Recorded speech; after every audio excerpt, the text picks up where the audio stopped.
More when I was not around. Certain people that I know, they ain't no longer about. Unless you heard it from me, then you ain't heard it from me. Got it from me, all the energy extra. When the bass gets used, couple hits to the face. I know that I need time now, so I gotta call find my way.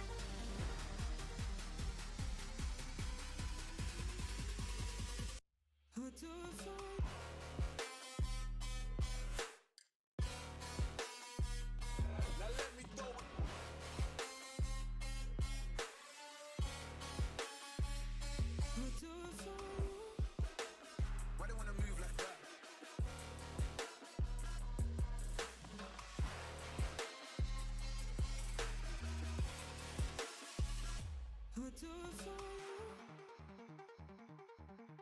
wanna move like that? Why they wanna move like that? Why you want gone? Why you want act like that? Why you play hard? Unless you heard it from me, then you ain't heard it from me. Got it from me, all the energy extra.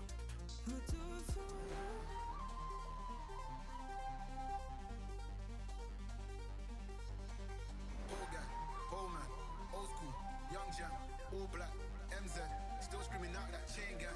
When the bass gets used, couple hits to the face. I know that I need time now, so I gotta call find my way.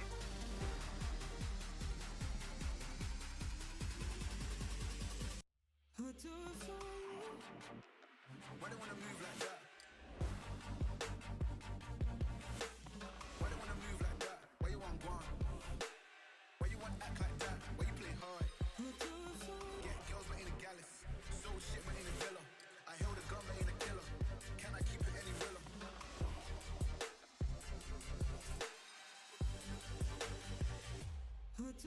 Good evening, everyone.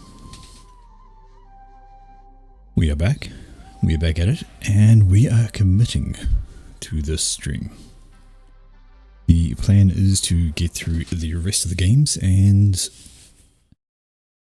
well, quite a few. We are picking up the rest of the matches, carrying on from the winners bracket. The last game we played on the previous stream was Jagged Pliers versus Orokorico. I hate that name still, and which Jagged won through, so Orica dropped to the losers bracket, and still sitting in the winners bracket. We are moving on, and it is going to be a next game. And honestly, we have so many to get through tonight. We are just going to jump straight in. Not much in the way of preamble, although there will be no stream tomorrow. I am away, and there may also be no stream on Monday. I do have a long weekend planned up, heading away, gonna have a bit of a rest, and we'll be back maybe Wednesday, maybe Monday, but not likely. It's most likely going to be Wednesday. Anyhow, you're not here to listen to me jabber on about my life. You're here to watch Forged Allies games. So without any further yabbering on, let's load up our first continuation of the games. Okay, fire away. And we have still on Open Palms, because that was the map for this particular pool. We are showing, let us pop these settings how we like them. We have Wounded Elk Noob. He is up here, he's pink, he is going UEF, hoping first and getting that 2 pigeon adjacency. And fighting him today, it is the fake Matry. That's right, still the fake Matry, still in these games at the moment. And he is going Puke, Yellow, Seraphim. Also grab him double adjacency, but only with 1 pigeon, so maybe he has something else planned that we don't know. They're actually like a gap. Oh no, that should be double adjacency actually, but I'm surprised he hasn't gone double onto that. Anyway, slightly different openings, but that's going to give a marginal bit of better adjacency from there. The pigeon sitting beside the mix will actually reduce the cost of what it uses. Now, if we have a look at the UI, we can see that, you know, it says once this is built, just pop it on there just so we know. It does say this is using -1 energy instead of the -2 that a standard one would have, and so does that one. But the actual effect does work in parts, so there are decimal differences in here, so that might be -1, and this might say -1, but this one is actually using less energy, so it's not all rounded to the nearest ticks, to the nearest whole number. Okay, first little forage out from Wounded Elk Noob, and he's decided to grab an early aggression from a mech marine, sending it straight up the guts. I don't believe he'll be heading straight in here because I expected the command is going to be in the residence, and that will take care of any kind of unit, so more than likely we'll see them get onto the plateau and swing down to the left. Now interestingly, this is a difference. In previous Open Palms maps, this is a straight, but this ramp is actually on the middle on both sides. There's no leaning towards one way or the other, so that's actually new to me. I haven't seen this version of the map, or I wasn't paying attention all the times it has been played by the rest of the guys, and yeah, this is actually angled instead of straight over. But there we go, as expected, swinging over towards the left, hoping to pick up this engineer doing the reclaim. However, there is a defending Tham in residence, and that's going to be it for that marine. Going to get nothing done, well anticipated by Matry, fake Matry, and that is going to be first blood to him. This Engie is on his way for a bit of reclaim. I say a bit of reclaim, like all the reclaim, but is defended by a striker of his own. Okay, first bomber out from fake Matry, so we'll see how that goes. And what is coming out first? Well, a first bomber out for Wounded Elk Noob as well. So both these guys going first bomber, swinging around to the right to avoid any potential interceptors from here, because there is a bomber. There's a scout coming after. Scout comes over first looking for a target. If he can spot some lone engineers, they're going to receive a bomb to the face like these guys down here. But then the same is going to happen by Elk. In comes the bomber, bombs away, and we're going to see the death of this guy. Boff, there goes your build order. Gonna have to rejig that up. Second bomber coming out. No interceptors as of yet, although one is about to complete for Elk. Up it goes. This bomber is just sort of hovering around, dropping off a couple of bombs. Maybe it can destroy some of this. One more bomb might be enough, although I think two more might be required. Another bomb away. Oh, so close. 10 health left on those. Can it get one more? Yes, it does, although it hits the interceptor. Interceptor literally catches a bomb to survive and keep these going. My word, that is incredible. The timing of that interceptor to get under the bomber, complete luck of course, but nonetheless it kept these alive, which is quite critical at this point in time. We do have another bomber coming in, and I imagine that we'll be going straight for these, because no way does Matry want to leave those alive. Got some units pushing out this way. They're going to run into a command, which will be a bad idea. There's the bomb, and down these go. So they get kept alive for just a little bit longer. And a pause for the hover bomb. There it goes. Is he going to get two of these guys? Yes, he is. So bomber has come and finished off the echo, dropped the bomb on some Engies, and more bombs out, kill another engineer, and this is all just delaying everything for Elk. So some good early bomber work from Matry is just slowing production down quite a bit for Elk. Might have been better to throw a bomber back here, actually knock off this guy and stop that expansion, although he could still do that with a sling which dies. Never mind. Over on the right hand side, raiding party slipping past Matry's comm, who doesn't gone for these four mixers, so the question is what's he going to use to do it. These guys could get past and romp all the way to the back to knock off that engineer there. He might not have such a great day. In the middle, a few Thams actually harassing this expansion here. A couple of defending strikers moving their way on over, but they're not going to do well for themselves. Commander's just going to shield here. He knows it's not enough to stop that factory, but the slot can carry on past and put pressure on the back. Speaking of things getting pressure, we have... They turned back? I think they did. I think these guys all turned back to help defend this area. Kind of necessary, but this engineer is going to die. The factory is not going to complete. And now there's a single Tham sitting there. It's going to take a Zui shell too, and that will be the end of him. Up on this side, we see that run by is continuing. Might as well keep on moving. And the question is, will that factory finish in time to keep engineers up the back? Well, we shall have to wait and see, but it's not bad effort from Matry at the moment. I would say he is ahead, though he still doesn't have this expansion over here. It is planned, engineer is on the way. Excuse me. Been behind one THAM to finish off the mass extractor. It's going to work too. The striker does turn up, unfortunately a little bit too late, but it's down and these guys are now going to run up this way. Maybe they can kill the engine in time, we'll have to wait and see. A small roving band up this way, just wanted to pop down a bit of damage. You know, if they can take out the mass extractors, that's some eco denied for Elk, which is something he can sorely afford to fall behind on this map. Looks like that factory will finish, and we're going to see some units come into there, I would imagine. But having said that, it's done. Engineer. Another engineer down. See how that goes up on this point. We see this mix going down, and what is this? Matry has his comm all the way up in the enemy's base, just slowly shooting down this hydro, because, you know, why not? He can just sit there and do that. Point defense is going up from Elk, so he does want to stop him getting any further in, which, well, he's really not going to bother trying, I would think. But nonetheless, interesting, ballsy, and risky. Has got a few supporting units, but mostly he's kind of alone. There's a large number of units building up for Elk. Reinforcements are slighting back, and his comm is right there as well. Up this way we can see there's a single THAM left, and he's just slowly killing mass extractors. Because he can. Alright, Striker comes off the production line for Elk, and that's going to be the end of that guy. He's going to die before the extractor does, owing to having much less in the way of health. But while that's been going on, there's been a loss of mixes over here. There's been a loss of a mix there. There's more mixes going to go down over here too. But on the flip side, we have had a couple of destructions over this way.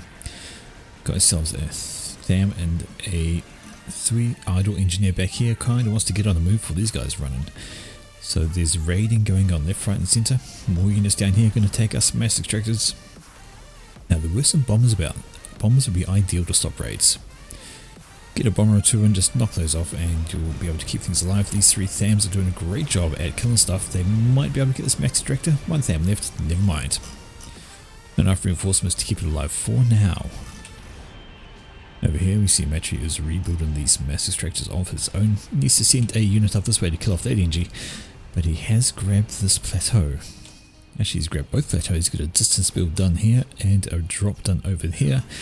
And these guys are moving down. This is under threat at the back. So there was some good early pressure from fake Matry to get some raiding done, knock off some areas, kill off a bunch of units. But now it's starting to look a wee bit worse for wear. Hasn't got NGs in the area to help clean up this space. And there are reinforcements coming in. On the right hand side we can see fake Matry is moving around with his comm. And really the question is, there's definitely no tech on the ground, so are we going to see some airplay? Oh, we're down this way. Well, another bomber coming out. We see this drop picking up some more engines to do something. These guys have decided to chill in the forest and bide their time. Rather than rush into an unknown, I don't think he's had... Nope, he's got no idea what's there. So just opting to keep these guys in place for the moment. They sit there, there is a bit of reclaim. Oh, never mind, there goes the move order, they're going in.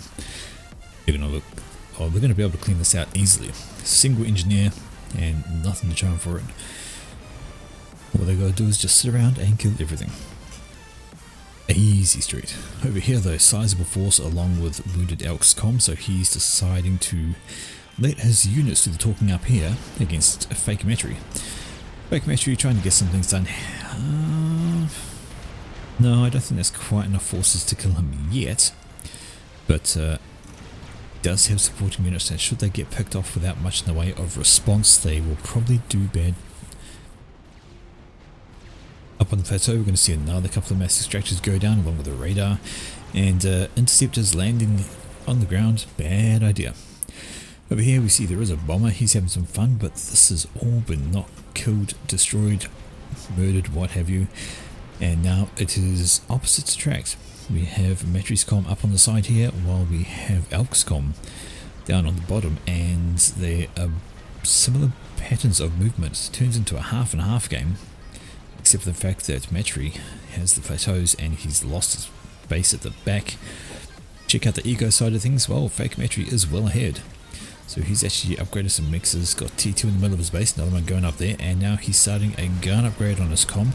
No engineers around to help with the upgrade, which is really what he wants to have, considering there is a large band of units. Couple of units up here, maybe they can kill off a mass extractor in time, probably not. I want to throw away these guys, they're not going to make it. Let's check out down the bottom while Elk has been forced back a little bit. But he still has a decent number of units around him. The plateau, mid-plateau has been cleared out by Elk, and now these units here are going to get a little bit sandwiched and they're going to have a terrible time of trying to keep up with that. And was that some friendly fire from a Zui? No idea, but it's dead anyway. Alright, let's have a look. Classic. Throw some artillery up here and knock off the mass mixers. Could do the same on this side if he had some remaining engineers, but he doesn't. Looks like he came over here and started to try and build a point defense. That did not work out. And the gun upgrade almost done from Matry. Does have an engineer helping, 10 seconds to go. Doesn't want to get caught by all these Lobos. Bomber out to throw some damage down on these guys. That's a lot done. Gun upgrade virtually done. It's going to be just in the nick of time because units. So he's going to run like, actually he needs to run pretty darn quickly. There's enough here to cause some issues, although the fact that they're all sitting still is much at his advantage rather than swarming, so he'll be okay for now. However, pushes are coming left, right and centre. We have 4 NGs drop down here by Elk, and obviously Matry's focus is elsewhere because that's a point defense and that's going to shred everything. Right, over here this band of units surrounding Elk defending his commander is slowly getting whittled away, and his comm is nowhere in the region of being able to assist. Back here, Matry quite happily got himself a bunch of kills and is all well and good. These units are pushing down once again, clearing out eco, and you can see caught up on eco thanks to the death of all of this. Alright, we have Zui's running off here. A good choice because, well, you know, engineers, T1 PD, it's the right choice to try and take care of that. Up here we see Matry is still balls out with his comm, just taking things on. Do we see any tech? Well, not at this stage. This is all looking like T1. No T2 factories in play just yet. Down here we see the same thing. This is all T1. And yeah, pretty much T1 is the name of the game. Nothing but T1 around. So we see a bomber doing exactly as could be done, being anti-raid devices. Those little wee units that just sent around the place, easy pickings for T1 bombers. Over here, Matry's still jaunting around with his comm. Has to be a smidge careful. There are a lot of units here from Wounded Elk. Again, we still see it looking fairly even, though the eco side has definitely shifted in Elk's favour. So he now has more mixes. I believe he's still only got the single T2 in his base. Compare that down here to Matry, who, oh no, this is bad. The transport drops, the units are on the ground, we have a bunch of strikers and not much to take them out. An air fight over Matry's base because the bombers can't even come back and try and take care of them, and should he lose, some of this core eco is going to be a bad time. We do have some defending thems rolling in though, and it's going to take a while for them to get to shoot through this T2 mass extractor, but the question is, will it be quick enough? And then we have that almost upgraded, but that's going to survive thanks to a hit point hike, and close, very close, almost. Had he focused down this mass extractor, he might have done it. Unfortunately, it survives. Unfortunately for calculators, but great for us because the game goes on a bit longer. Over here, this little wee drop from Elk has denied the eco for a little bit, but yeah, a couple of Zuis in this dramaed out of existence. Could maybe think about dropping the engineer up this way, popping down a factory and grabbing some more. Arty, they could always throw some shade down onto these points below. Matry's still chilling out with his comm, does have a rank of veneracy, but as long as he keeps those supporting units, his comm should be fine. Up on this side we can see a larger force for Elk, as well as the comm, which has no upgrades yet, surrounded by NGs, so maybe just waiting for the eco, waiting for the moment to do exactly that. And there we go, gun upgrade on the way for Elk, because why not. Let your gun do the talking and let your units do the ecoing. More bombers out, and we still don't see any tech. Oh, there we go. I take that back. That is a 70% done T2 factory for fake metry.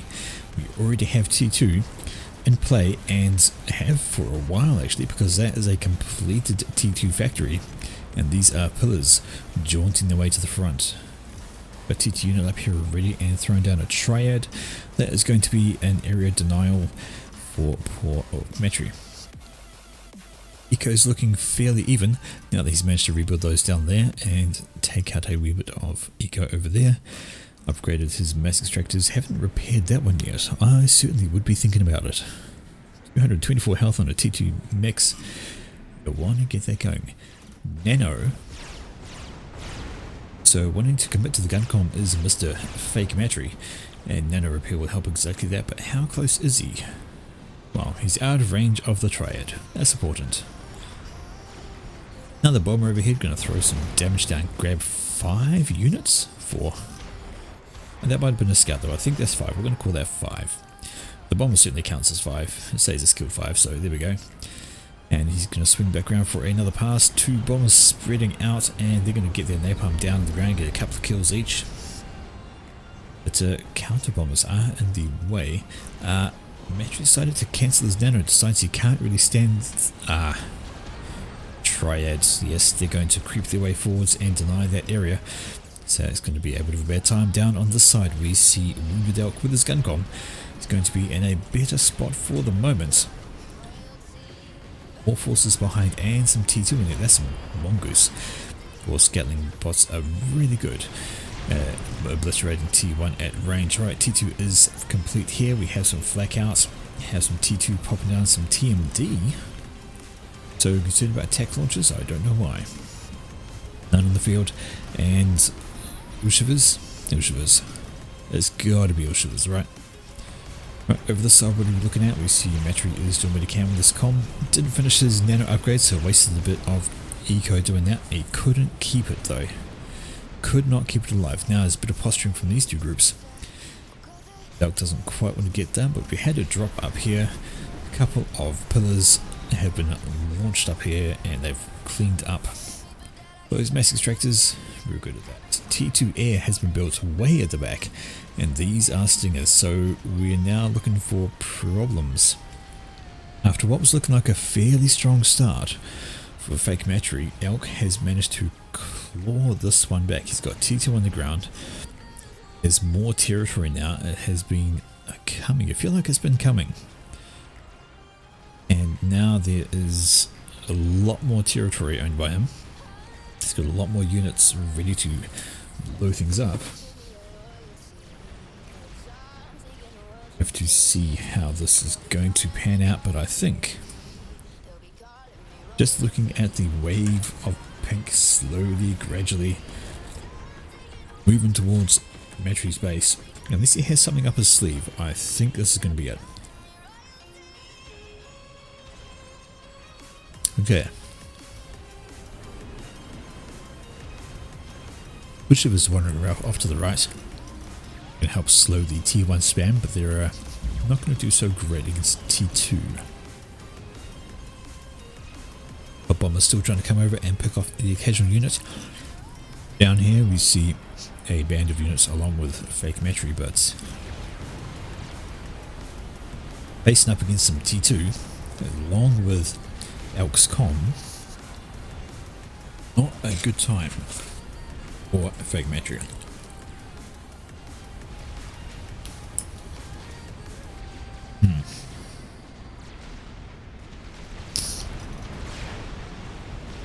Now a T2PD might help. If we can knock off some of those units, in particular if we can kill off the Gatling bots. That'd be a huge assistance at keeping things alive. Alright. Matry's over here with his com. I think he knows exactly what's out there. No, he doesn't?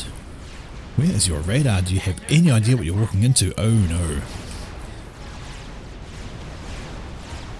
I think that is a misstep, and now Matry is in a lot of trouble. His health is just falling off gunships overhead, and he had some flak. What has happened to the flak he had? Well, I think it's died, and we are going to see him go out of the game that quickly. One misstep from his comm into a whole band of T2 units. Didn't even need the commander to help, but he's going to go down very quickly. When he gets out of range, if he had flak, he does have flak. Still going to die though, unless it can pull off a miracle. Oh, that's so close. Why is the flak moving away? Oh my word. Under 500 health, but he survives. Not a lot in that. However, he's got problems. He has all sorts of problems. Bit of raiding force on the right, which has cleaned out these mixes, about to clean out those. He has a force on the left. Wounded Elk is looking particularly healthy. He is absolutely fine on his comm. Shield is coming in to support him. And now it's just a matter of some units. And while Matry does have 2-star veterancy on his comm and repping not so badly, he has a lot to worry about, and he now has half the eco of Elk. So Elk has been working tirelessly to get his eco up and running, and he's done so. He's done his raiding really good. And now it is simply a case of out everything. Elk has map control, Elk has eco, Elk has tech, Elk has more units. It's looking all Elk at the moment. Thank you, Moon. Nice to see you. Thanks for the good luck. It's all cast tonight, mate. I've got all these tournament games to finish off. And yes and no. The thing is, if this unit dies, that's it. Like, your commander dies, you lose the game. You could have all the map control, you could have all the eco, all the units, but you lose him. And that is it. So he needed to be careful. He didn't know if there was a surprise waiting in Matry's base, so wanted to be cautious and not just throw away without care. I think maybe if he pushed, he could have got Matry with his comm. If he'd rushed on in, maybe it would have worked. But from this point, you see, he's just being cautious with his approach. Nice and gradual, not wanting to overextend, not wanting to get caught out by a flank of units that wipe his supporting forces and leaves his comm exposed. And once again, Matry's forced to cancel the nano repair. Which, yeah, it is a problem. There's a lot of T2 units on the side here. Another group on there, so a small push into the middle of those is not going to work out too well. Down here we can see this base has been wiped yet again. That is a 5-star T1 artillery. And a whole bunch of bombs to kill that thing. Down here, so there we go. Elk is just being cautious. I understand it. Doesn't want to overextend. However, the gradual knockdown, the gradual kill. We saw a game on Monday where it was, I forget who it was, but they basically had the entire map and they got caught out by a single rush up here and their comm got killed, and that was the end of them. But right down here, this is a lot of ground forces, and that is a very heavily damaged commander, so he does want to be careful. Else he might get wiped out. I believe it was Blinchik. Yes, Blinchik got their comm caught out. They had the entire map, they had eco, they had everything. Matry throws out a smiley face. I think fake Matry knows us over, and that is a commander. No, not quite walking out. Okay. But these flak are getting a lot of kills thanks to all the interceptors around. They are going to get wiped though. Matry says insane pressure, and Elk responds with he almost walked into my base and killed me, and he did.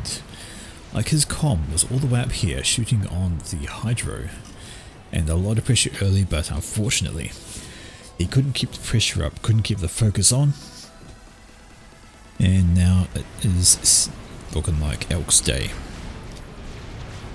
Unless he gets caught out. So I think probably not at this stage. Matry is pushing up with his comm and he's going to say g'day. This is his last ditch effort to take down Elk.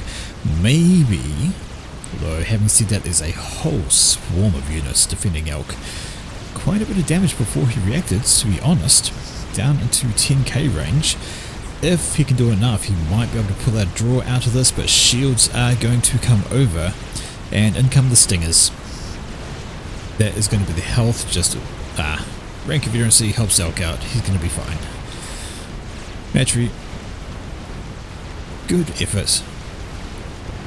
A very good early game. It was very good early game from him. Unfortunately, could not keep the pressure off. And he bows out. Throws a good luck to Elk. There's good luck for us to Tony, and fair enough. So he drops down to the losing bracket whilst Elk moves on to the next round of the winners. And this next game, it is going to determine who Elk is going to face. Let me just line this up.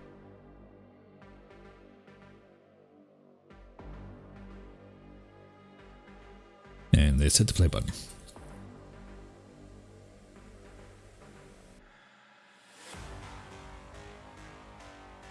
If you hear some incidental drinking noises, I apologize, but I'm going to need to keep liquids going that my throat does not dry up. Alright, so final game of this round, and it is going to go between Zwaffle Noob and Treefolk Noob. So the noobs are at it. Treefolk up here, and he is gone Seraphim in lime green. He throws down a T1 lane factory. They're saying bully, don't bully. Zwaffle, his opponent, is red. Cybran says too late for that, so Zwaffle plans to bully Treefolk. Let's see if he can live up to this expectation.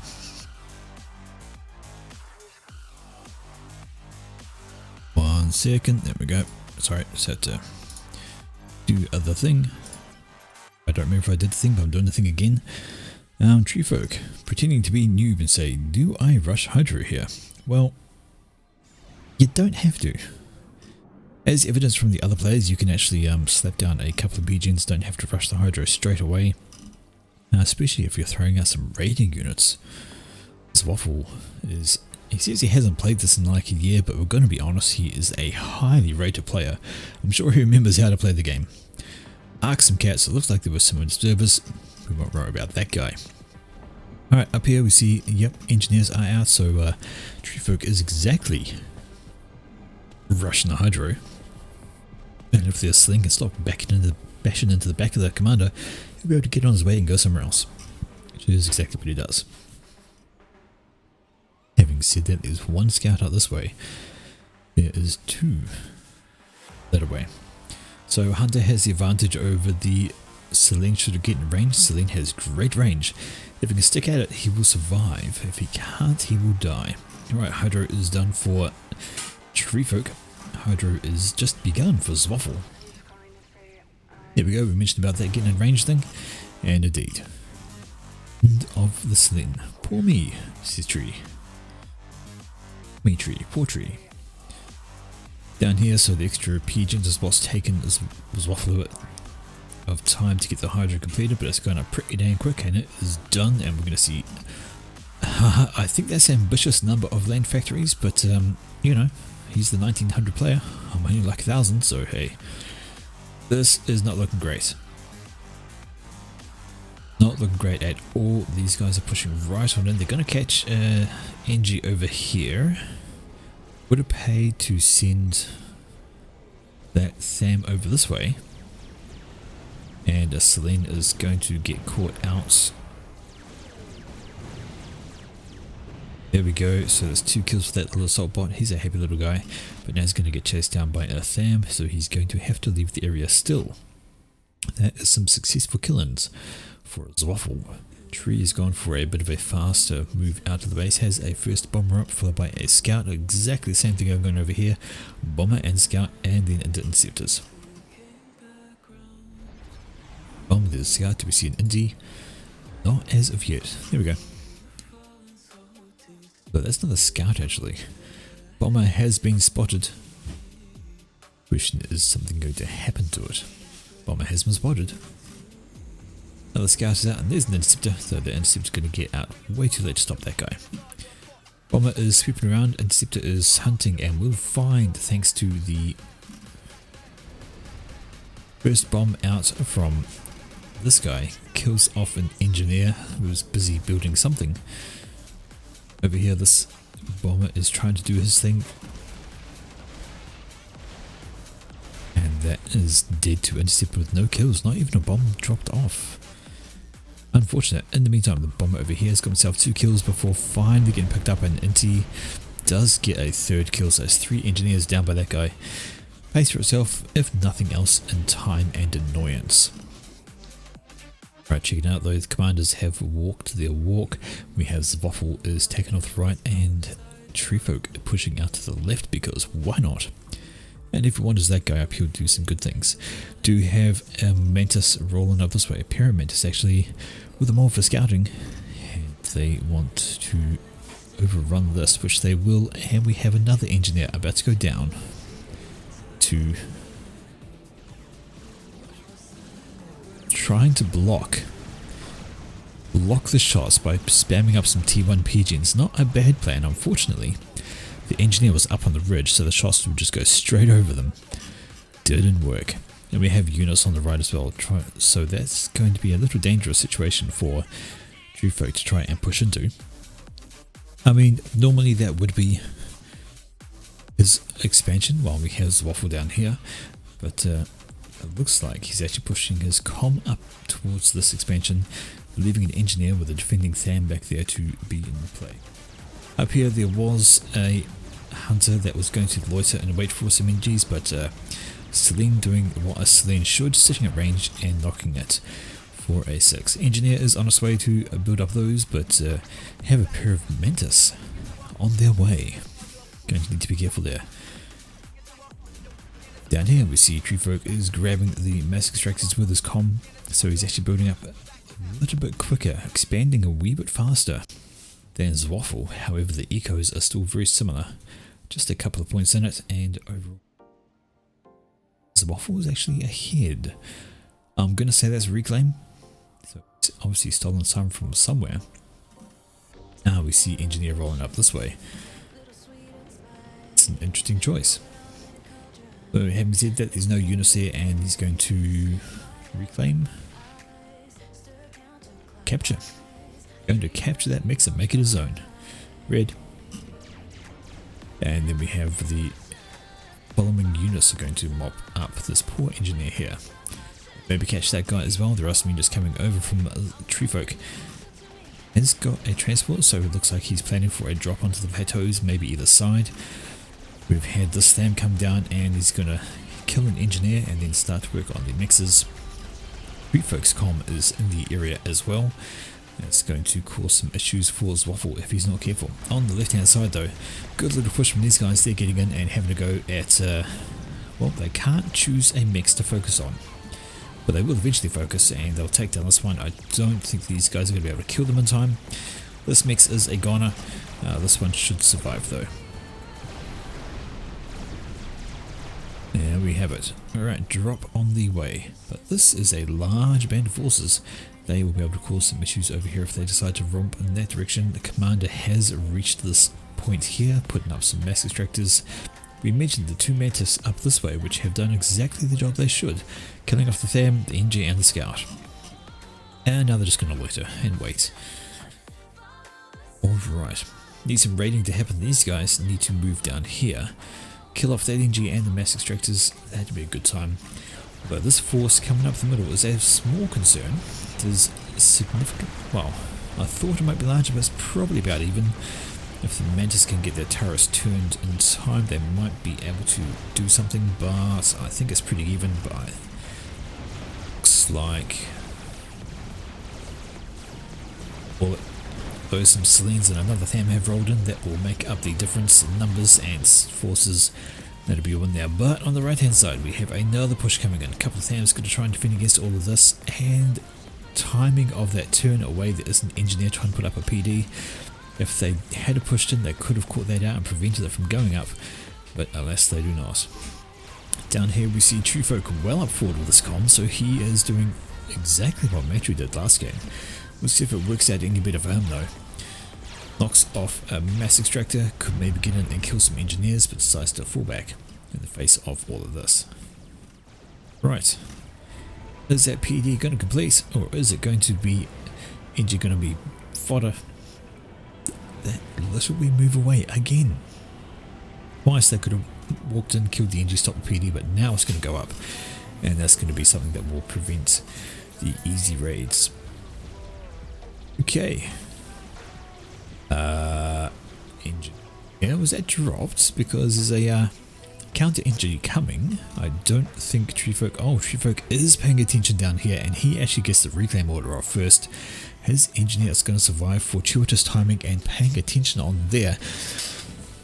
Just so happened to look at exactly the right time, and that keeps his engineer alive down the back. So some good pressure from him, and he is ahead in the eco game, and I think possibly in the territory game as well.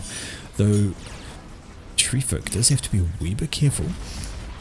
Sizable number of units there, and his command is a wee bit exposed. He is getting some inties over and going to keep things alive there. Just have a look at what's on the ground. Well, nothing really. Or just T1 at the moment from Zwaffle, and all T1 from Treefolk as well. Bit of banter there from the guys, they obviously know each other. What is the Haps? Raiding Mantis kills off a mix. These ones have been killed. Well done here, saying these guys are good to go. In the middle we have a bit of a fracas between forces. Units a bit strung out from Treefolk are going to get caught by a group, although they rally, and it's going to be Zwaffle pushed back. Over this side we see... what's he doing? Well, he's chucking up a land factory because hey, why not? But he's going to have to be careful. Don't think it's quite enough to kill the comp, or it could be actually, if he has no supporting units. Does he have overcharge? Boffer doesn't, and Treefolk doesn't either, so no overcharge for either person. C. Gonna have to be careful, that could be a mistake. I think this is what Treefolk is about to have some problems if Zwaffle was paying attention. Well, he is, because those units have stopped pushing this way and are starting to push this way directly for the commander. And what does Zwaffle have in the area? Nothing. He could get caught out here, come up front without enough support, and he's been doing so well on the rest of the map. This is dangerous. This is very dangerous. Units are piling up, and he will want overcharge as soon as possible. But his health is now falling fast. I don't think he's getting out of this. Has got some supporting units coming in, but he's down to the yellow, about to go down into the red. There he goes, 2,000, 1,500, 1k, and this is going to be kaboom. A misstep from Treefolk. Not enough supporting units for this commander. Maybe he didn't see the size of the force that Zwaffle had around, but he was doing so well otherwise. He'd raided well. Even these guys had come and done a job over on the right hand side, but the com just caught a little bit too far forward with only a handful of units to help defend against what was basically a giant army of Zwaffle pushing him. Unlucky. I say unlucky, but it was just a misplacement. He had T2 as well, that's the T2 engineer. So he had T2 land factory, Ilshivers were coming out. Compare that to what Zwaffle had, no tech there, so he would have started struggling. Unlucky, but that is the way of the game. Treefolk noob drops down to the losers bracket, and Zwaffle is on through. Okay, speaking of the loser bracket, we now drop down to there and see who is going to keep fighting for a chance in the final. Load her on up and fire it up. So our next game is going to go between two players we've of course seen in the previous cast, because it's the losers bracket. So they've had a game, they've lost, and they're now fighting to stay in the 20. And it is going to go down between Tom Ruler and Blinchick. And it's going to be on point of reach, or as the map is known by some people, point of reach round. Anyway, Tom Ruler's up here. He is in grey. He's Aeon, opening himself first land. And as mentioned, Blinchick is the opponent. Blinchick is purple. Blinchick is UEF. And Blinchik is also opening first land. Okay. So, 20 by 20 map. Navy incredibly important. A lot of these items here are exposed. There's no real cliff or anything to stop these stray shots from flying on in. I think these are just out of range of destroyers from memory. I cannot recall, but everything else is basically, maybe those as well, basically in trouble should Navy get there. So Navy's important, air is important because you're going to do drops onto the islands, you're going to drop to harass, to keep things alive with the bombers flying around the place. So let's see how they're going to go. Right, factory misses a mass extractor. That was not expected. That would have been the first one to build because that has the adjacency to the factory, which would reduce the cost. So I think that's a bit of a mistake. Absolutely built the wrong one. Missed building the wrong one. Here we go, Hydro just about done for Blinchik. So Blinchik going Hydro first, while two, and then leaving engineers to build up the mass extractors. Because why not? Hydro's done, Pigeon's planned up, and an air factory. Up here we see a similar thing as done. Mix is finally going to get built. And is this a walk to the island or is it a walk to factory? Nope, it's walk to island. Hey, why not? You know, early game there's no air around, might as well get over there while you can. Factory is going up, and question is, will we see a bomber or a transport come out of here? What's it going to be? It's going to be an interceptor. So playing defensively. Watching out for that first bomber. Well, Blinchik doesn't even have. There we go, there's an air factory coming. That'll give us a hint as what is on the way next. Right, interceptors are the go. Nothing but.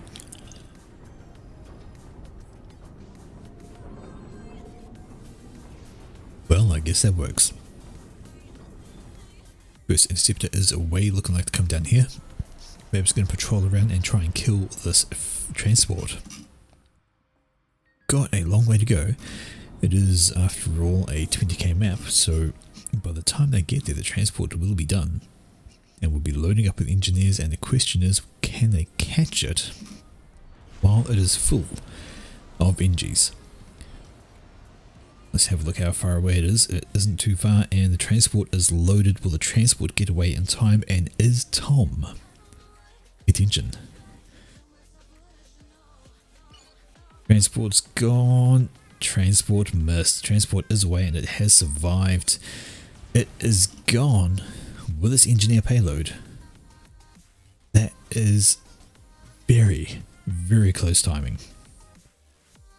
So I don't know if Tom thinks he's prevented that transport from showing up, but it has absolutely managed to get away. Edge over here building up more mass extractors. Commander off on a walk. He's going to come over to this island and claim it out. In the meantime, transport survives.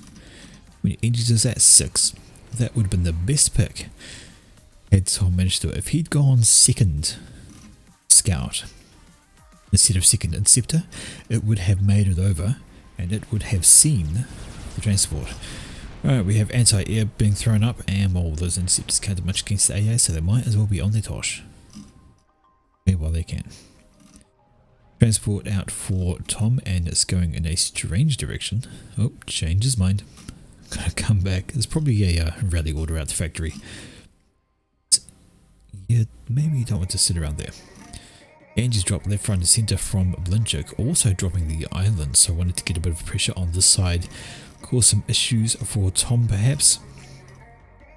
Of course his comm is in residence, which will help support anything happening over there. Right, scout by Tom trying to find where those units have gone. Well, they've gone this way, bud. Looks like he has a drop of his own, and there's 6 engines on there, so drop one over here to grab those, drop the rest. Or a couple over here, a couple over here, a couple here. There's an engineer that made his way over by Blinn. Factories going up on the island. That's happening there. And a bomber out. So bomber wants to come this way. Bomber really, really wants to come this way. That is engineers, so engineers going for the drop. They are going to plonk down here. So that's not going to be a great time. Bomber is going the wrong angle. Get a scout over, find out what is happening. Naval factory planned up there by Tom. I imagine we'll see a bunch of engineers come out of that, and that will be good. Up here, units ahoy. It is a mech marine. It is a snoop. And another mech marine. Not so good. Is Tom paying attention? Does Tom see all this? Tom does not. He's looking elsewhere and drops off one engine which promptly dies. He's flown over that, he will see it's there, and I'm surprised the bomber hasn't flown over this, because that... Don't drop it, don't drop it. Oh dear. Dead engineers.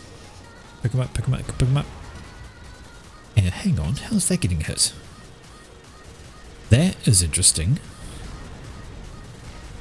I guess that was technically landed, but no good, and there's an anti-air turret which knocks the bomber out of the sky, so that's going to be a problem for Tom.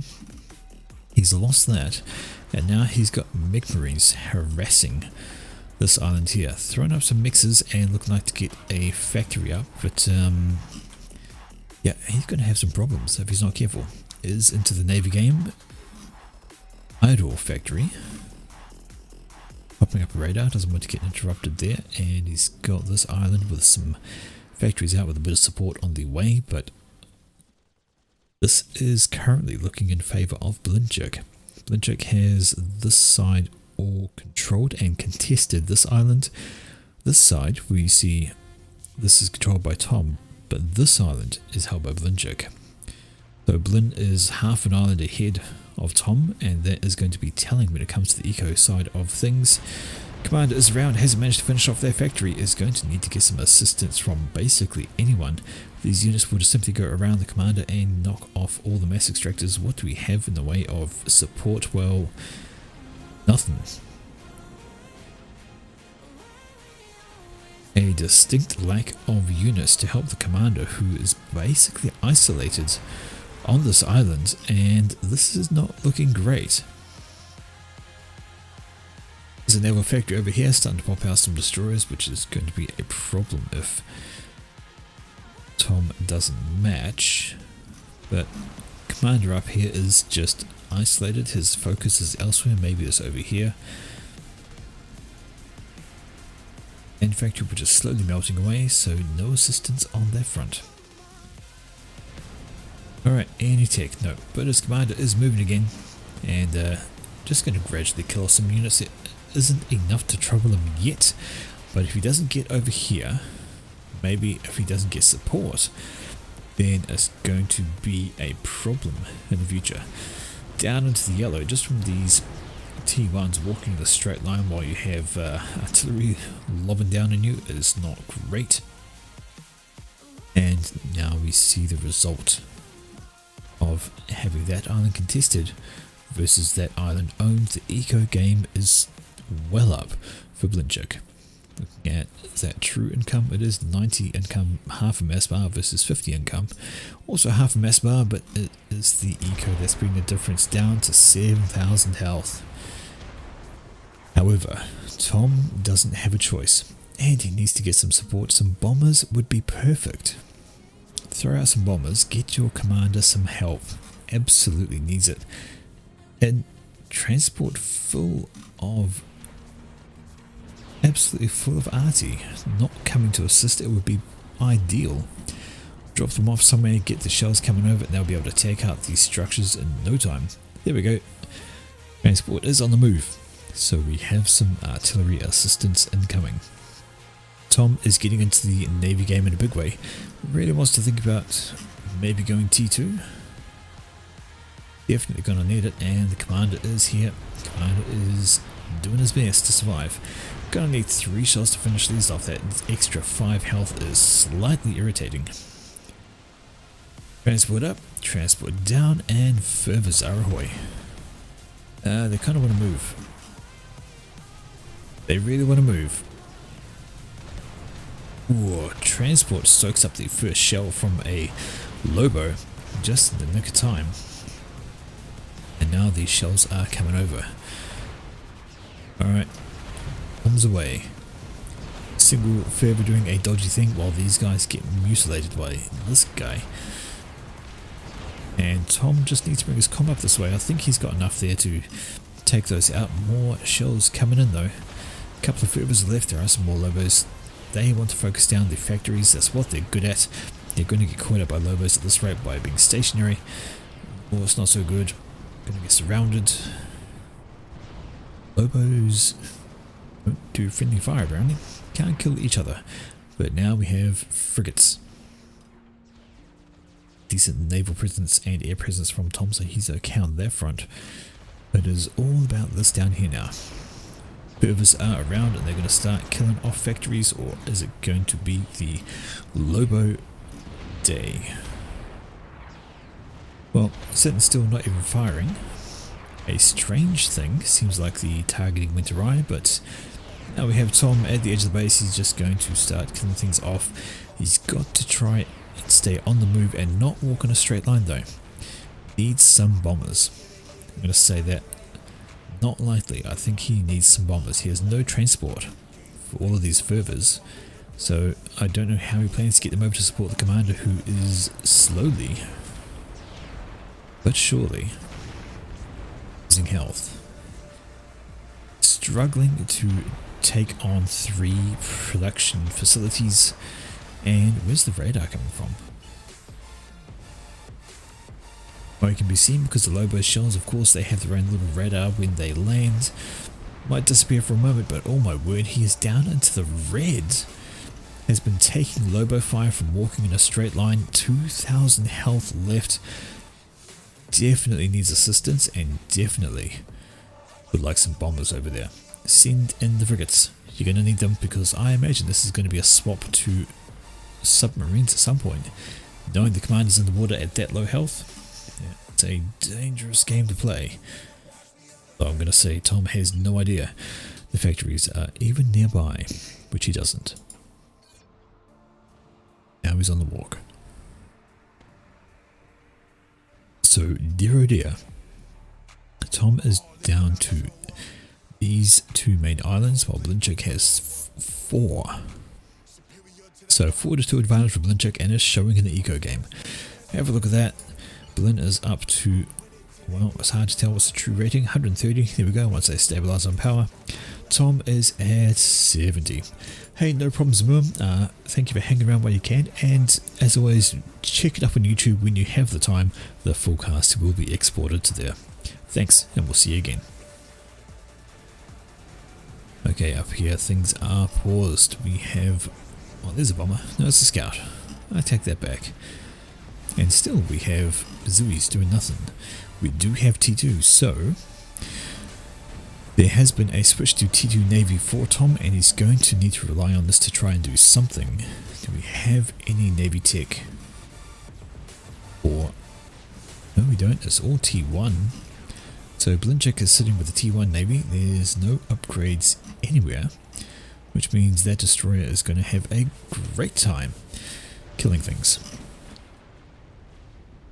The only issue is there's only one of them, and there's a lot of naval factories for Blinchik, a lot of eco for Blinchik, a lot of area control. This is going to be brutal. Destroyer runs afoul of a bunch of frigates. There are some more coming in to assist from Tom. Each of those blasts do such a large amount of damage, but that's a fair swarm to be worried about. I would be too. Drop coming in, there is a bunch of fervors, and should they land, it will be a problem, although they are having to fire over a bunch of frigates, and they do have AA. Weak it is, but AA it is, and that's a very heavily damaged transport, plus the interceptors have spotted it. No landing for you. Well, yes, a landing, but maybe not the one it wanted. And now that destroyer is getting absolutely surrounded. Problems. A slow muzzle velocity proving to be a massive issue as the frigates just simply duck and dodge, torpedo bomber out. Not great. Destroyer holds its ground. Let's take out that guy and then just carry on. But torpedo bomber's going to finish it off. We have another couple of destroyers back here. There's a shard, but really you want to spit out a cruiser. That would be the best bet to sort you out. Up here, Commander has ripped up to 5,000 health. Has a couple of defending units, but not enough should there be a concerted effort to kill him. Blinchik is running away with the eco, running away with the control, and just being generally harassing all over. The only tech Blinchik's gone for is air. We have T2 factory, we have a couple of, well, a few T3 pigeons, another one going up. Commander has returned to base, gonna be safe, stay there. As yet we don't have a tech shift in the Navy game, do we? Do we not? Don't see it anywhere, not a single factory is going to. So just going to rely on the T1 frigate spam, and it's not going to do an awful job. Said that, Tom pops out of the water. Does he have overcharge to do some damage? Does, but doesn't have the power to run it. That is going to be a significant issue. Frigate just parks up here and starts killing off max extractors because it can, why not? Few destroyers over here are in the region, they should be doing good things, and some drops. So Tom is determined to try and get some form of land damage in the shape of drops. Has his defending entities out in front. They are currently circling over some frigates, not a great idea. And where are these going? Well, they're going into an air wing, so not to be fooled.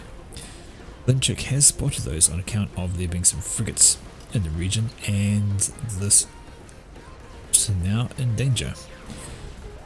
Being caught out by this air wing, and they come, they're gonna get absolutely destroyed, still carrying all of those fervors. Air is nearby but not doing a thing. That is a huge loss. An absolute huge loss. You've got destroyers which are again surrounded by frigates. They're going to have a bad time. Some units on the ground, maybe they could help out, but overall, that is absolutely devastating for Tom. 3 full transports. Alright, Commander is here underwater, and if Blinchik is paying attention, we could see these guys take off and go for the Commander. However, they're close enough just to drop some torps onto that poor destroyer. No support at all, and it is going to go pop. Tom throws out the GG. It is basically over, and he knows it. Blinchik says GG back for that. As Tom bowing out from the control K, and he drops out of the tournament. Blinchik progresses to the next round. Tom says, I don't know how to play 20 by 20. Yeah, I don't either, mate. I feel you. In a 1 versus 1, a 20 by 20 map, that just doesn't work for me. Okay, so we move on to our next game because that's just what we do. No time to loiter, no time to chat. We are pushing through these. So next, allow me to just lean away, turn on the light so I can see what I'm doing. Not really, it's just nice to have light on. Same map, next pairing we have Oriko versus Riot. So Ori versus Riot. Up the top here we have Riot, he is gone red, he's gone the Seraphim, and down here it is Oriko green Aeon. Place your bets, who's going to win? We have another 20 by 20 map. Will it be the bottom player as did Blinchik, or will it be the top player? We flip the table, 1700 versus 1600, so a bit closer than the previous game. The rating was heavily in favour of Blinchik, and Blinchik did not disappoint. Okay. We know the drill, we know the map. We never actually spoke about the reclaim. It's just sort of all over the place, and there's only 3,700. 20 by 20 map. Very little in the way of reclaim. Nothing, no real big clumps to fight over. It's just a bunch of trees, a few rocks scattered here and there. Nothing much to really be overly concerned on. So reclaim is not hugely in the start of your build order. A few trees to grab for energy if you wanted them, but overall it's not the end of the world if you don't fight for some reclaim in the mid. Okay.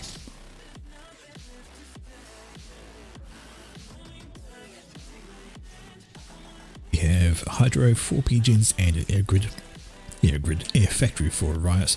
We have Hydro 3 PGens into air factory. Oh, actually, that's an air factory as well. So Oracle went air factory first instead of land. I made a mistake there. Wow, that's not usual. Normally you'll see a land factory because it uses less power. Obviously they factored in some of the tree reclaim around the base to assist with that. So we have a look. So land factory requires 2100 power to build. Air factory uses 2400. A little bit less mass, but a little bit more power. So when you are building that, you sometimes, if the hydro is too far away, you're going to have to drop off one of the mass extractors to compensate. Otherwise you can store power while trying to make the hydro. Now such drivers up here, we see interceptors out for both sides, although Oracle actually started with an interceptor scout. Just want to see what's coming. No bomber, no problem. Don't worry about it. There is a transport. So right, doing the right thing, grabbing a transport is obviously having power issues on that. And DD wants to try and reclaim some of these trees, but it's just about done, and then power issues will be over. Scout is coming up, but there's an interceptor way behind. If that tags onto the transport, it could be an issue, which it probably has. Scout is gone, and let's have a look-see.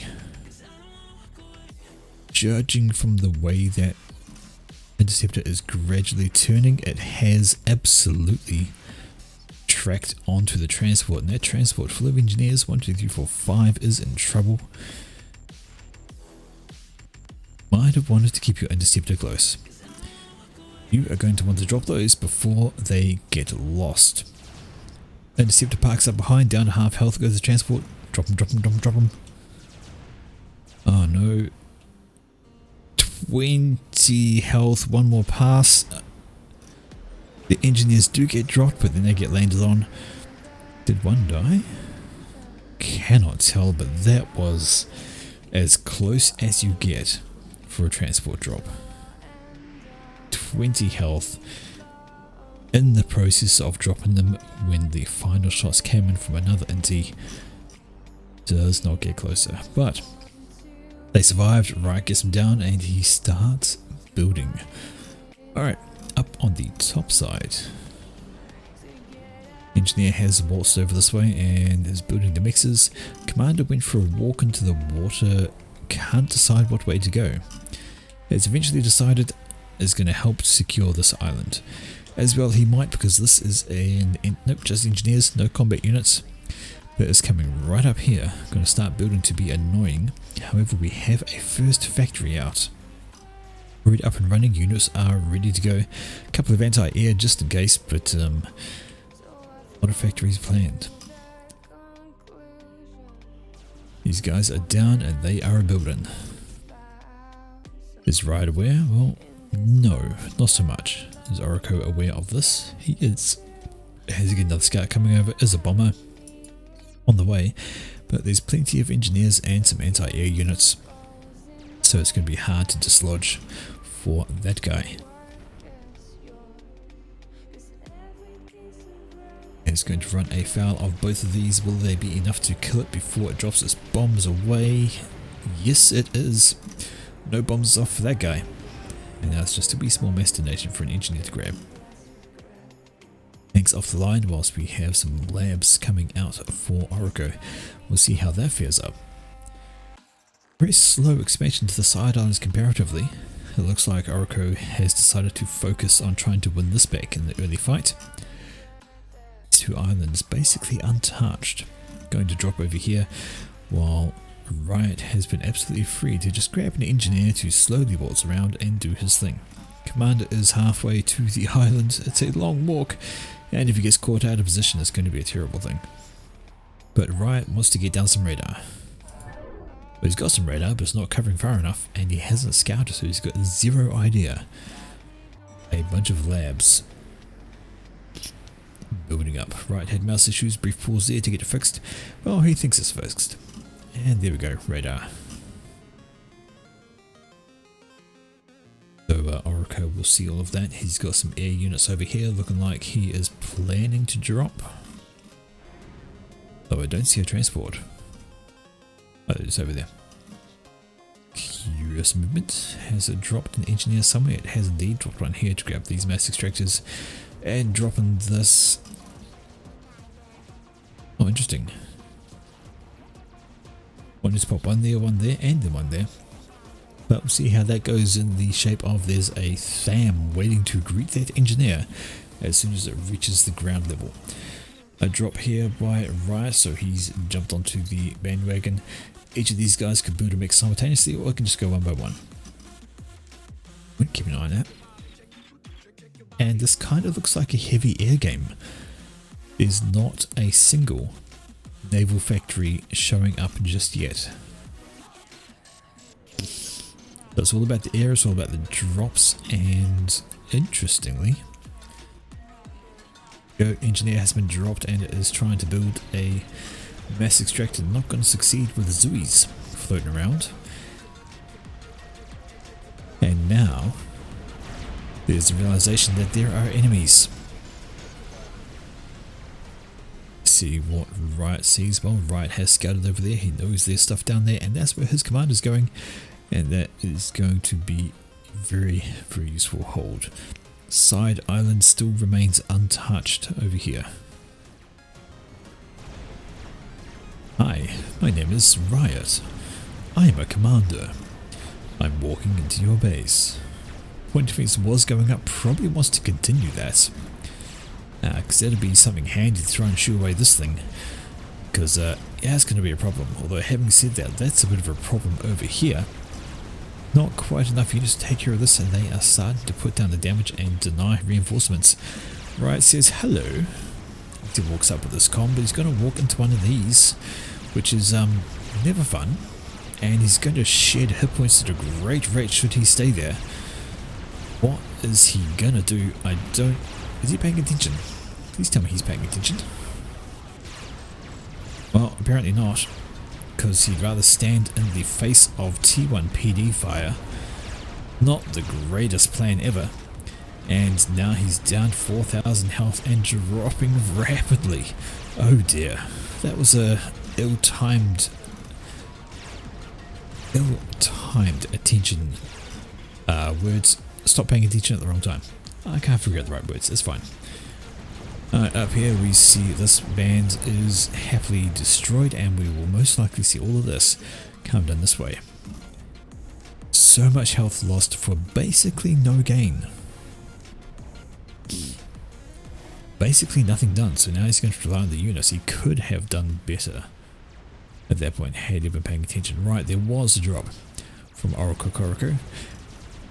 As they build a factory, they're building up mass extractors, grabbing the hydro. But the air game is firmly in the hands of Riot over on this left hand side. Question is, can he catch these transports that are flitting around? The answer is not if they keep chasing a single indie. Not like that. This thing is planned to walk around the edge somewhere. And here's where, top left. No, actually going for the island, which is already under Riot control. And the interceptors did. They followed all the way in. A single interceptor they did. Came down to kill that one guy.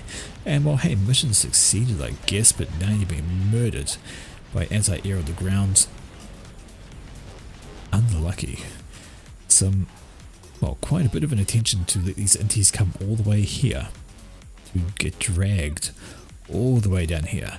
Right, now we have bombers out from Oracle, so they're wanting to even the numbers on there. A few units have come over this way. They're going to knock out some engineers and some mixers. Nice and easy kills on there, but this is a problem. Got some split forces coming in from Riot. They're going to do some nasty things to Auroras should they get in range. And if they can knock off the radar, it'd be even better. That would deny the extra range the Auroras have from there.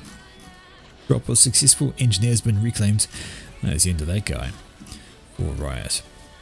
He's got to know that's there though. Has some Zoes he can send over. They could just simply,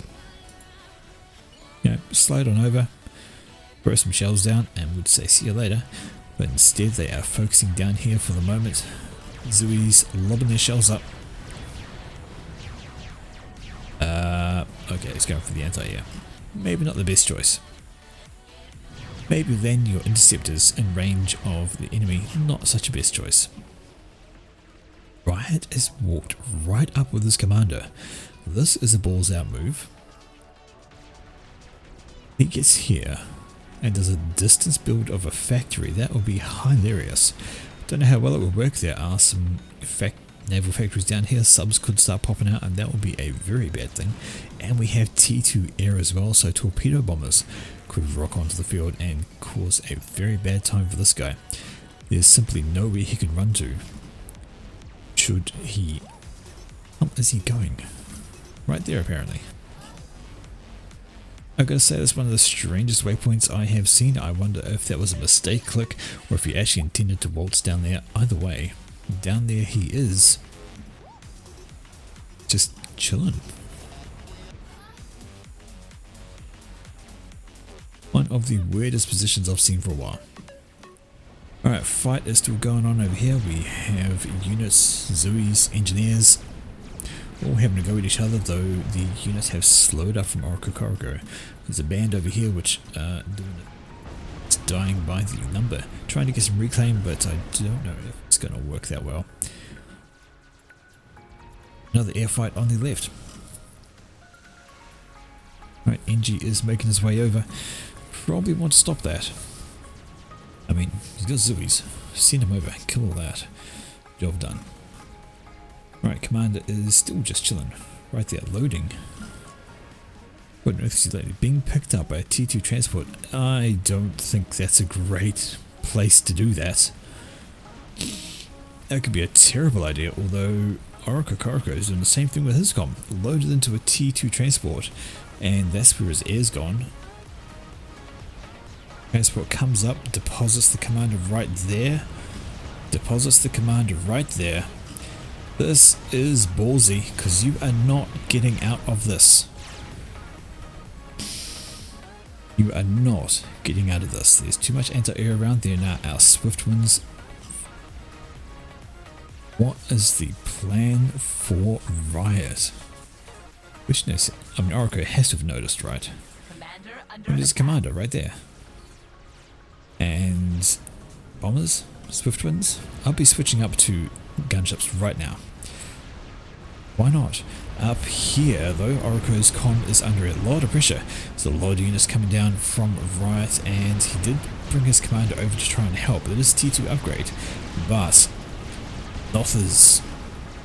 So somebody has been saving up, and Nothers are coming down doing the damage. 4,000 health left for Oroko, so he's going to have to go and be careful. More bombs drop down, 3,000 health, dropping down all the time, and now going to get into the water and be safe. Perhaps another bomb drops down, 800 health, and he is underwater. 300 health, that looked like a ground fire from some Zoes. 400. If there was ever a time for a torpedo bomber, well, this is it.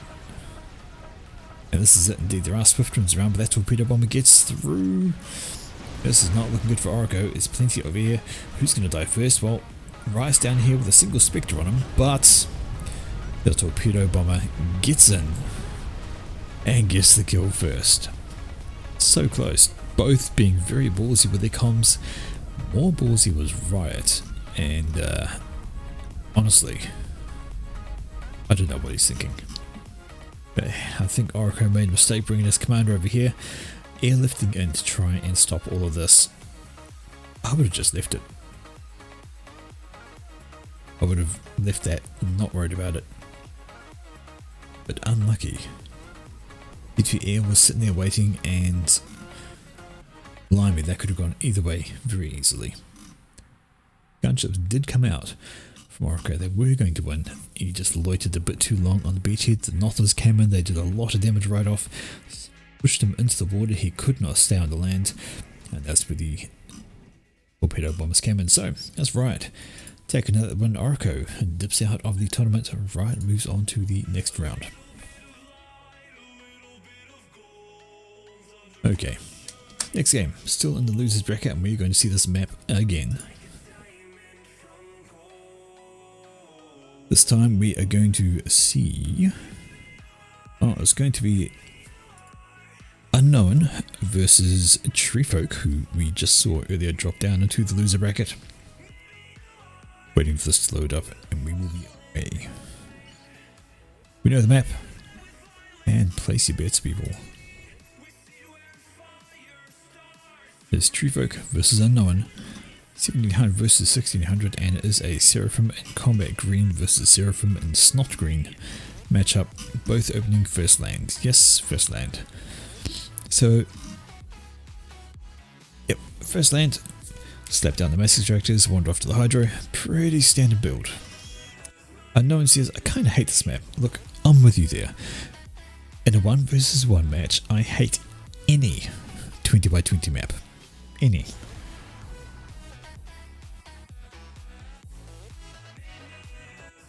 Because it's just me, really. I don't have the attention to focus on all of this at once. Like, I just can't.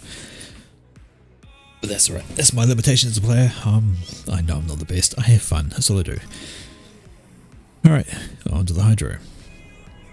We'll see the walkover, maybe see a bit of tree reclaim to boost the E, because he's going to need it to finish off the Hydro before running out of energy. But that's okay. That is how things work.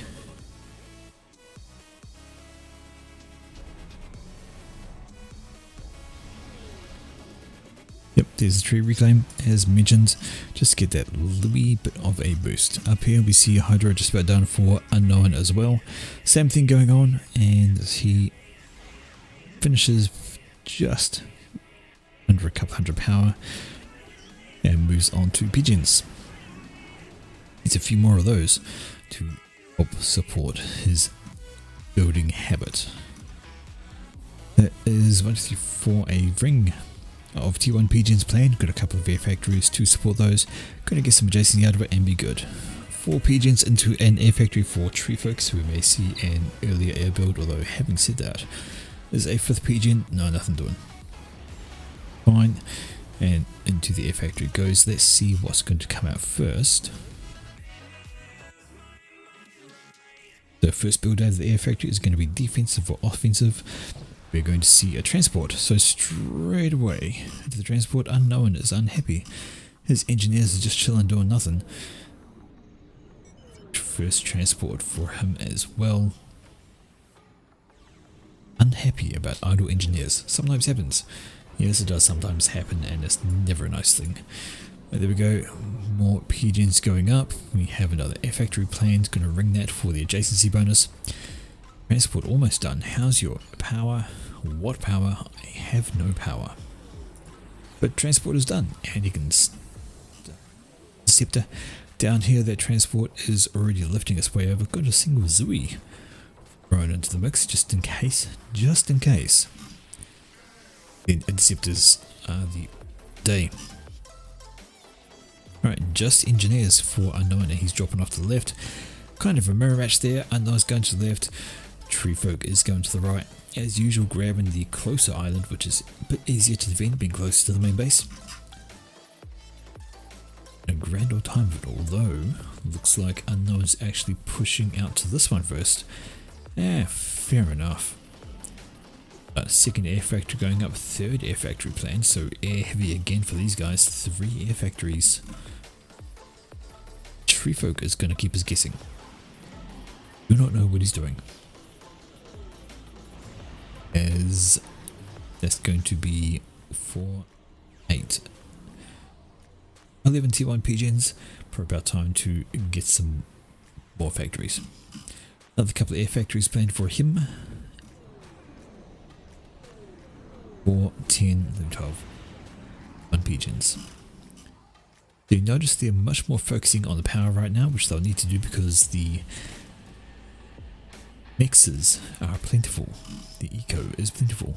And I'm kind of surprised. 2 engineers pop down here. Drop is on the way to actually going to try and counter drop this island.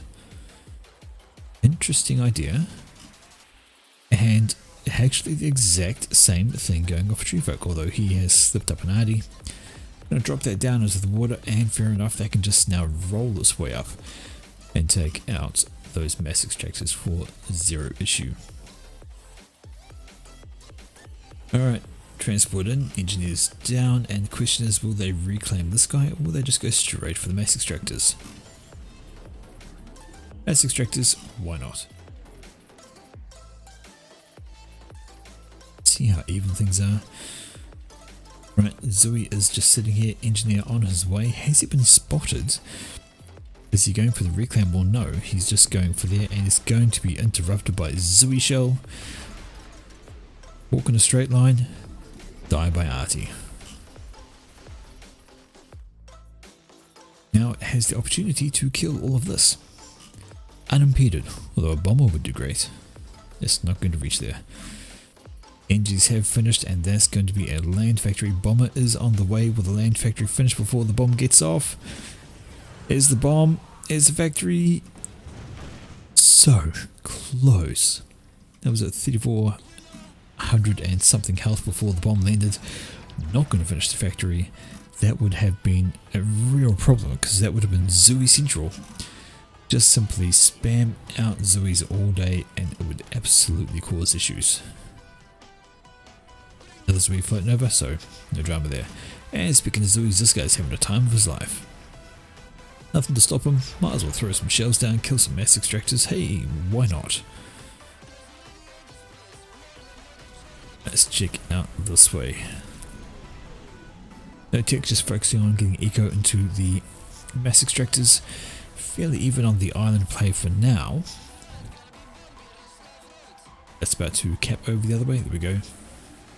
And could probably just reclaim that. Let's reclaim those. Sitting there. Transport trying to go somewhere. If it was spotted by... Oh dear, Inties flew straight past it because they're focused on these guys down here. This transport is trying to make landfall. Should it do so, it is going to be a problem. Going to be able to take us mass extractors. There is a bunch of Zooies on that. Going to be an issue. Bombers do come over, they take out that Zooey finally, who missed that mass extractor. In comes the transport, has been picked up by some interceptors, but it's going to make landfall quite easily, and that's going to be some dead eco. It has got an anti-air on there, some bombers are coming in, they will help shape the death of these. However, bombs away, units still, units die. What do they take out? Well, they killed an engineer and a radar. So all in all, not a great positive for Treefolk. Great idea, didn't really pan out. Over here, interceptors are tangling with a far superior number. That's going to be a loss there for unknown. And now he's got to roam. Bomber just chilling. It's going to sit itself on the ground, chill out. Now it lifts off, and it's going to go NG hunting. But even if it kills some engineers, there is a factory back here which can pop out some anti-air units. There we go. Bombs away! Kill the NG! That kill orders or patrol orders? Nice kill orders. If Unknown was paying attention, he would pop out an anti-air unit from this factory next, and that would take care of the bomber quite happily. But I don't think he is. His attention will be elsewhere, or he could just send over an interceptor or two. That's fine. Drop incoming. So, retaliatory drop coming in from Treefolk. Question is, will it actually reach things? There is an interceptor. Not paying attention, it passed, and that is going to also make landfall. The question is, can it do more damage than what Tree Folks drop did? Well, it's down. More Zoos, and away we go. First shells out already are going to do more damage because they're going to kill off a mass extractor. And the Zoos are mobile. So that is a much more successful drop. A couple of bombs down here, they're taking out some of the mixers because, hey, why not? Though we do have T2 air. It's a T2 transport for Tree Folk. And T2 pigeons starting up. Navy, however, rolling up onto the left island, and we've had an engineer be dropped up here to cause some issues. And factory has been made idle, engineers are idle, so Unknown's focus is elsewhere. Needs to focus here really. Wants to claim this island, and he needs to send out some units to do it before he loses. He doesn't scout it, so I don't think he knows that Tree Folk is on the island with him. Right, these Zoos are they going to finish off that? Next, is that single shell going to be enough? No, 5 health. And now they're going to run into the commander. Well, they did their job. They could have knocked off another mass extractor, but not going to get it done. And now they shall die to commander.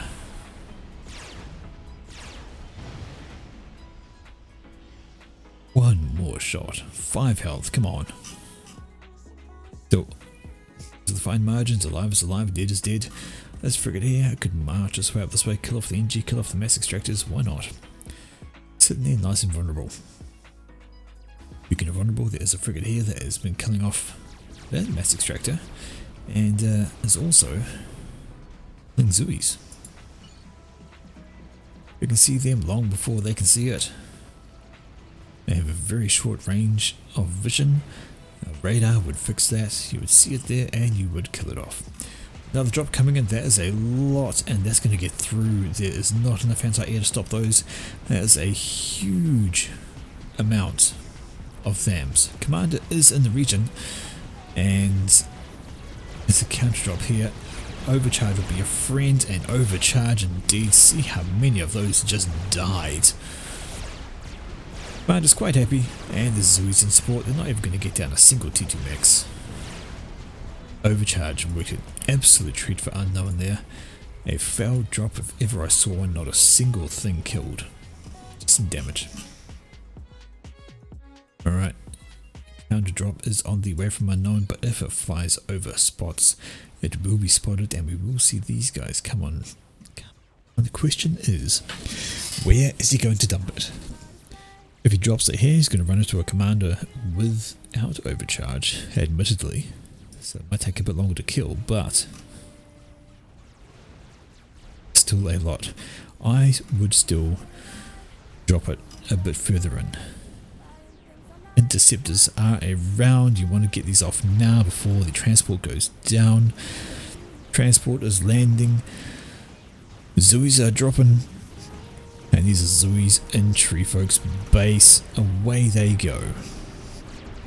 T2 mixers are under threat.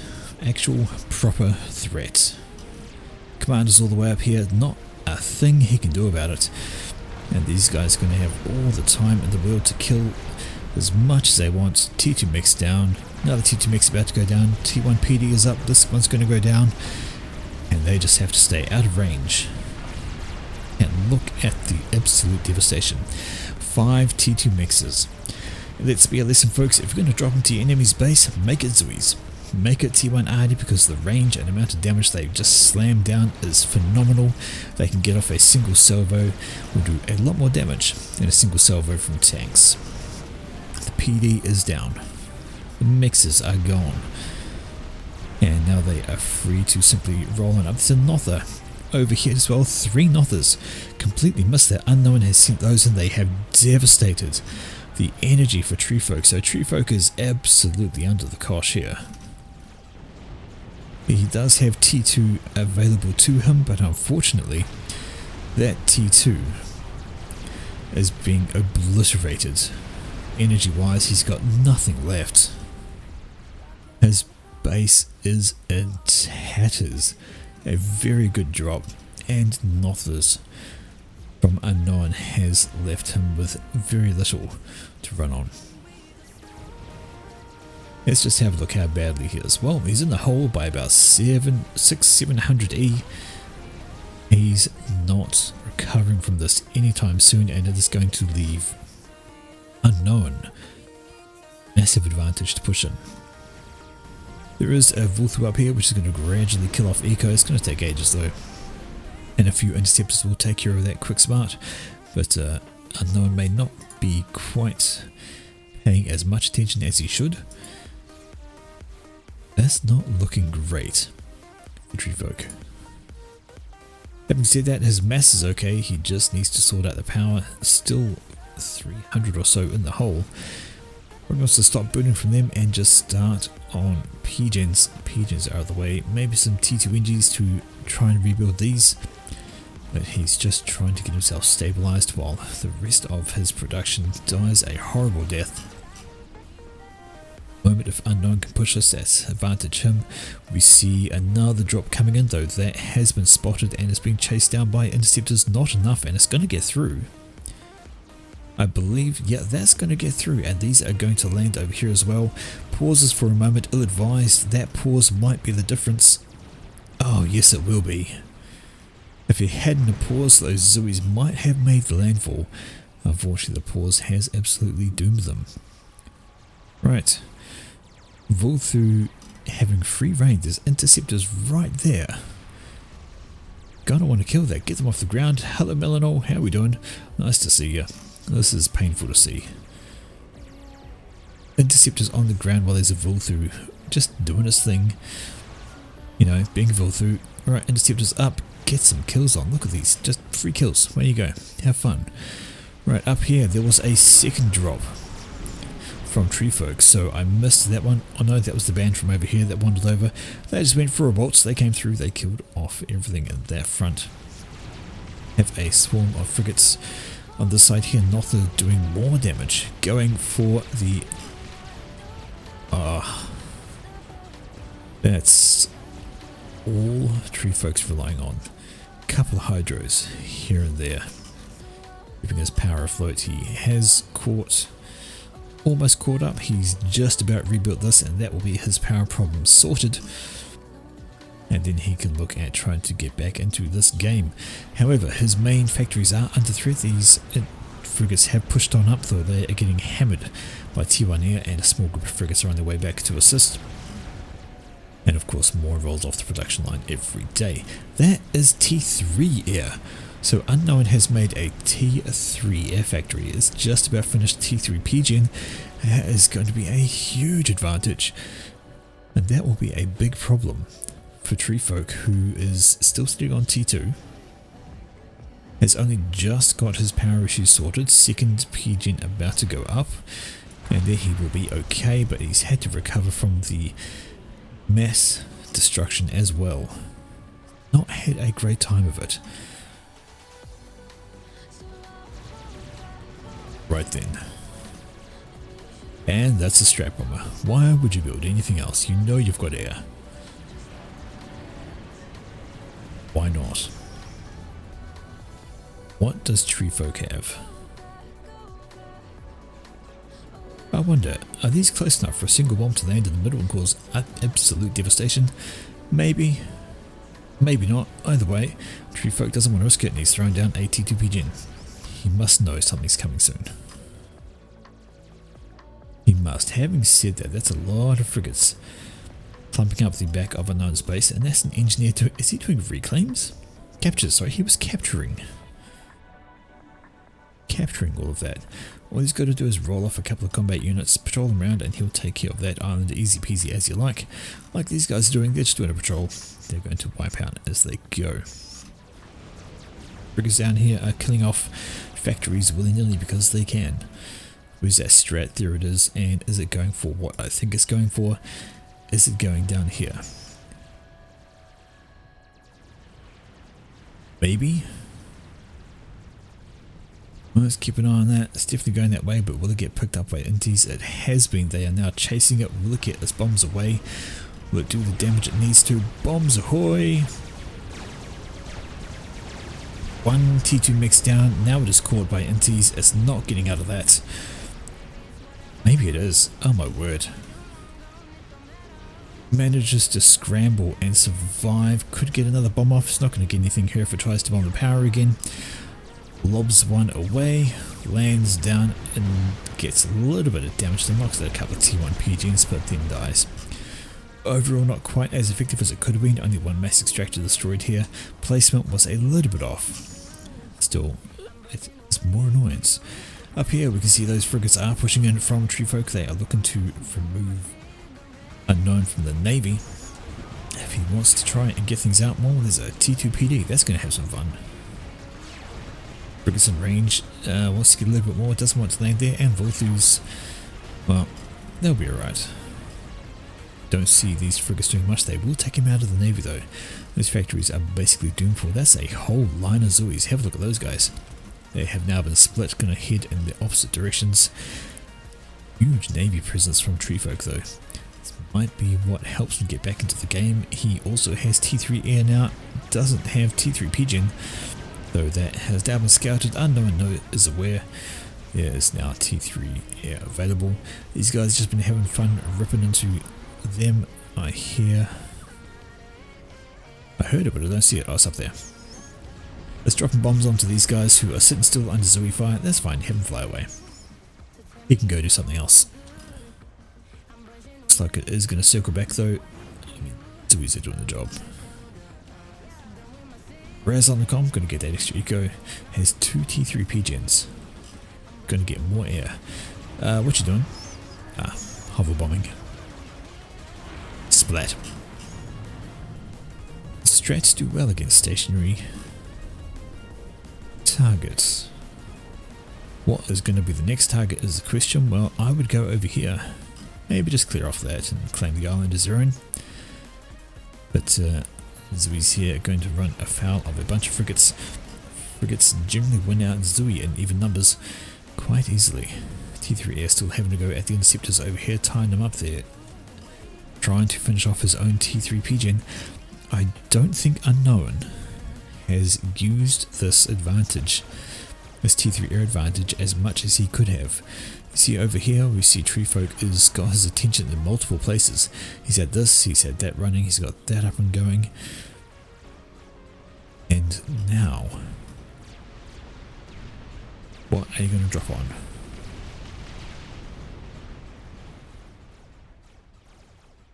Curious choice. Hasn't done a lot, and honestly out of the air game, sorry, out of the Navy game, which Treefolk really needs to get back into because air is going to be quite key. Sorry, Navy is going to be quite key, especially with all this coming. That's going to be an issue if he cannot stop that. The Strat is doing what now? There we go, that's a better placement. Kills off 2 at once, although the Strat itself is looking pretty damaged. And there is a swarm of Inties coming over. They catch it out, it's going to be a bad time, which they are turning, so that has to keep flying in a straight line. It's going to have problems, and it's still going to have problems here. Anyway, there's Flak, some T1 AA. Bombs away, is it going in the right spot? Well, no it's not. It's going to impact on the shield, do nothing, and get blapped out of the sky. Now the shield goes down. Unfortunate timing.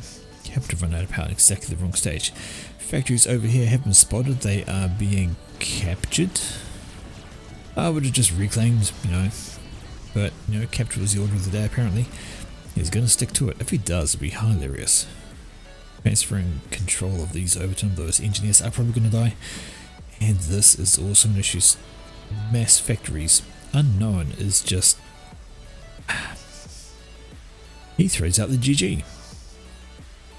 I would say he didn't use his air advantage effectively, and he is just can't focus on 20 by 20 maps. This is the kind of thing that would happen to me. I'd think I was doing well somewhere else, but in the meantime in 2 other locations I'm doing poorly. But he throws it out, decides it is game for him, and drops out. He loses, he is out of the 20, and Treefolk moves on. Okay, on to our next game. and it is the final Loser Breakers. Alteason, good evening, how are we doing, my friend? Nice to see you loitering around. Now let's get into the final game on Point of Reach, and then we can say goodbye to this map and move on to other more interesting things. Alrighty. This time around, bear with me, this is the real Metri. Not the fake one, this is the real one. Just for reference. The fake one is actually out of the 20. He lost his losing round, he's gone, so any Metri from here on in is the real one. And he's going to go up against Demon Streamer. Demon Streamer is up here. Did I do these? Yes, I did. Thank you. Demon Streamer's up here. No, it's the real Metri. Shut up, Depony, you're the fake Metri. We know you're the fake Metri. And yes, we know it's Ryphen. Anyway, you're a fake. Demon Streamer is Seraphim, he's light blue. And down here is Ryphen. Ryphen is in a vomit yellow. Oh yeah, no way, I know it's Ryphen. And I know it's not Sapir.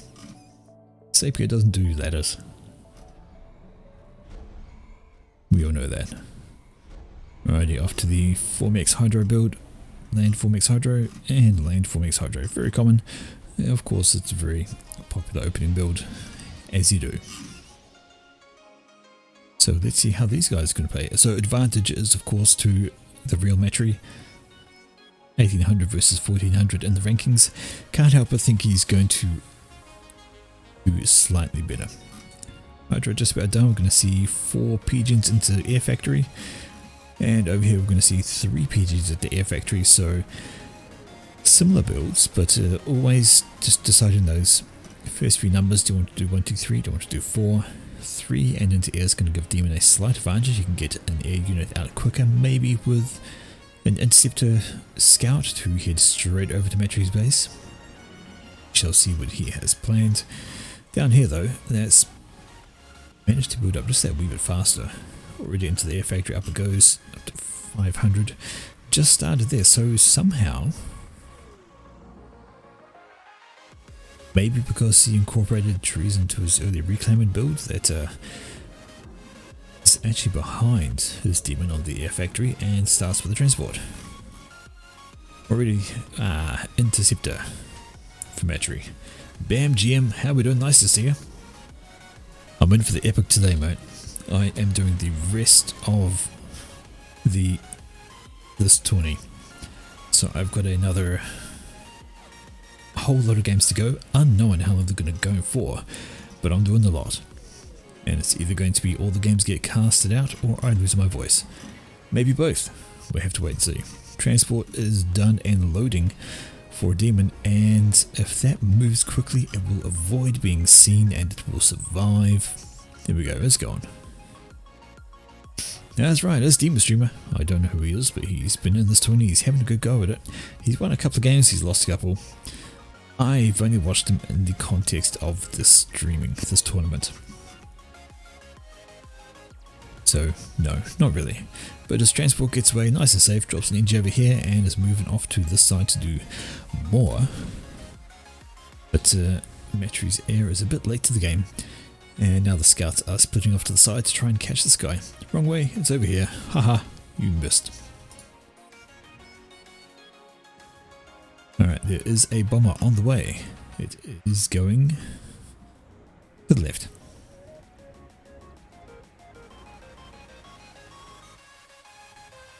Transport out for Metri. That's going to pick up a bunch of NGs plus a Zooey by the look of it. A bit of defensiveness. Up there will go. That's a lot of engineers. And away. And away. And away. And go. Okay, sit there and hover. Oh, for fuck's sakes. Oh dear. Okay. Oh look, no, I'm not going to say much. I mean, if people want to VTube, that's fine. I've got absolutely nothing against it. You know, if his voice has obviously changed to sound more demon-like, cool. But, yeah. If you enjoy it, if people like watching it, more power to them. I do not really care.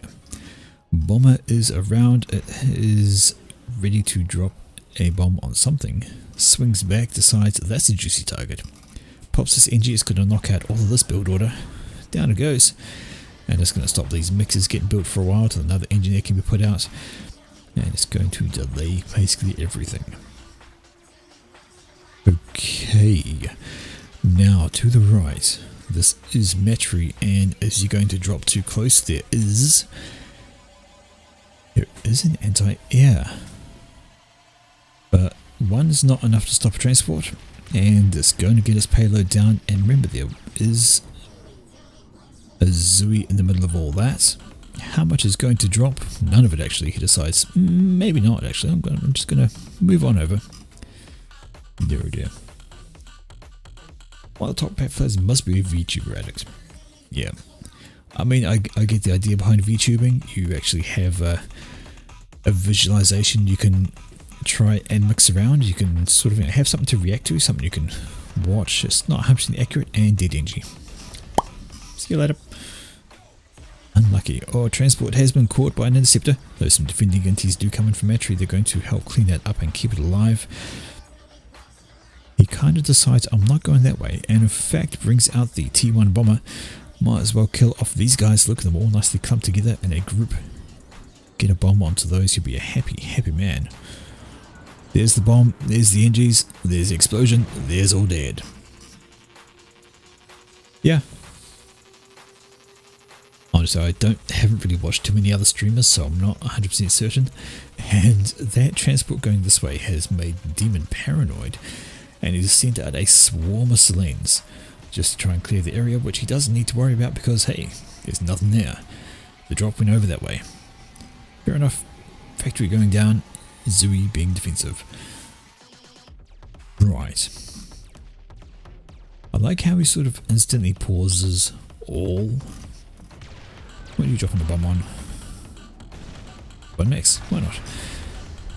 He instantly upgrades and pauses all of his max extractors, so at any point he can just grab it and start it up again, or he can use NGs to assist. Yeah. Wow, I get that. But like, my thought, of course, as I said, was the whole, you have something to interact with. You know, if somebody does a visual reaction like the oh god, they have a surprise face, or you know, they do gestures, you can still see it happening, but it helps keep the identity of the actual YouTuber private, which is fine. I've got no problem with VTubes, none at all. They have some good uses. So out on the right, Matri's got his comm over there, Demon does have his comm over here, probably about similar timings there, but Matri's seen some indies over first, so he's got factories up. Here is a bunch of bombers, and I don't know where they're going, but they're going to run afoul of some interceptors should they get noticed. Maybe. Good little smoothness. There's the shots. Have they been seen? Well, no, they're on their way. Can't help but think they're coming down here. They're not going to find a lot to kill though. Most of the build power is the commander, so they won't get much further than that, and as soon as they're noticed, it's an anti-air. I thought I saw an anti-air unit somewhere. Nope, but they're going to drop bombs on Zuis. Zuis are completely, totally, and utterly defenseless when it comes to bombers. Drop. All engineers, and has been picked up by some inties, so that transport itself is going to die at some point. And should the engineers stay in range of that Zui, they're going to have a terrible time. Uh-oh. 2 Zuis out, and these guys are sitting still, sitting ducks, sitting dead. Transport goes down as well, so interceptors done their job. And I hear the bombs there all over here, but there's interceptors in the mix along with some anti-air, so they might get a couple of mixes, but overall, not going to be a great time. Engineer going down, so that factory won't finish.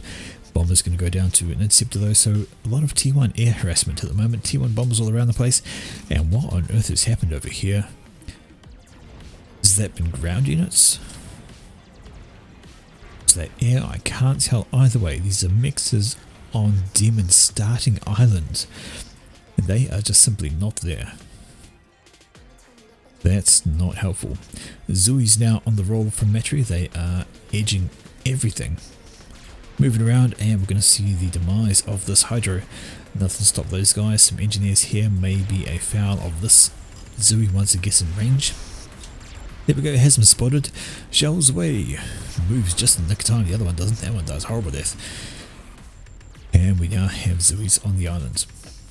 Also got Zoe's on this island. So those bloody floaty, naughty T1 Hardy making an absolute nuisance of themselves. Just wandering on over and making explodey with the eco.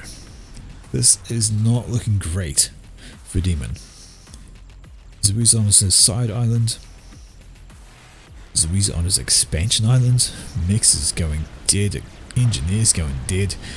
Yeah, some Selenians around, not a bad idea, but just all the chaos. But curiously, despite all of this pressure from Metri and all these Zoe's going out, he's behind an eco. He's stalling power, so I wonder what he's actually like when he's not stalling power. Demon's not stalling power. Oh, yes, he is. But he's got a very full mass bar. What has happened to his energy? Is he doing something I don't know about? Well, he's trying to get T2 on this factory here.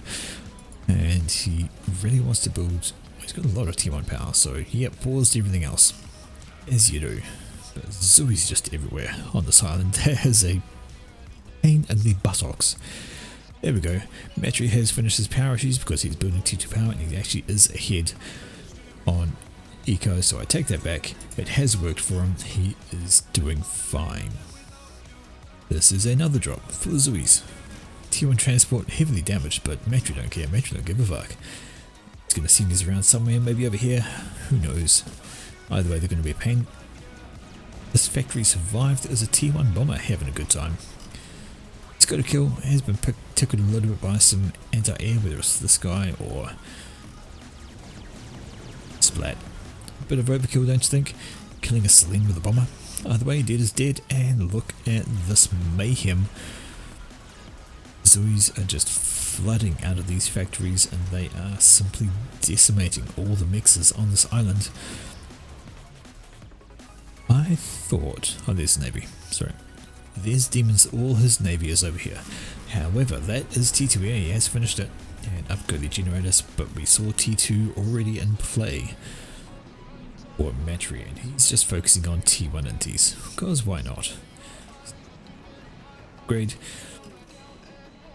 Bombers out from here, so committing to that looks like it's another drop plan. Zoe's just piling up, ready for a transport to come back and grab them.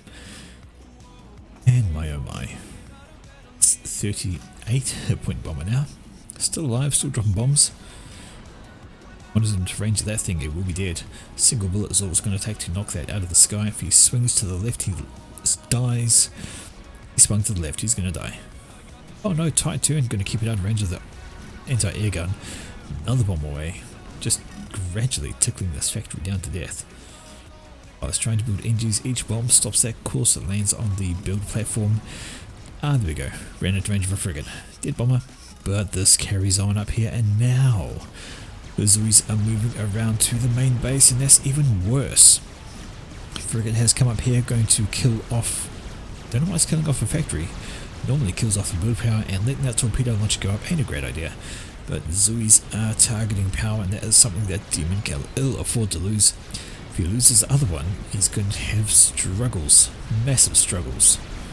The shells are coming in, the NGs have come out for the reclaim, but not fast enough. That is going to go down, and that is going to be problems for Demon. Into the negative? Yes, he is.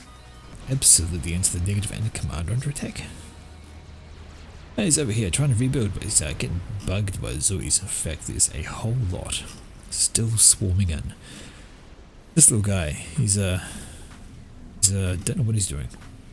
He's staring at the factory, quite confused. Probably going to die when that frigate finishes, but hey, that is your lot in life. More Zoe's coming on over. That is not great. Having said that, Metri's not in the Navy game except for these up here. Has a good frigate around the back of his base, but he also has torpedo bombers. Alright, let us just see.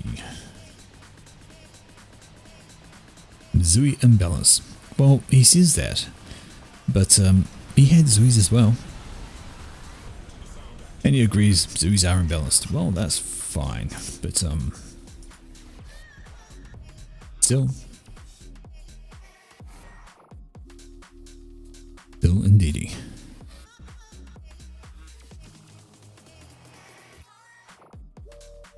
Just getting rid of that message. Sorry, fellas. As you do. It's probably just spam. Alrighty. So, Zooey's are shown as being incredibly OP. Plenty of hover, plenty of damage, the amount of... absolutely annoying. And hard to counter. You could counter them with Auroras, but you could keep them on the move. Anything sitting still to counter Zooey, such as frigates or Auroras, some things to take them on, you have to keep them moving, or they will just simply get decimated by the Zooey fire. Of course, as we all know, Artie is very good at killing things that are moving in a straight line or sitting still. They'll do a lot of damage. Another drop coming in from Matry was planned. In fact, we already had one down here, but they actually had nothing to kill, because it was all dead. So Demon bows out, he is out of the tourney, and it is Matry who proceeds through to the next round. Okay, we are game 27 of the tournament. Yes, indeed, 27, and let's fire this one up. So round 27, there's some of these, we're moving in towards the territory where when we move back to the winners bracket, it is going to be best of 3 battles. At the moment, we're still in the losers bracket, and it is still one round, first win. And I'm going to launch a couple of these. G'day, Rice Fox. How's your evening? Lovely Thursday. Taking things great. Alrighty, it is going to be Blinchik versus Riot. So these guys are going to have themselves a great time. No, that's all good. Look, there's no need to talk. Obviously it's nice to chat, it's nice to see people around, but if you're just chilling in the background noise while doing something else, that is absolutely fine. But here we go. It is Blinchik. Blinchik is purple again, his UEF again. We have Factory with a couple of PGN adjacency. Hydro's maybe a little far away, but there's so much mass. It's Badlands. Want to see the mass to reclaim? There's the mass to reclaim. 9,000, we have a huge amount in the bit here. Got a large clump over here as well, and of course these bits around the edges, so very important. Well, this is actually a tournament, just by the way. This was played last weekend. There is Invitational tournament, and thank you, I am doing good. I'm doing alright for myself. And you see here, there's just so much reclaim, they almost don't bother to build mixes first. But they do in the end. There's just so much. You see engineers come out, they'll wander over this way and just start picking up rocks because there's so many to be had. Good times. Alright, a couple of scouty. Guessing that's not supposed to get stuck there. Silly little mech marine. Get on your way. Go on, get a move on. Silly little boy. That's fine. Okay, but these units are pushing up, so Blinchik has gone for some early aggression, getting some of these little mech marines out, hoping to catch out some at-risk engineers with no defending units, which there aren't any from Riot just yet. It's all NGs at this stage, and if they catch something like this guy, that will cause some issues. Just a delay in the build. They don't want to get too close to the commander, of course. He will absolutely obliterate anything. And are we going to see any combat units, or sticking with the NG build? There we go, there's a Tham. Tham's going to be too late to save this guy though. There's going to be one dead NG. Snoop comes on over, wants to see what it can see. And well, what it can see is a bunch of NGs and a commando. Don't we get too close to that? Here comes a Tham. Mech Marines coming this way. Maybe he was planning to catch this engineer. He might do if the Tham doesn't go in the right direction, or the Tham is being defensive. Maybe it can get drawn away by the Snoop. If the Snoop pulls out, lets the Mech Marine come in. Although it'd be a better idea to have this guy just waltz on the back here and wait for a poor hapless NG to get close. Snoop versus Selene. Always going to go the way of the Selene. Right, had to take a break for some reason. Speaking of breaks, I'll need one soon myself. And it is all go there. Striker. Defensive striker out for Blin and Mech Marine out there. this guy's still loitering around and he's going to get picked up by a Tham, unfortunately. Not a lot of... Well, actually, if he gets right up against the edge, he might be able to pick up another engineer if the movement is good. Another engineer over here under threat, might die. Indeed it does die. Time for you to move up, kill that guy. No intel from Blinchik, no idea what's there. Riot, however, has plenty of intel on account of having a scout go out. That could be a second engineer, no. Survives. Megmarine gets a little bit too close, trying to kill off an edgy, great little bits of micro, dodging back and forth. Gets out of range of a Parasling, survives, does sneaky little things, kills another engineer. I'm loving the micro there. A lot of attention focused on those guys, but inevitably they do die, not after being completely harassing though. Really good work from Blinchik on the early stages, but now it is harassing time is over with those guys, and it's expand plus, I think that's actually left them slightly ahead. Indeed, they have more mixers on the field than Riot, slightly ahead in eco, just marginally, but it's still enough. Also finishing the Hydro first, so Blinchik just that tiny bit ahead at the moment. I say tiny bit, but the early game it can make a world of difference to be ahead there. Having said that, Riot does have their comm here, they're going to be able to build up those mass extractors faster than a single Engie. But grabbing the edge spots first and also grabbing the Hydros. So Blinchik's going to be better off power wise, but Riot might be better off mass wise. Just about finish off that Hydro and we'll be happy as. Plenty of factories planned around there, but we have a similar pattern. No, we had a similar pattern, and that's actually going to be a very annoying raid coming in from Riot. Plenty of Thams doing the business. Engineer trying to run away, which as it might need to. I'm not sure if that's running or just happenstance, but there's not much on the ground to stop these guys. They're going to be able to get a good amount of damage done considering there's 4 of them. Engie's trying to build up factories, well, they will probably succeed, because these Thams have decided to turn back around and take out their mass extractors. Strikers inbound. Okay, and a push on the left. So Riot built up more significant raiding forces as opposed to just some labs, and is now pushed in with them and is doing a good job of it. Commander is going to miss these guys entirely. They are going to have some fun with some strikers. There is an engineer in the mix, which is unfortunate for that engineer. He's going to get picked up. Yeah. Ain. Survive? No. Last shot from a Tham and he goes down. These guys have been shooed away. They don't want to loiter much longer. And these 2 Thams are now going to get chased down by strikers. They will be vanquished. Alright, but now pushing up through the middle. Another band of striker Tham, sorry, has a Zuri way back there. But, they are pushing over to the left, a bad choice because that's where the commander is. If the commander stops building, he'll be able to clean these up in no time. There we go. But having seen that miss a couple of shots does not help, and just leaves the commander there to build and pop down more factories, because more factories is the name of this game. T1 spam is ahoy. How many do we have? Well, we got 10 lane factories for Riot, and for Blinchik we have 13. What? Am I miscounting that? Ah, there's 2 being built. I knew it didn't look quite right. There's 2 here that are in production. They get counted as well, so it actually has 11. So it's going to be an interesting little game. On the eco side, though, Riot is showing as being ahead, 63 mass income compared to the... That's got to be E-Store, surely. Yeah, that number's bounced around too much. I can't tell what Blinchik's actually on. As soon as they get their power issues sorted, though, we will know. I'm seeing it popping up into the 50s occasionally. 57 it seems to peak out when they actually have some power, so eco's closer than we think, though. Riot is well ahead in the power game, which gives them a distinct advantage because, of course, you store power, then your mass can't be generated because mass needs power without, well, basically you need both, but you want to always have power.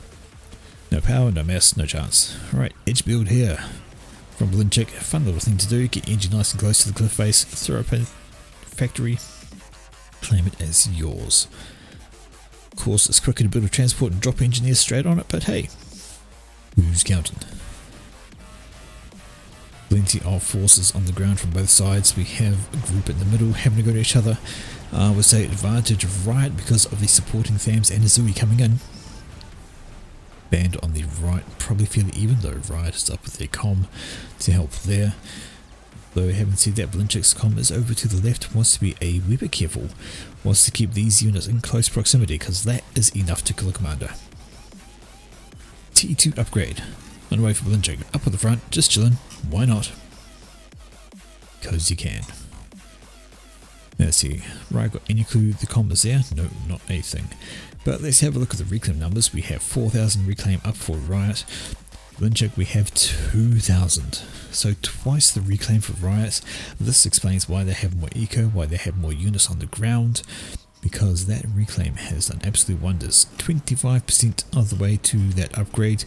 Cannot keep it going because of this threat here. Sizable threat that Blinchick cannot ignore. Thrown a radar system that will be very handy to keep an eye on these, which are inevitably going to push in should they see this upgrade in play. Alright, here's the push. Radar goes nowhere, engineer goes doomed. But Blinchick's going to be safe to sit there and complete this. And they can start thinking about T2PD, which will help hold this area from further incursions, and they can focus their units elsewhere. Up here, Riot has no upgrades on the comm, just plain bare bones. We're up to 80% on that. Getting there, not too badly off. Riot falls back, doesn't want to throw too many units away. Fair enough.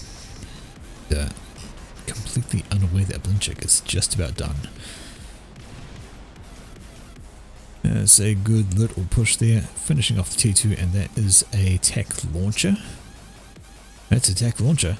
So, Blinchick wanted to grab T2 tack launcher there and start lobbing missiles up this way to knock out what eco they can. Unfortunately, we see there is T2 land from Riot, and Riot has T2 engineers, has finished power, and that will be, before I even mouse over it, TMD.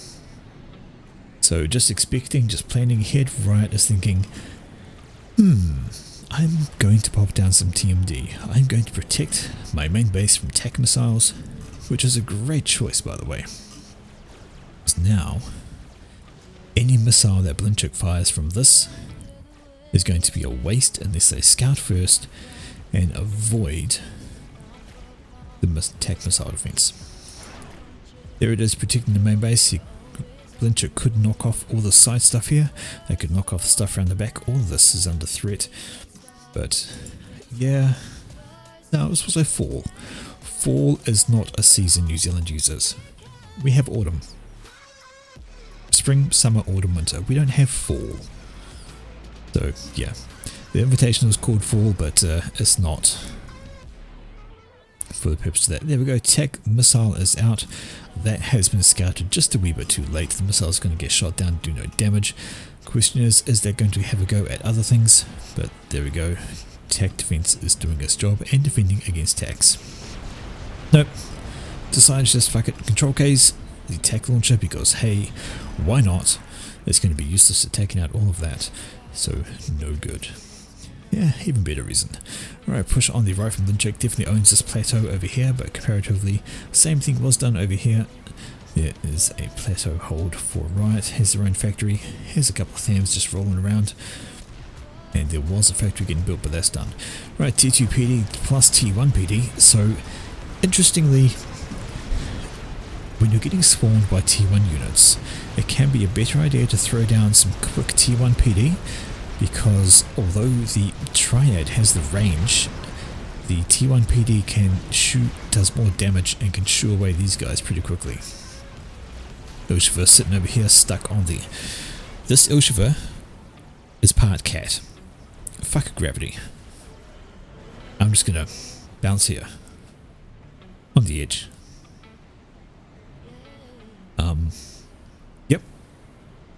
Okay. Congrats to that guy. And he's just going to sit there whittle away at some T1 units that get too close. Eventually dies. That's unfortunate. Taking a long time though. Remember, Ilshivas are pretty tough, but shooting the ground, stuck on the edge, that's going to be fine. I hear Guncom.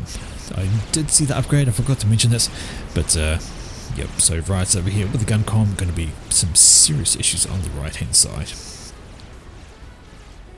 Screenshot someone at Monkey Lord. That's 3/4 cat. Oh, is that when they try and also get stuck on an edge? Yep.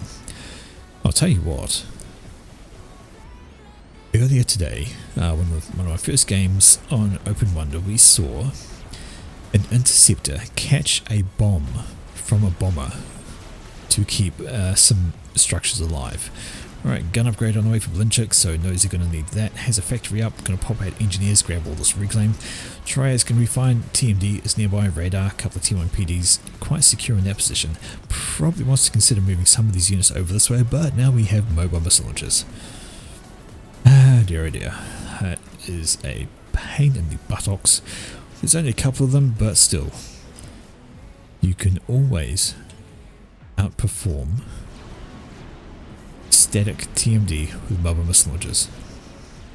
Mass for mass. So let's see, Blinchik, 280 mass for a TMD, while the cost of a 200 mass, so 1 for 1. If you have an even amount, it'd be pretty even, but unfortunately in the end you can spam up more mobile missile launchers, and of course they're mobile, so they can decide to go all sorts of different places and do what they want, where they want. Gun upgrade is done for Blinchik, but Blin now needs to get into the T2 ground game in a huge way. There's a T2 shift into that lane factory, but is it going to be too late? We already have Ilshivas romping on up the mid, and they are having a grand old time. Engineers, I mean honestly, you gotta think of engineers like this as disposable. What they're doing is they're coming up to grab mass. Will they die? Sure they'll die. But how much does an engineer cost? Well, let's see. Let's find a factory. Here we go. So an engineer costs 52 mass.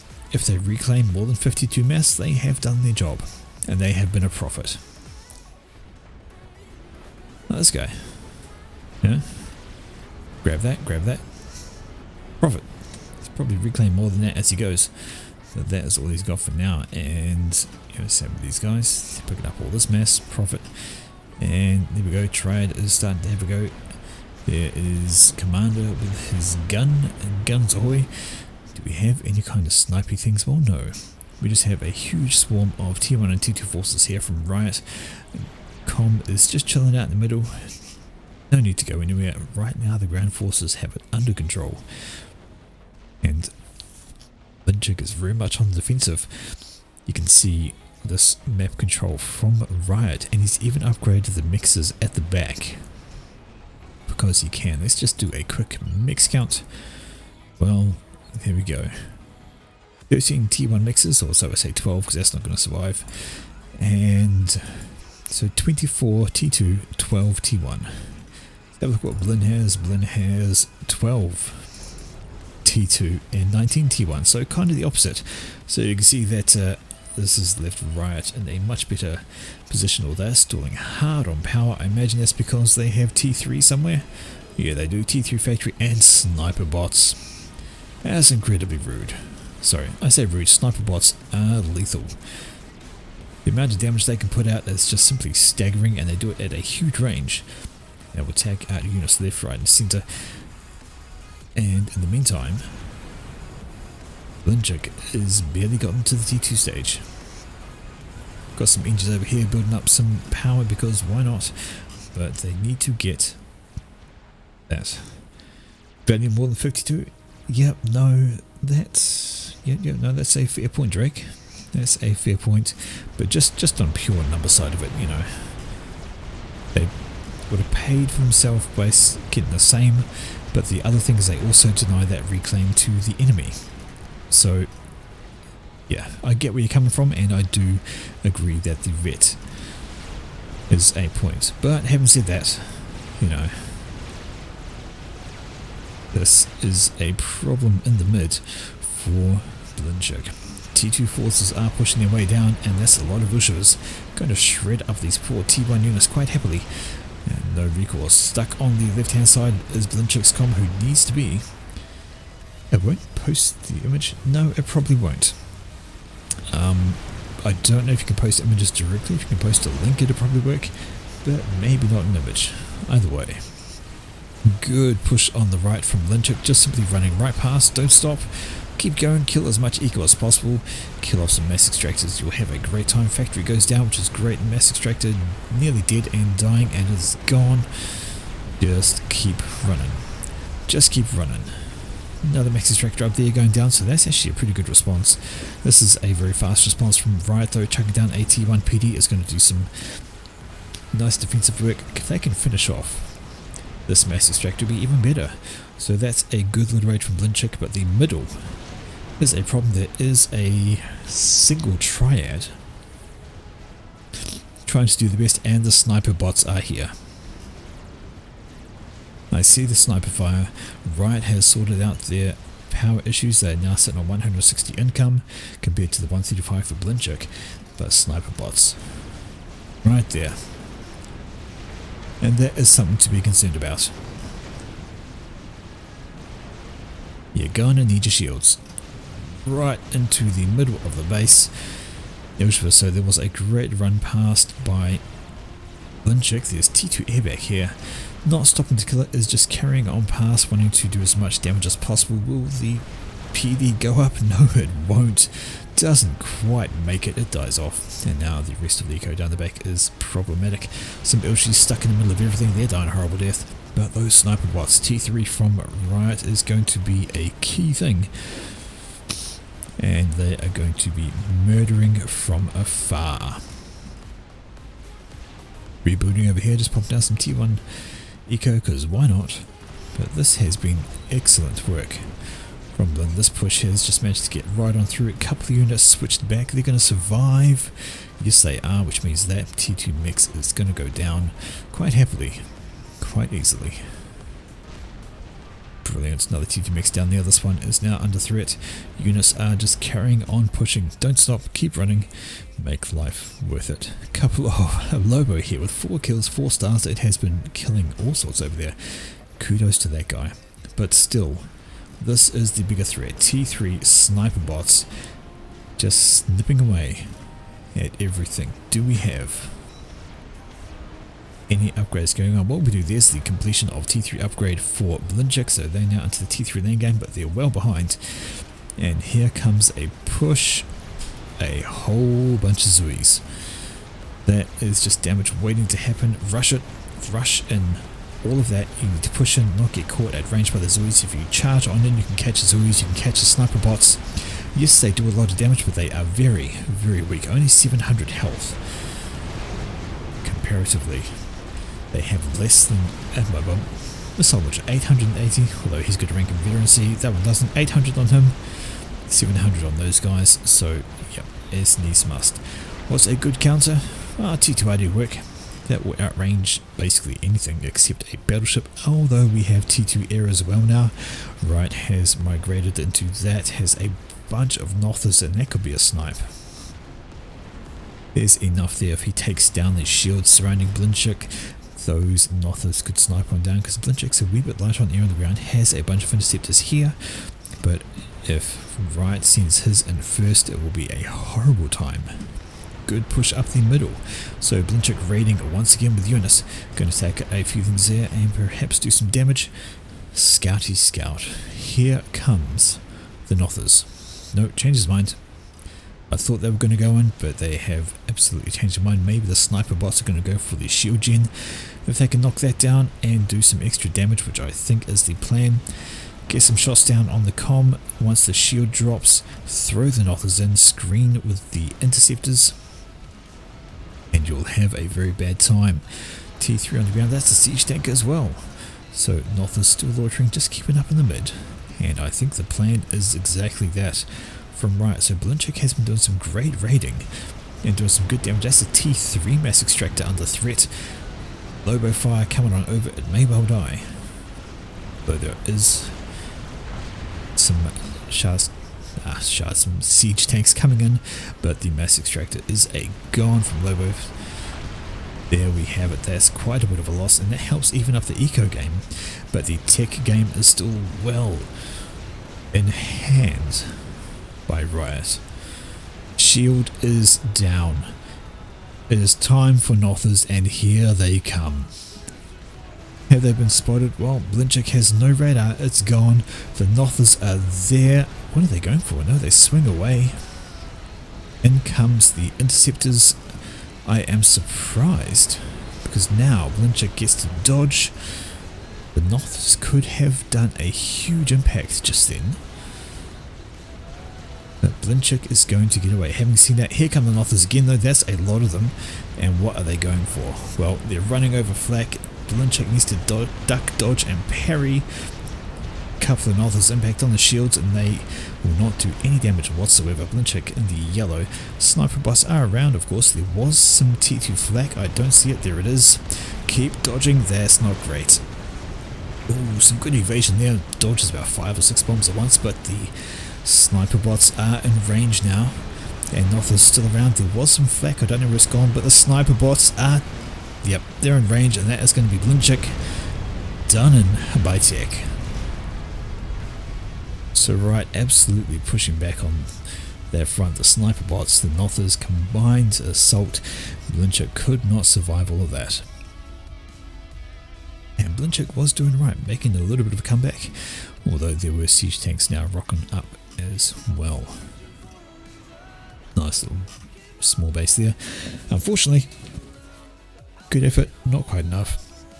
Blinchik bows out of the tourney, and Riot moves on to the next round. Okay. For the next battle, this is staying in the loser brackets, so we're going to see another Badlands map. And again, another couple of people we've seen tonight. Of course, this is all going to be players we've seen. And here we go. Come on. Come on. Launch, launch, launch. Waiting for you to go. Anytime now. Fun, fun, fun. So Badlands again, but this time our people are going to be Treefolk Noob and the real Matry, also known as Ryfun. Right up here, so Ryfun is gone Cybrin. He is in light blue opening first lane, couple of PGens. Opponent today is Treefolk Noob, also Cybrin, in orange first land, and a couple of PGens. Alright, and yeah, I see a Hoppatot, yes. Yeah, mobile T3 RD is insane against T1 spam.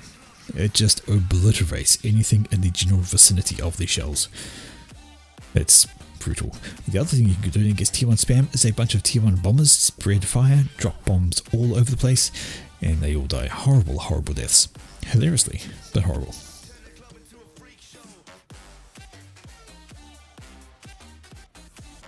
Alright, first units out from Matry. That is going to be engineers all day. Down here, more engineers out from Treefolk. So, similar start to the builds.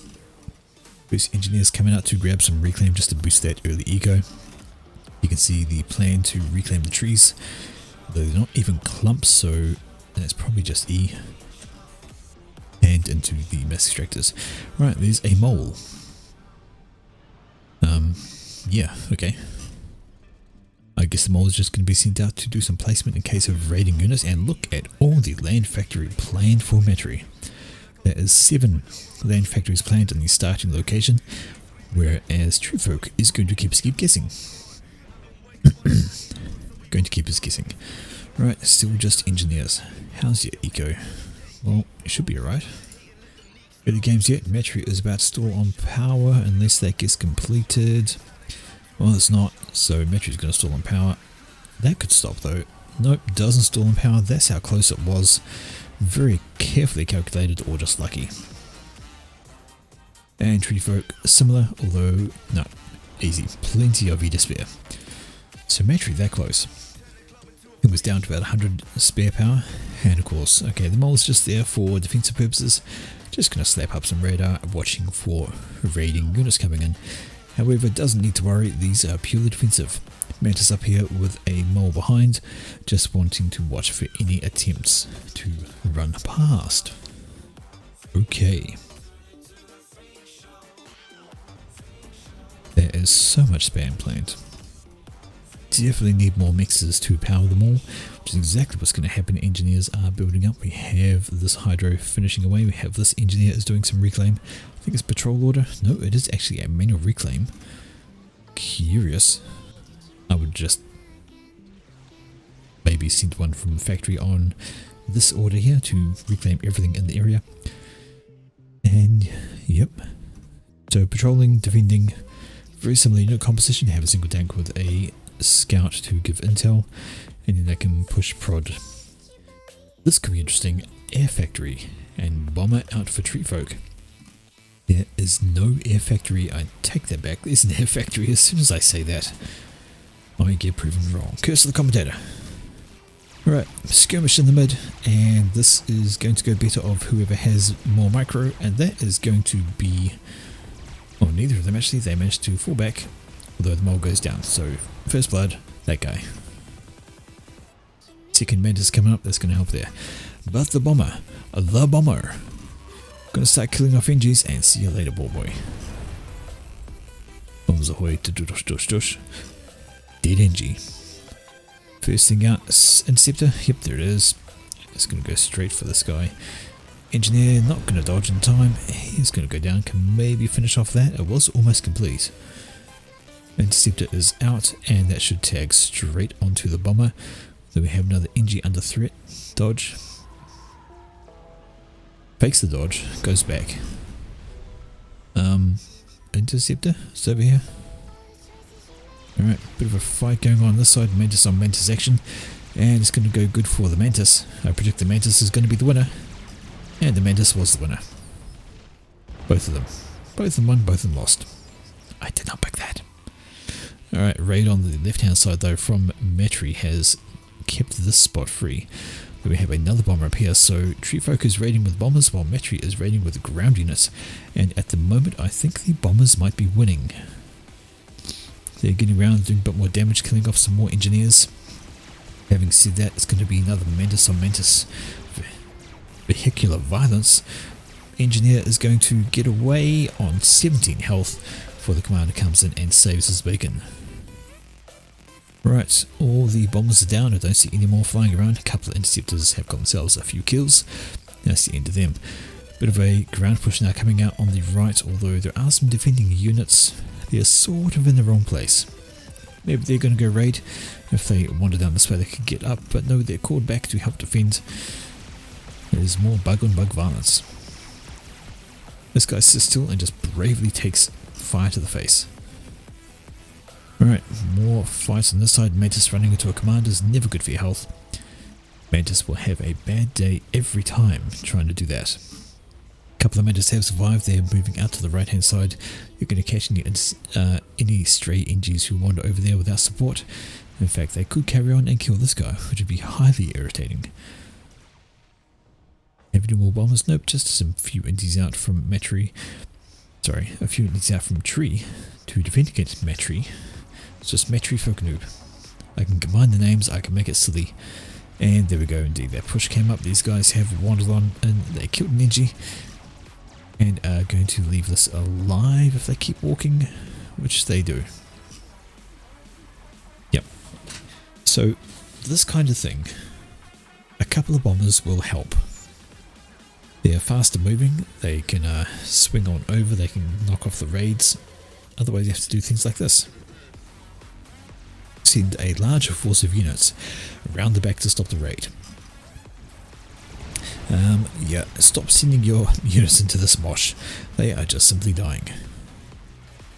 Larger force running on through, and a good number of units for Metri pushing up the middle, so helping him hold some ground. But is behind on eco because Tree Folk has gotten all of his expansions and all but one of his mixes out the back.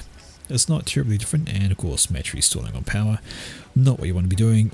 Every time he blips we are seeing 51 income. So not as far different, but that E-stall is absolutely real and making a heck of a difference. Alright, death to the Mantis, says the Mantis. There we go. Commander over on the right, and that's going to help out a lot. These guys are in for a rude awakening. However, on the left hand side, that is a larger band for Treefolk. These Mantis are going to go down for not much in the way of gain. They are doomed if they loiter. Group up, run away, and stay away from that guy. Right, looking a wee bit better there. Eco is caught up for match free almost. Once he sorts his power issues, he'll be a happy man. But he keeps doing that. Where is your E? You doing a tech upgrade somewhere? Nope, that's all T1. More power. 1 T1. Okay, do we have T2 anywhere else? That's T1, they're all T1 there. No upgrades in play. Looks like T1 spam is the name of the game. What are these guys doing? They probably got pulled in by an interceptor or a scout or something, but they are definitely in the wrong hood and they are obliterated out of the sky. Alright, Commander down here, having all the fun in the world, knocking off units for free veterancy. Have had a distance build from Treefolk, so he's grabbing that similar item over the side. Make sure he's grabbing his own factory a little bit behind, and this is a worrying number of units backed up by a commander rolling in towards Metri's base. He wants to try and get these guys back, maybe, although they are sufficient in numbers to shoot these units. They are not sufficient to shoot a commander as well. Push back, however. Push down the middle of Metri is keeping Treefolk a bit honest on this side as well. Far more units here, however there are reinforcements coming on in, but it is something that Treefolk has to be concerned about. We have supporting units back here to keep things alive. Let's drop back in the face of that. Commander is here, ready to that. Looks like a radar popping up. A couple of Mantis have snuck on through and they have killed off some engineers. Got some more over here ready to go. They want to stop shooting the Mantis behind them. This one dies to the roving force. This one may get through and get some more kills perhaps. Wanders down this way, a couple of free engineers ready to die. Rolls right to the edge but is being chased down by other Mantis and gets that guy. Maybe not with it. And this engineer here is going to fail at picking up a factory because of these units here. In the middle, well, that has countered back from Treefolk. He's pushed up with a much larger force and he's got a force on the left plus his commander, so that is a worry. Not sure what he can do. Some T1 bomber pressure out from Metri. Just close to the base, they can be used defensively. They can just drop some bombs on units, putting up the damage. Commander is right here, has built a mass extractor. That should ring some kind of alarm bells. If he has radar to see it, which he does somewhere, probably that guy. Has got T2, has made the shift to T2, popping out some NGs. That's a Cerberus turret. Then there's some T2 power. Wants some radar though, really wants to get this up because that is going to be invaluable at slowing down all of this. T1 bombers coming over, they're going to be able to do some damage on all of these. See the bombs coming out any second now. There we go, bombs ahoy, both of them. Looks like they were actually going for the same target. Unfortunately, that's not going to do a lot, but they are going to skirt the main base where the Cerberus turret is and push out to the left. On the right hand side, some more units pushing in. See you later, engineer. Not going to finish those walls. He's going to go down. Did we have tech? Do over there. So that's T2 for Treefolk as well, finishing up a T2 Pigeon. Slightly ahead with a bit more build power compared to Metri. Is still just marginally ahead of the eco game, because Metri keeps stalling on power. It is affecting his mass income. Yeah, the Treefolk who is, well, he's doing the same thing. So now they're both stalling power, so we can't get a true reading. Units running past though, that's not great news. They are going to murder a few mixers, and that's going to pop Metri behind on the eco game. Interceptors coming over to defend against occasional bombers, but the bombers are over here. They're quite happily murdering units for free, because they can. And why not? Game. And the air over this side is going to go the way of Metri, I think. More bombers out, killing off these guys, having fun with this guy. He has 10 kills, he's got 4 kills. Just free real estate, no anti-air on the ground. You're going to happily destroy everything. How are you doing? 14 kills, 8 kills, and T1AA, why not? But massive force in the base, larger force running around the back. T2 on the ground, there's a hoplite. They're going to come over and kill these guys, but not before they take out a whole swath of eco. So Treefolk is doing some very good raiding. He's got 117 income compared to the 67 from Matry, so he is almost double eco. And that just ain't great news. Here they come, knocking out T2 mixes. That's gone hurt. Losing T2, there are a couple of rhinos, they're going to help thin out the numbers. But are they enough? Well, the survey says maybe. Maybe not with that much, but there's some T1 bombers in the mix, they're going to help out. Throw down some damage, and that should be the end of these guys. Maybe they can take out another one, probably not. Right, Cerberus turrets are in place to shoo away the T2 there. But what have we got on the ground? It's a deceiver, a couple of deceivers actually, and that's a lot. That's T3. So Treefolk has decided, fuck this T2 stuff, I'm going straight to T3. And we will probably see, judging from the state of the game, Bricks or Loyalist will work. Both are pretty good against T1. Bricks are great because of their high rate of fire and high range. Loyalists are great because of their speed as well. They are very fast moving and they can pick off units very, very quickly. But inevitably the first thing that will pop out here will be an engineer. That's what we usually see because people tend to want to do power first. There we go, Spiky T3 Cybran factory. What are you going to build? Straight into bricks. So never mind, doesn't need power. No, he doesn't, he's quite comfortable on that. And straight into bricks. Matry has had his eco decimated. He's lost all of these mixes around the back, he's lost these ones up here. Another band, a few Mentis coming through, threatening eco once again.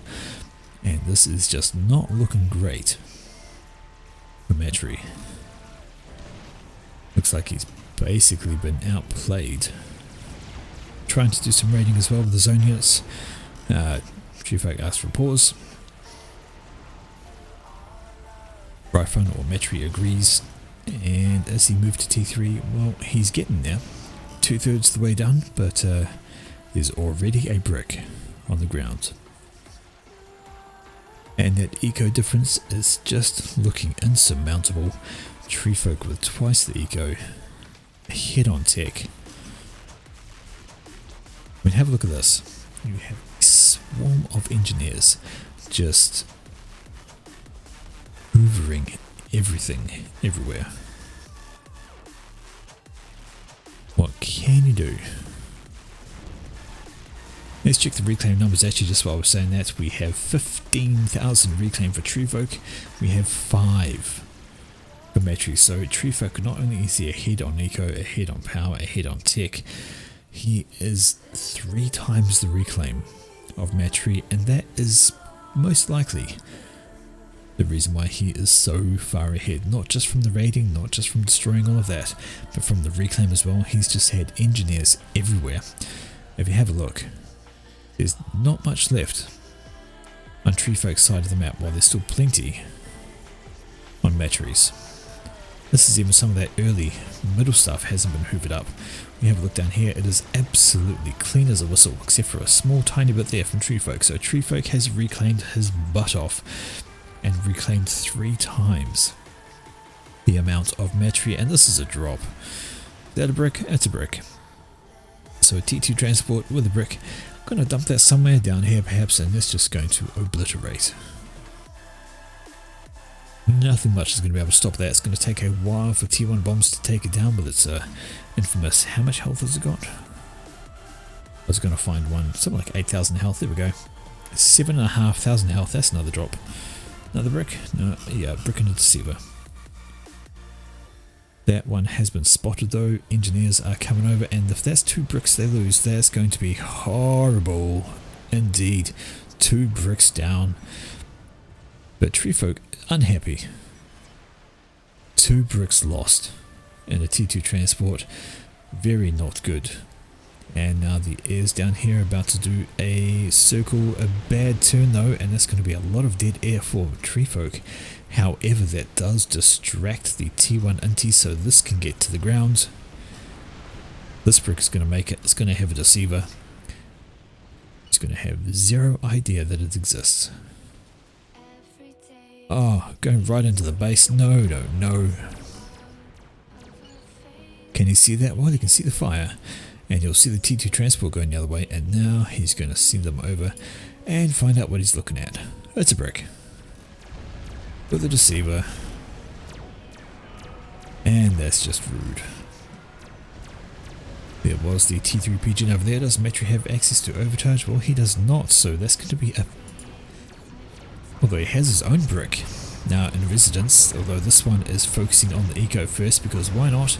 Limited time span, might as well kill off what eco you can while you can do it. Brick going to move in the way, a little bit further to the left, he'll defend. Oh dear. Goes down just. And that is even worse for Metri. Treefolk, I'm going to say it's a power stall. That's a very heavy power stall. What on earth is he building? T3 power, that's what he's building, because he has, no, he doesn't have T3 yet. But he is finishing that off, and once he has done, his eco is going to be through the roof. Compared to Metri, let's just check that. 7, 8, 9, and he has 209 income compared to the 100 from Metri, because he's just lost all of this. And he's going to rebuild that real quick. He is once again half eco of Treefolk. As far as reclaim goes, 19k versus 10k, so still 10k behind on the reclaim side of things. Let's see what the plan is. More power, and that is a T3 airshift. We have, well, that's T1 going to T2 for Metri, so he needs to keep it going on that upgrade. And making it to T3 ASAP, because that's exactly what Treefolk's going, and should he start throwing out some T3 strat bombs, all these T2 mixers are going to be in danger. It's not going to be great. I hear bricks. Oh, it's down there, it's fine. Right, straight to T3, just begun. However, there's a huge amount of assistance on that. That is 50% done, so Treefolk's going to have a sizable advantage for a while. Intis flying over towards Intis and AA. That's not a great plan. Again though, distracting because the drop's over here. So it seems to be a common thing for Treefolk, although that drop has been spotted. And not quite properly, because the Intis didn't pick up on it. They flew past, they didn't snag it. It is away, but it's been tagged by these ones, I think. Metri has it on radar. No, he doesn't, but he has it tagged. So a brick and a deceiver again, but that's going to make landfall this time any second now. Down they go. Landing on the... no, not landing. Moving. Is it actually going to drop into the back, or is it going to die a horrible death? It gets down owing to survival of the mountain. The transport ducks behind this, and the interceptor shots hit the hill rather than transport. Now there's a brick free to do more damage. Does Metri have overcharge? Metri does. Just needs to wander that common range, and that'll be the end of that brick as soon as he does. But in the meantime, he's going to lose so much eco.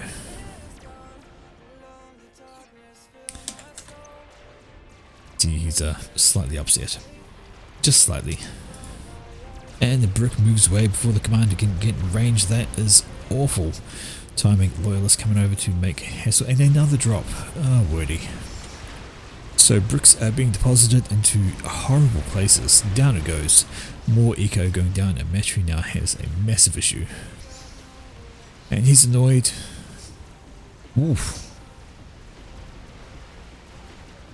That is a frustration. So commander did an OC. Used the energy for the overcharge, but nothing actually happens.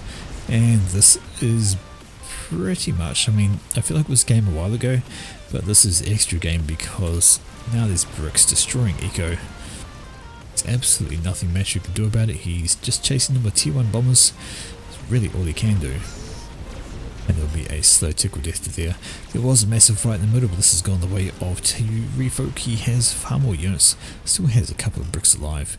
They are going to be victims of Medusa Fire and a couple of defending bricks. And T3 Air is where it's at. We have... oh, the factory was completed. Yeah, spy planes are going out from Matry. Was there any kind of... well, a few ASFs for Treefolk, and it's just ASFs. It's all this T3 build power. Upgrade going down for his comm. Don't know what that was, missed the notification. But not looking great. Matry down to 83 income, Treefolk up to 297, so he now has 3 times the income of Matry. All these raids, all these drops, another drop coming in. And this time it's going to go off to the left, it's going to come down here and kill these mass extractors. Not having a great time. Pair of bricks, they're going to do fine, they can just soak up this damage here. T1 AA. Oh no. I'd throw my hands up at this point. I'd just be like, nope, I'm done. These drops have just been absolutely lethal. Bricks being thrown down, mass extractors being murdered, Eco being eviscerated. Matry starts laser. Oh, why not? What do you got to lose? Nothing at this rate. But Eco is absolutely gone. Still more coming in. More transports out. More bricks ready to drop. What is that upgrade? Oh, we'll find out when it's done, if it survives that long. We have T3RT. Lobbing those shells down. Blap. That was T2. Yeah, he's fine. Alright, but here comes the push. And what have they got to stop it? Not a lot. There's a whaler up ahead, that's going to help. Some Medusas and bricks coming over this way. And Matry has to cancel the laser because he needs to overcharge these bricks into oblivion. If he can grab one there, that would be great. But now he's been spotted, his power is going down. Both T2s are gone. T3 is about to go pop. And there's nothing left. Way in the hole. 3,000 power in the hole. This AIDS game, fuck me. Control Ks and he is done. So a comprehensive display from Treefolk. Reclaim really made the difference there. Reclaimed so much more than Matry in the early game. Did some more raiding because he had more eco. He could raid with more units. He could get more damage done to Matry's eco. It all just kind of steams back to a little edge at one point. It turns into an edge everywhere else. Alrighty, you're going to have to forgive me. I do need to take myself a break. Enjoy the music whilst I do that. I must empty my bladder. Be right back.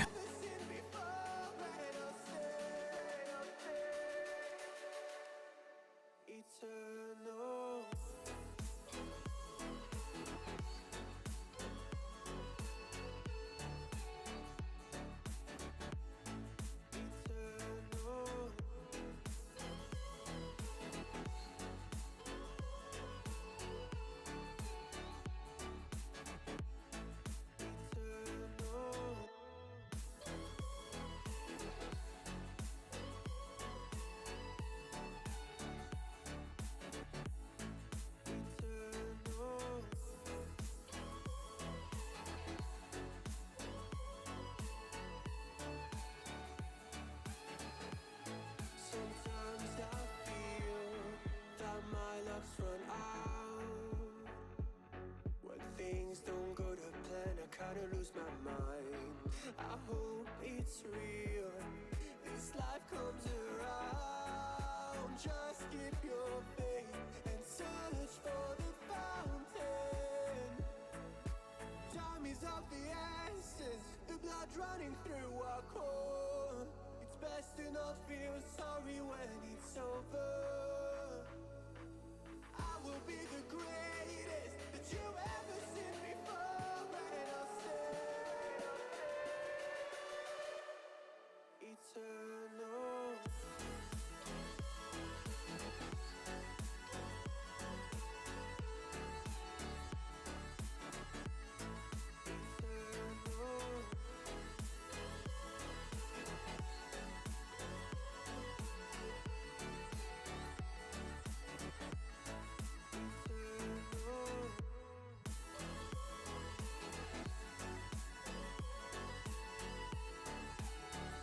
Alright, we are 3 hours into this lovely little cast, and I think we probably have another 3 hours to go. No, surely it can't be that bad, right? Well, we don't know. Anyhow, that was Treefolk beating Metri, so Metri or Raifan is out of the tournament and Treefolk carries on. Which means we now drop or move back up into the winners bracket, and these games are going to be best of threes. That's right. The next couple of matches are best of three. So, first off, slap this one in here, make sure we're looking at the right set. Indeed we are. This is going to be best of three, and in the winners bracket, going down between Jagged Appliance and Reactive, and hopping on to a little map, best of three, a small map, known as, once it loads, you'll see it, Esgaroth's Ruins. So, small 5x5 kilometer map, nice and tiny, and these two guys are going to have a go at it. Not a lot of reclaim, couple of thousands just loitered around these hills. Do have some civilian structures, you could either reclaim or capture those. These here are neutral, so you can wander units up to it, no pressure. And of course some larger bits of reclaim there. So kind of want to grab these slightly larger structures to deny from your opponent. Capturing that could be useful, it is already behind walls and can do some damage. And I've actually seen people capture these for no other reason than they can. That's all. Alright, no hydro starts. What are we looking at? Well, wow, that's a plan build and a half. Looks like straight out with the unit. So onto the com, a couple of PGens, then into the mixes. Down here we have a similar thing. So yep, structure, a couple of PGens into the mixes, because the hydro is all the way over here, so you don't have to worry about trying to claim that. But you are sending out some units as Reactive, trying to keep things interesting. A bit of ice in the middle, not a huge amount, but there's some ice, and it's also a pond, so you could throw your commander in there and get some reclaim free of charge.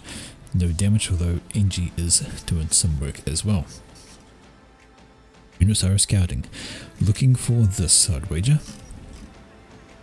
Engineer working his way to mid is going to run afoul of a Tham well in advance of Jagged's own. We're going to see a dead NG any second now. So well anticipated by Reactive that NG is going to have a horrible time unless he can micro his way into survival. Some good dodging going on, but not quite enough. Yeah, it's going to be the end of that guy. This Tham's going to go down, and that's Celine also. But that has put a stop to Jagged getting any kind of engineer up to the front for this reclaim, and we can see exactly the same thing for Reactive. His engineer is going to make it, and there's a Tham which is going to cause some issues, and that's not going to go well. And this is amazing micro from Jagged. That Tham's going to have a horrible day. Not bad, but not great either.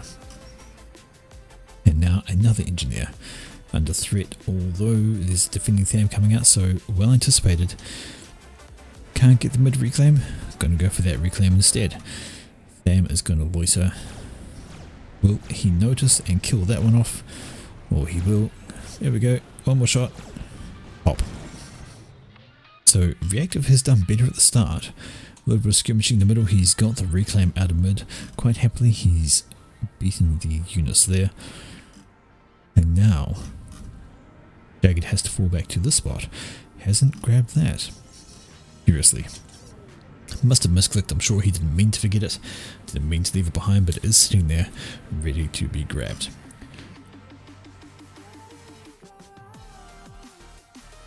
On the right hand side, already moving down with an engineer and a defending Tham, just keeping things healthy. Roving Tham moving out to the left. Wants to see if he can pick up this NG, which it might do, but more than likely is going to die to these defending ones, which are bearing down at a great rate of knots. 1, 2, shots ahoy. Not getting out of that. This, however, could be a difference. These guys are moving around towards the back. If they can sneak on past, they could catch this NG right here, which they are very close to doing.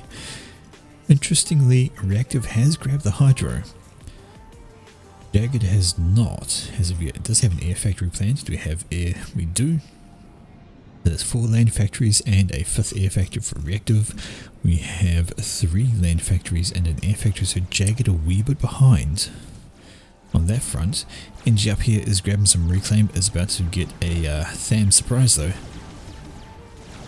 Hiding behind the walls for now, but then going to die. Horrible death.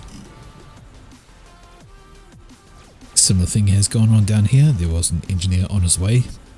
He's died to 3 Thams and a Slim. They're just going to hold the line and be annoying in general. Jagged is up front with his comp in the mid. And we can see Reactive is finally moving his up. Right, units on the way. That's going to go a wee bit better for Reactive because of the split. For some reason, these guys went up while these guys went around, although the units have been carved into a single line. That's going to be a dead Tham. No, it's going to survive on 4 health, but that's going to be a dead Engineer. And on the right hand side, raiding from Reactive takes out a mix, but no Engineer because he's all the way down here. Zooey lobs some shells over, gets some damage on those guys. And that's just good play from Reactive all round. His commander's now moved out. Got rampaging units left, right and centre. Engineer coming up to the top trying to grab this reclaim. Would do well to send a unit or 2 up here just to kill that and mow things down. Sizable force out from Reactive on the bottom though. That's helping out his come quite happily. He's in no danger. Up here, well, this engineer has had some fun, managed to get absolutely no reclaim because of these Thams coming in to clean up. And now we have a push from Reactive moving over to the right. His units are going that way. They're going to see how much damage they can do before they get nullified. Jagged's comm is on the left, but he's decided to pull that back. Thinks maybe I need these back towards my base, which hey, you do. Gonna leave his units alone on this side here to take out the base extractors and any NGs on the way. Like that one, but they'll do fine. Walking on back, needs to get their large force, defending force from Jagged, and a bomber is out. Air factory was not made for Reactive. So this bomber's going to have free reign to just, well, murder as it sees fit. There's no anti-air to speak of anywhere or Reactive, so he'll be on this one. I say that, my mouse is hovering over one already. And down it goes. That bomber is now heading for, I don't know what it's heading for, but now we have comm meets comm in the mid. And Engineer's going to get interrupted by that bomber, who's going to get picked up by an ISL. I don't think the bomber's going to get much done. Right, commanders are stubbornly staying near each other, trying to keep the units out of it, because of course if you have units and your opponent doesn't, that's going to be extra damage you can pop onto the commander. But now, Jagged is focusing down on Reactive. Reactive is looking, oh, this one's going to be too close. Units from Jagged around the place. Do either of these guys have overcharge? Reactive does not. Jagged does. So Jagged's going to be able to do things like overcharge all these clumps of units and get some extra kills, maybe some extra ranks of veterancy, but at the moment he is carrying on, pushing Reactive. Of course the water is just there that they can dip right into, but now that's not looking great. Jagged's down to 4,500. I think he needs to get Reactive down under 2.5, so it's a mutual KO. He's down to 2.5 himself, trying to walk his way in. Can he do enough damage to Reactive before dying is the question.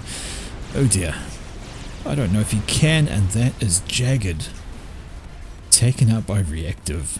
Just ran out of units, then could not push down enough punishment from Reactive, and game 1 goes to Reactive. So these guys will have another go at each other. It's going to be round 2. And we are going to have a new map for it.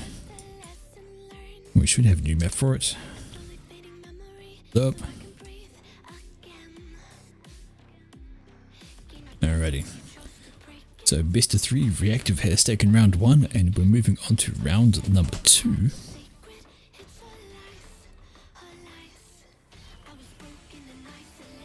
we go. Okay, this map is called Arcane. I don't know if I've seen this. 7,000 reclaim across the map to be grabbed. A very traditional 4 mechs plus hydro layout, double adjacency for the factory, and that will be pretty much the exact build these guys are going to do. We'll see the factory, but anyway, Jagged has switched up. He is now UEF, and he's still Burgundy though, and first land of course with double adjacency.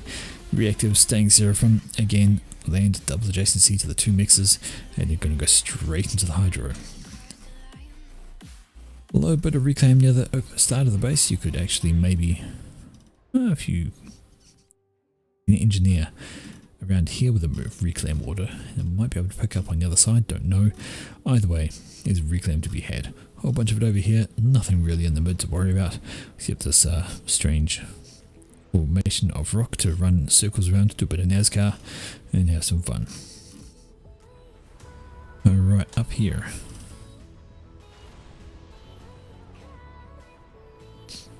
There we go. So factory 1, 2, 3, 4 hydro, and second factory planned there. Not sure I would have done that myself. I may have pushed it towards the edge and then built some pigeons in the middle for extra adjacency, similar to this. Although maybe not quite. Like this one here, you put a pigeon there, and there another factory there to have adjacency to both, but these guys are higher rated players than me for a reason. They know what they're doing. But this is factories all day. 1, 2, 3, 4, 5, 6, 7, 8. 11 land factories and a single air factory. Here goes the reclaim orders out. Grab those tree clumps. Up here we see, just sticking with the 2 factories for now. I imagine we'll see a bit more of a build be planned. Just while he thinks about what he's doing, and yeah, just the hydro for the moment. There we go, there's some more pigeons. I imagine we'll see an air factory pop up after that, but some roving mech marines hunting for prey.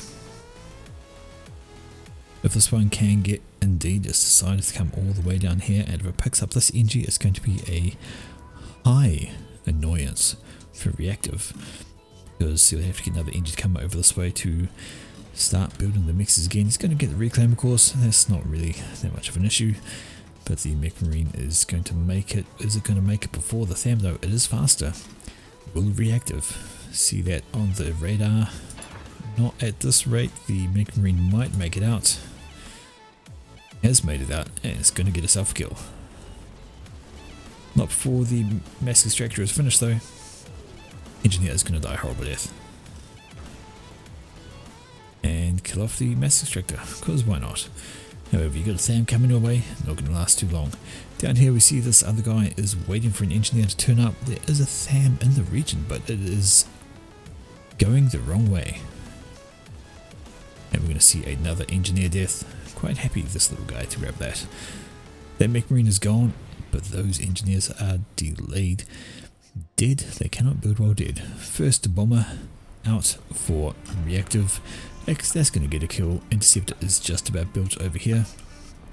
But there are 5 NGs all closely clumped together and want to spread them out, which indeed they do. Nice little stop there. Interceptor is locked on to the bomber. This guy needs to dodge. Not going to make it. Is going to make it. Great little turn there to survive. And the interceptor, can they kill the bomber in time is the question. That is a great question. One that can be answered with the answer of no. Because he missed. That's going to annoy Jagged a bit because he had the opportunity, he had an interceptor. And the bomber's now going down this way, not sure what it's looking for. But that way it goes. Maybe we're going to take on some units. A few tanks that could do with a bomb. These 2 in particular. They take a left turn but not before getting smacked by that there. Right, and these have to do a U-turn. This bomber has been having a great time avoiding these guys too, but now it should be over. Are they just patrol order? As soon as they see it, they're going to lock on. It's going to be a dead bomber. Got himself 4 kills though, hasn't done badly. Knocked out a couple of engineers and a couple of tanks. So yeah, we have a striker, has made its way down here, killed another Engie probably, and is working on a mass extractor kill. Oh, really? These guys are supposed to be on patrol to kill that thing. Ain't doing a great job of it. Finally goes down, but not maybe too soon because interceptors have come in from reactive to help tidy that up and keep the inties out of the air. Up here though, we see it is Jagged. His comm is going for a walk. He is going forwards. Doesn't care. Not a great place to land your scout plane. It's going to die to a striker. Not often you say that. Pop. Small airfight over here. It's going to go better for reactive because his inties, I thought it would, because they seem to be in behind Jagged's. But actually it's going pretty even. And actually reactive on the retreat. It's a draw. Tham tries to sneak on through up this way, gets not much done. Another Tham sitting here gradually trickling down a mass extractor. This striker got killed just before it could finish off that mix there. It is down to there. Persistent interceptor kills the others. Had enough. Besides, two. Drop going over here. Where is that going? What's going for this back plateau here? Isn't a bad shout because the only way to get there is by air. These cliffs are just simply too high to distance build from. Could, on this map, go Navy. I think boats can, yeah, they should be able to slip over there, so you could go Navy. Putting out a cruiser of either of these factions would be quite brutal, because they would simply kill everything. Alright, that drop has made it. Engineers are up here, free to build mixes. It's a factory. Some anti-air, anti-ground, so it'll be difficult to dislodge. Good set of bombers. Down here though, this little forward base being held easily by reactive. He is in no danger there. And on the same we have Jagged doing that. Trying to build up this factory here, get it all up and running. Can then start popping out engineers and grabbing all this reclaim. Bit of run by the back going here from reactive, sending some units over this way, and also up the guts. There is a bunch of Thams with a Zooey in the mix, so that will be able to do some good damage to this factory. Gonna last long under that onslaught. And indeed more units coming this way. Bomber is out. Plenty of build power in the base there, but even more for reactive and more on the way. See a radio going out from Jagged, a few units down here looking to try and knock off a mass extractor because hey, why not?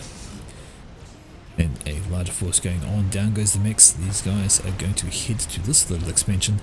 If they can kill off these mass extractors, be extra annoying. Did not click on the right things. Apparently not. Eco is fairly close, reactive is a little bit up. He's on, well that was 45 until he power stalled. Jagged is sitting off 40, he's not power stalling. And reclaim wise, Jagged's ahead by about 500. Okay, up here we can see these units are having the time of their life, killing a smaller force, and they're now going to mutilate the mixes into oblivion. I keep using that phrase, it's nice, mutilate the mixes, it's handy. But they're going to do exactly that, kill off the eco, and it's going to take time for reactive to sort that out. The bomber came down here looking to see if anything had been dropped, but no, wrong way, it's been dropped up here. These units have made it up the back, they're killing off these mass extractors. They've already killed an engineer, as evidenced by the fact this was incomplete. We have a nearby engineer planning to wander on back and finish the job. But Commander from Reactive has moved up here, building a factory just like Jagged did over here, but he's already done that, and has engineers doing reclaim. I hear bombers. Bombers don't get much done on account of a wing of interceptors coming in, but interceptors pay them no mind because there's units in yo mixes. Millions of Thams coming in one by one. They're getting just absolutely smashed by these strikers as they rock in all at once. Gonna be a easy hold there. Air firmly in the hands of Jagged, I would say, and he's had another I don't know if this was a run by or a drop, but these guys have gotten into the back. They've killed off just the one mix, so I think that was a run by. Here's a drop, and it is heading for this plateau back there. Going to run into a single interceptor, but they'll be able to drop off those units quite happily. And now, well, this doesn't look great for reactive. He's kind of surrounded, and these are gunships, so Jagged's actually snuck into the T2 air game, and with a massive air wing, this is danger for reactive, and his comm is now under pressure from the air and going to be under pressure from the ground. Reactive probably needs to react a bit quicker to this. Down into the yellow goes his commander. The air wing is staying right away, and there's just more and more gunships turning up. This is the end for reactive. I don't see him getting out of this. Throws out the GG. Even if he kills the air, there's enough units on the ground to shoot his commander and flee, go away. So, game number 2 of this round goes to Jagged Applies. It is 1 apiece, and we are going to a tiebreaker. Best of 3, good little set. Last game, who's going to go through?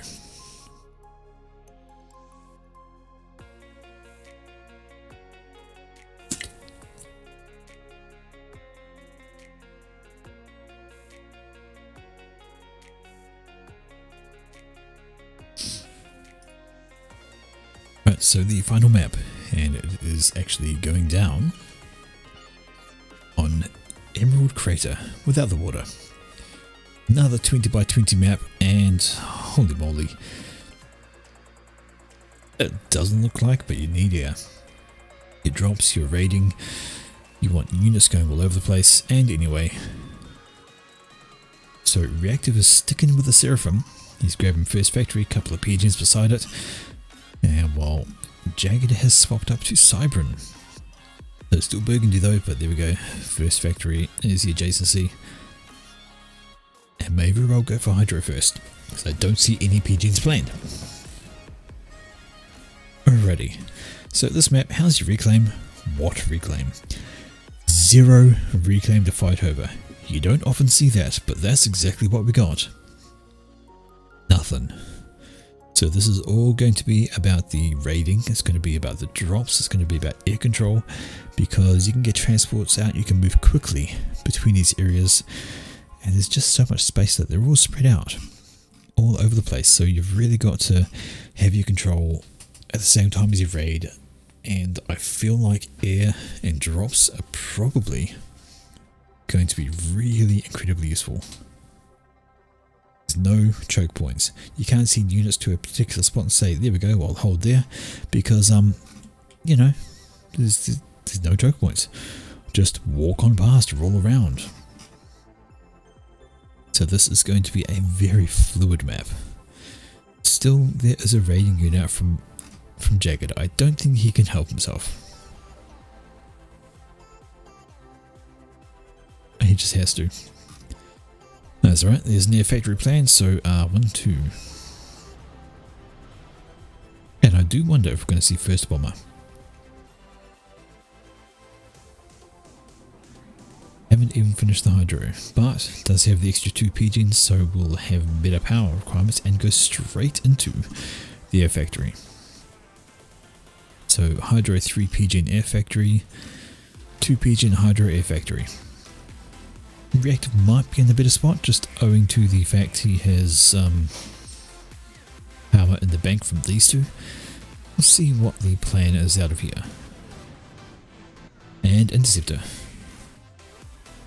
What is the plan out of here? Well, not so much. Looks like Jagged has decided he doesn't need to worry about that. And he's actually going to send his comm somewhere. Off to the left perhaps? Yep, so off to the left, going to grab all of these and then wander on down there. So strong unit, very resistant to raiding. And that's also a first interceptor out for Jagged, so he is deciding to go a bit more defensive in the air game. Doesn't want to lose to an interceptor if he decides to throw out a transport or a bomber. 20 kilometer map, first bomber's probably a tall ask. Not going to get a lot done. Alright, still got those labs coming down the middle, and reactor's going to fly right over those, and he's going to see exactly where they are. Not a great time. That's right, we'll just keep a little bit of an eye on this, and still just the inties. That's a scout. Bit of a slower 20 by 20, that's a bomber. That's what we were looking for, the air raiding as we go.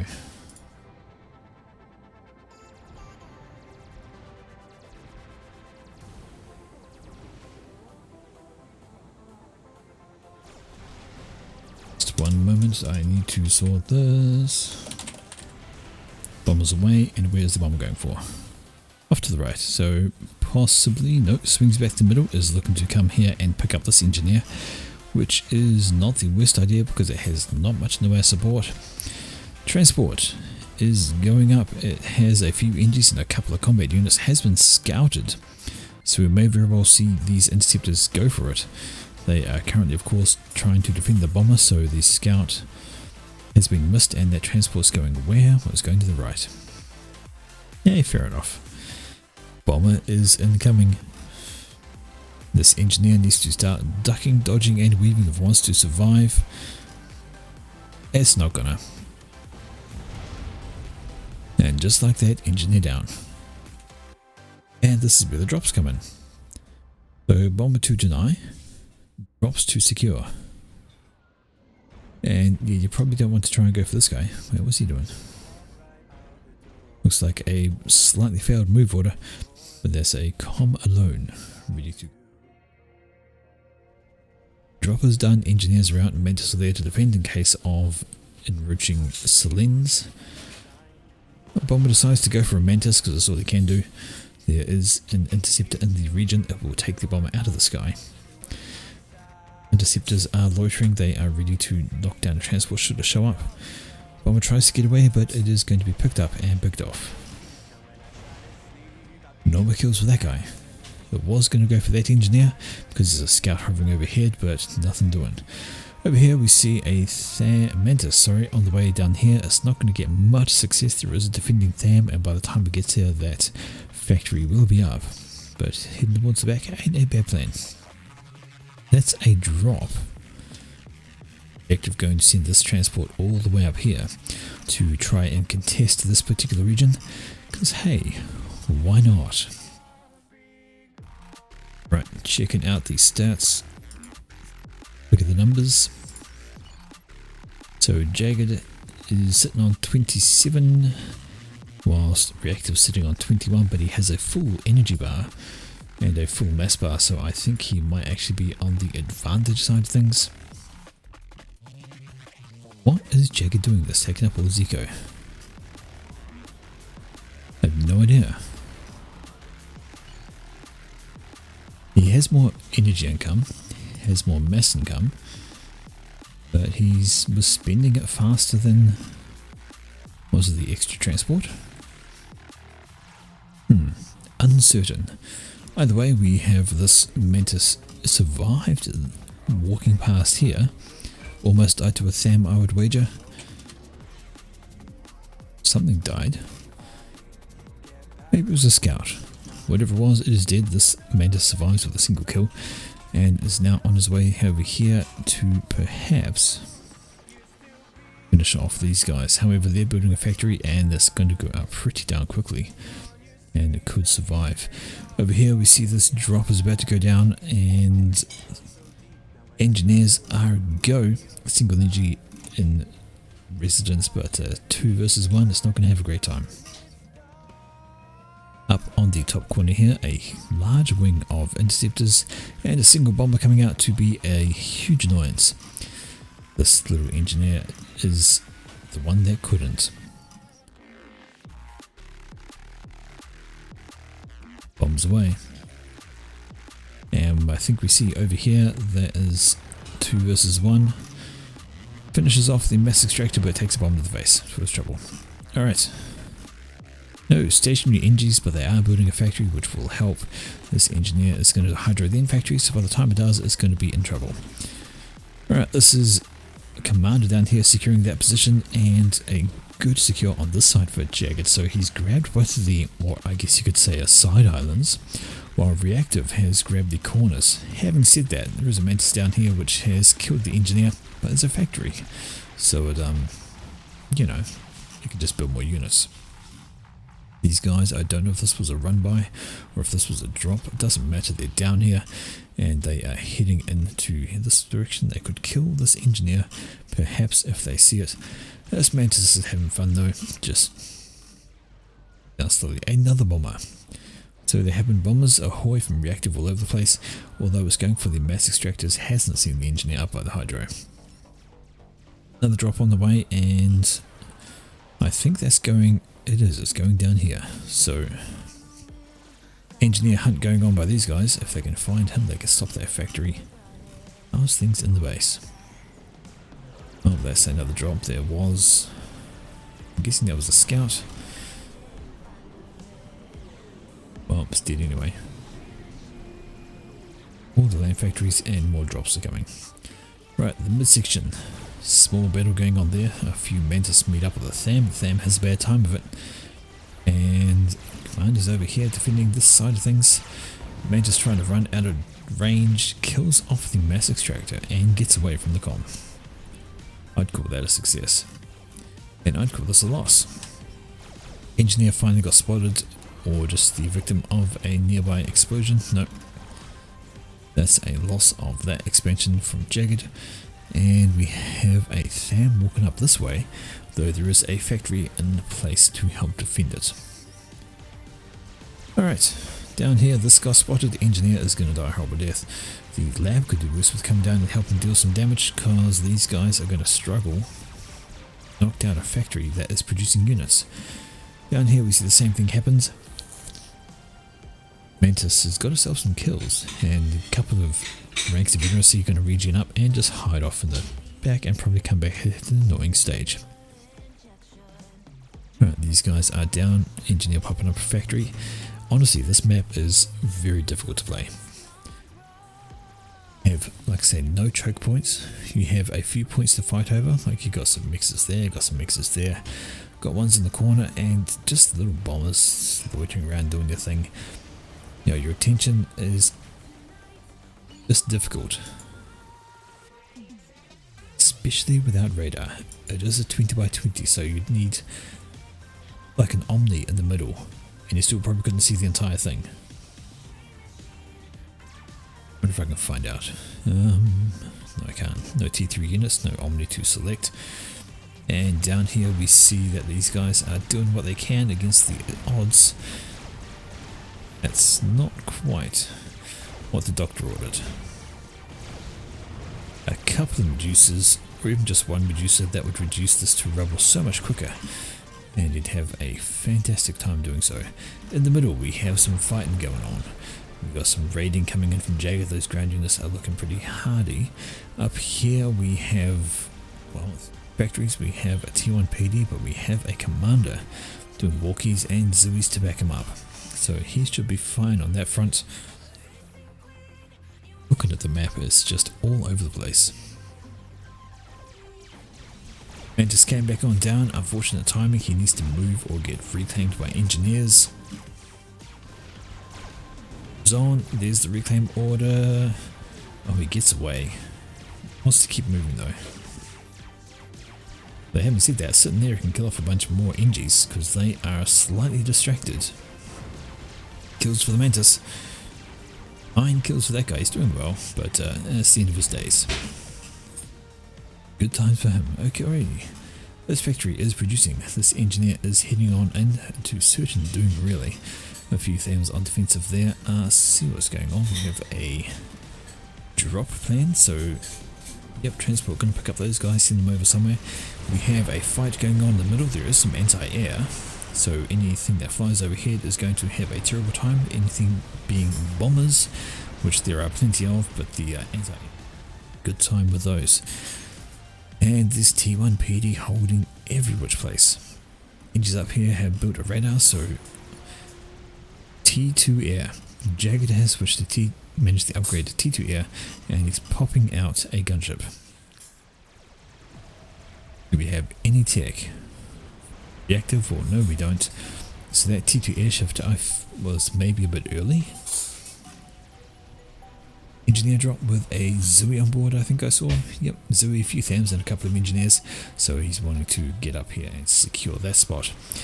Up here, a few Zooeys in the region are going to get mobbed.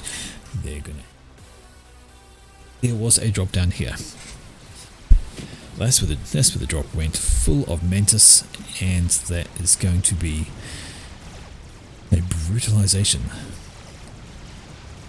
But having said that, the THAMs in the area won't do so badly, except when they stroll into range of everything. Doing okay for themselves because these guys are a little spread out, and they still can't take down the factory, which is kind of key to taking over that point, even just a Medusa or two. Alright, gunship does get caught out. Airwing flies on past, but it survives. These two are up here having a great time, killing off some ground units. And now they can kill the factory. Having said that, the air wing is getting closer, and even if they do kill the factory, they're not going to though. Too many interceptors. That's all she wrote there, but having a look at the map, it is predominantly red. The only place there's blue and no red is this section here. Otherwise there's red and there's blue dotted around the place as well, so I don't know.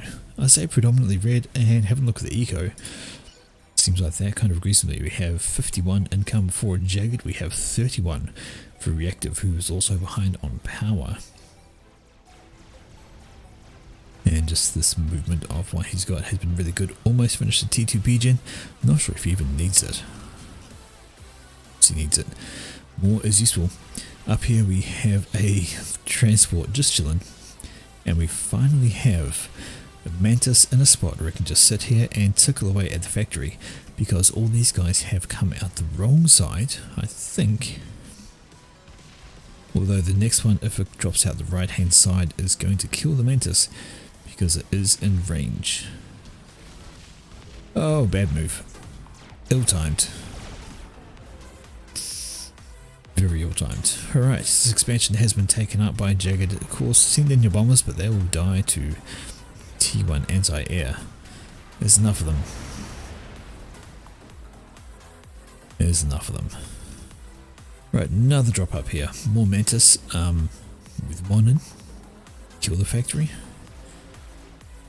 That wouldn't do so badly. This factory down here having some issues. We have a couple of Mantis rolled over from the early factory built up here. It's going to go down, and that's going to be a hold for Jagged. Up to scene, this is a factory for Reactive. Has got an anti-air out the mix of it, but more is coming, and a single T1 bomber is not going to be able to do the trick to keep this under wraps. I don't know if that was scouted or if that's just a guess from Reactive. It's just a guess. He's seen units come from that direction and decided to send some defending units. Factory has been stopped, so nothing coming out of there, but look at the rest of the map. Jagged on left, grab T2 on his comm. He has a hold in the middle. If he doesn't, hopefully he doesn't leave his air sitting on the ground. That'll be free kills for whatever comes along that way. Looking over here, that T1 PD exists still. Very, very damaged, and not really enough units here to stop that comm if he decided to walk on over. Indeed, the air wing is up, and that's in the complete air wipe in the mid. Jagged catches Reactive's air wing napping, and that is all she wrote there. That's now a solid hold for Jagged in the air. Up here, speaking of things in the air, that is Renegades.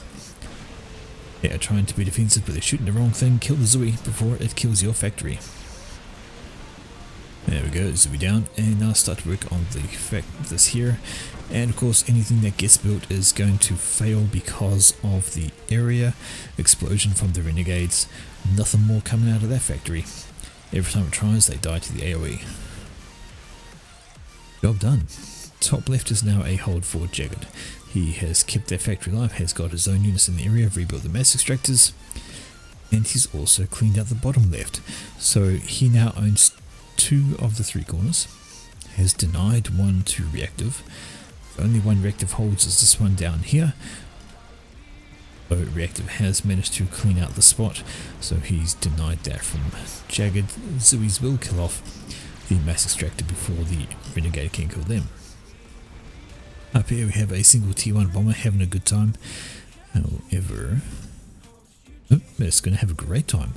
No anti-air in the area, it's just going to fly back and forth, although a couple of inties are popping on over.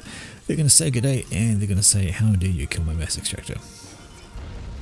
As it goes down, they turn up. That's all she wrote. T2 was done for Jagged. I don't know what he's planning to do with that on his comm, whether it's just an upgrade or what, but it's going to work on there. Renegades have absolutely been a deciding factor in this. T2 Air has been working its magic on anything they can come across, and this is an air wing. An air denied by Jagged over Reactor's base. Maybe not the greatest idea. There's some anti-air on the ground which the interceptors can't do anything about, and they've missed the air wing from behind. Okay, up here we see a single Mantis patrolling rounds, probably trying to avoid the bombs. I don't know if that's a manual turn or a patrol turn. It's a patrol turn. That's hilarious. The timing on that turn was great. But now it pauses, sits still, starts firing into Tham as the bombs come in. That's just devastation. 2 bombs and a Tham. Not getting anywhere. Alright, a drop. A poorly timed drop. Renegades here taking out this expansion.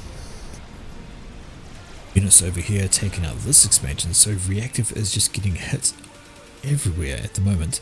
Having said that, he's pushed back a little bit with some units here, taking out the midsection, keeps control of this Mantis in play as well. Right, here's the air fight, and there's a lot of out of field interceptors, a lot of blinking reds, very slow moving and very much killed. Renegades still around, and they're just going to kill off a factory. Because they can. Right, those engineers died. They got dropped somewhere and they died a horrible death. And now the empty transport is flying away. The longer this goes on, the more in favour of Jagged it kind of looks. More Renegades coming out. They are a good choice at this point in time. And he's upgrading a whole lot of mass extractors. Well, because he can. He's got the mass to float it, so why not? Commander's down here, just chilling, not doing much. This just looks like a nightmare. I could not play this. I absolutely could not play this. I'd probably focus on like over here too much, and Reactive throws out the GG. GG, well played, and well played indeed from Jagged. He has just outdone his opponent. That's a control K of everything from Reactive, so all the structures, all his units, down they go. So Reactive loses the 3rd round, he drops into the losers bracket, while Jagged Defiance moves on to the next round of the winners. Alrighty, for our next trick, we have the next best of 3 match, still sticking in the winners bracket. And we're going to see another couple of familiar names on a familiar map, because same maps are played this round.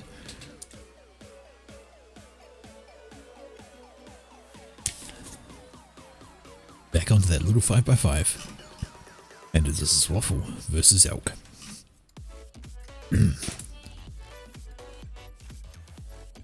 Sort those out. Alright, so up the top here we have Zwaffle, and he is going UEF in standard green, opening 1st land, 2nd land, 3rd land.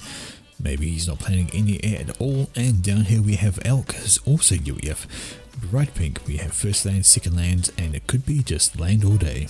We'll have to keep an eye on that. Anyway, we saw this map before. There's a bit of reclaim in the middle, some reclaim down here, and a couple of bits around the mountains. So, you know, just a few little pockets that you want to try and go for. Yeah, no, that's worthy. Half T2 mix down there. Not as much here, that's just a 41, not a huge amount, but the rocks, and then you got this up here you can reclaim, so yeah. What did we grab there? A little bit around, not a huge amount to write home about, but 2.5k on a 5x5 map. All these little trees. Right, Commander has wandered down a little bit of distance to grab the back mass extractors. That kind of always surprises me, that the first mix built is not the one that's going to give the adjacency bonus, because that would reduce your build cost from your first factory, which, yeah, like I said, it confuses me. Yeah, you save mass by having that adjacency, so why not build it first? There's a tip for you. Get your adjacency first, reduce your build costs, and that'll help. Alright.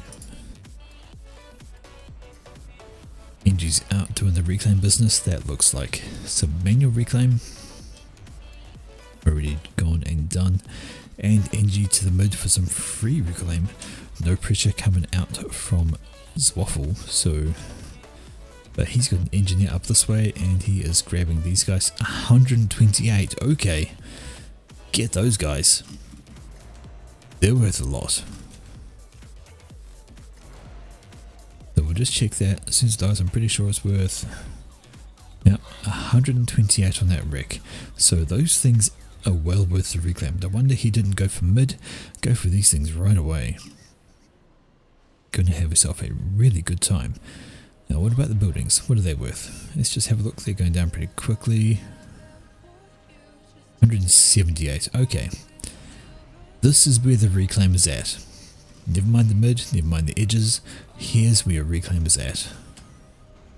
Maybe not that one so much, but the trucks, I think there is a lot of reclaim and you do not want to miss out on it. Is it a scout war? It's a scout war. The scout's gonna win. Oi, interrupt us. Mainframe, 284. Yep, okay. Get your reclaim from here. Honestly, that is a far better option than there. It takes a little bit more time because you have to do the slurpage. You have to take the health off first, and that's also a reclaim. Oh, so definitely worth your time. If you ever play this map, I'm not sure when you'd ever get the chance, but just in case, on the off chance. Oh, that's brilliant. Almost worked if it wasn't for the scout. That wall build absolutely helped the engineer survive almost long enough for the striker to turn up and rescue him. Didn't quite manage it though. Okay, I've got an Engie up here which is now under threat from the striker. But too late, it's ready to grab most of the reclaim that is to be had, and it's even going to finish off that. Too late, and Zwaffle doesn't need to care about trying over there anymore. Alright. See, he did a sweep over this way. I want to make sure that it wasn't the engineer trying to grab all this stuff, because he wants to send his own, I'd imagine.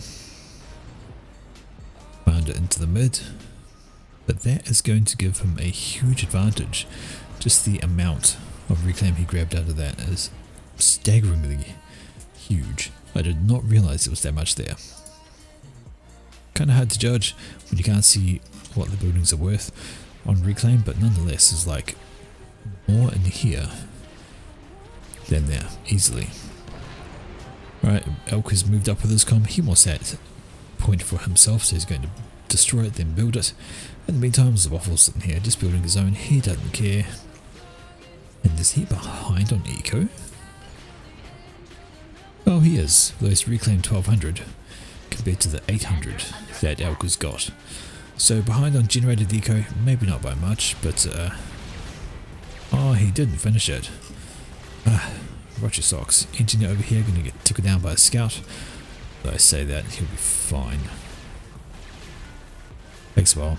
Bit of comm action in the middle, so just putting a little bit of pressure on is Waffle wanting to push Elk back a bit, and he's got raiding forces all over the place already. Single Snoop gets obliterated by Lobo. Nothing left of that guy. Engie dies up here. And did that get on there? It was on top of there, right? I'm not mentioning that. It just came down there. Oh, interesting. Something to keep in mind. Right, having to check on the ground forces. That actually a bomber from Elk. And we have no air from Zwaffle. And it was an air factory. Every time. Alright, bombs come out. It collects itself a single tank out of that lot. They're doing a bit of dodgy stuff. Darting around, keeping things away. Factory's going to go up. First thing out should be an interceptor or a scout even. Then followed by an interceptor potentially. But now we have that for us. Engineer tried to make it up here to grab some extra reclaim out of that. Not going to make it on account of some intercepting forces from Elk. I don't know if he's aware just how much is in these buildings because he's still got engineers down here grabbing this reclaim. Bomber is out. He's having a time of his life. No anti-air to speak of. However, there is an interceptor up now from Waffle and we should see that come down and kill the bomber. Indeed, it is tagged on and forming a beeline for the guy. Not going to be much left to him soon. There it goes, turns around, gets on the 6, and see you later. 2 kills for that bomber. Not enough to make it really viable, but still okay. On the left hand side, Waffle's pushing up and taking out some of the eco there. Very even at this stage. Very even on the eco, but Waffle is ahead on the reclaim. 2,000 for him, 1,500 for Elk. Not hugely different, but enough. Maybe just enough. Alright, 2 comms loitering around the middle, just killing off units as they go because, hey, they can. If they get into trouble, they can just dip into the water and be alright. Right hand side, bit of a push here from Elk trying to move on up. However, he's going to run into some resistance, a sizable amount of resistance from Waffle. He'll be okay. On the left hand side, units coming in from Waffle over there as well. Comparable sizes, but Elk has the advantage there. It definitely has more units. And they're going to get sandwiched. These guys are going to get sandwiched by this slot and a comm. Alright, Waffle in the mid, just picking off units as he goes, but he's going to go for a short jaunt through the water, which these units can't, and has snuck down the left hand side. And this is now a threat to the base if Elk is not paying attention. I think he's trying to catch Waffle in the water. However, not going to manage it. And now his base has problems. Units round the back killing off eco. Last thing you need. Would help if you actually killed that extractor. 16 health. One more shot. Even a single Lobo shell would do the trick. This one goes down. That survives. 16 health. It hurts. It hurts. But now it's proving the difference though. The raids from Waffle have come through. Made quite the change. Looks like there was a reclaim order finally from Elk to try and grab all of this. Didn't make it though. Roaming forces from Waffle have taken this away. So, map control is looking mostly in Waffle's hands. And Elk has issues in his base in the form of dead stuff. He's got the reclaim to build back up, but it's going to take time. And of course, time's not what he needs. That is a power storage. So Elk now has access to overcharge. Question is, does Waffle? Yes, he does. So overcharge for both people. Tier 1 bombers having a fun time at the moment. Where is the air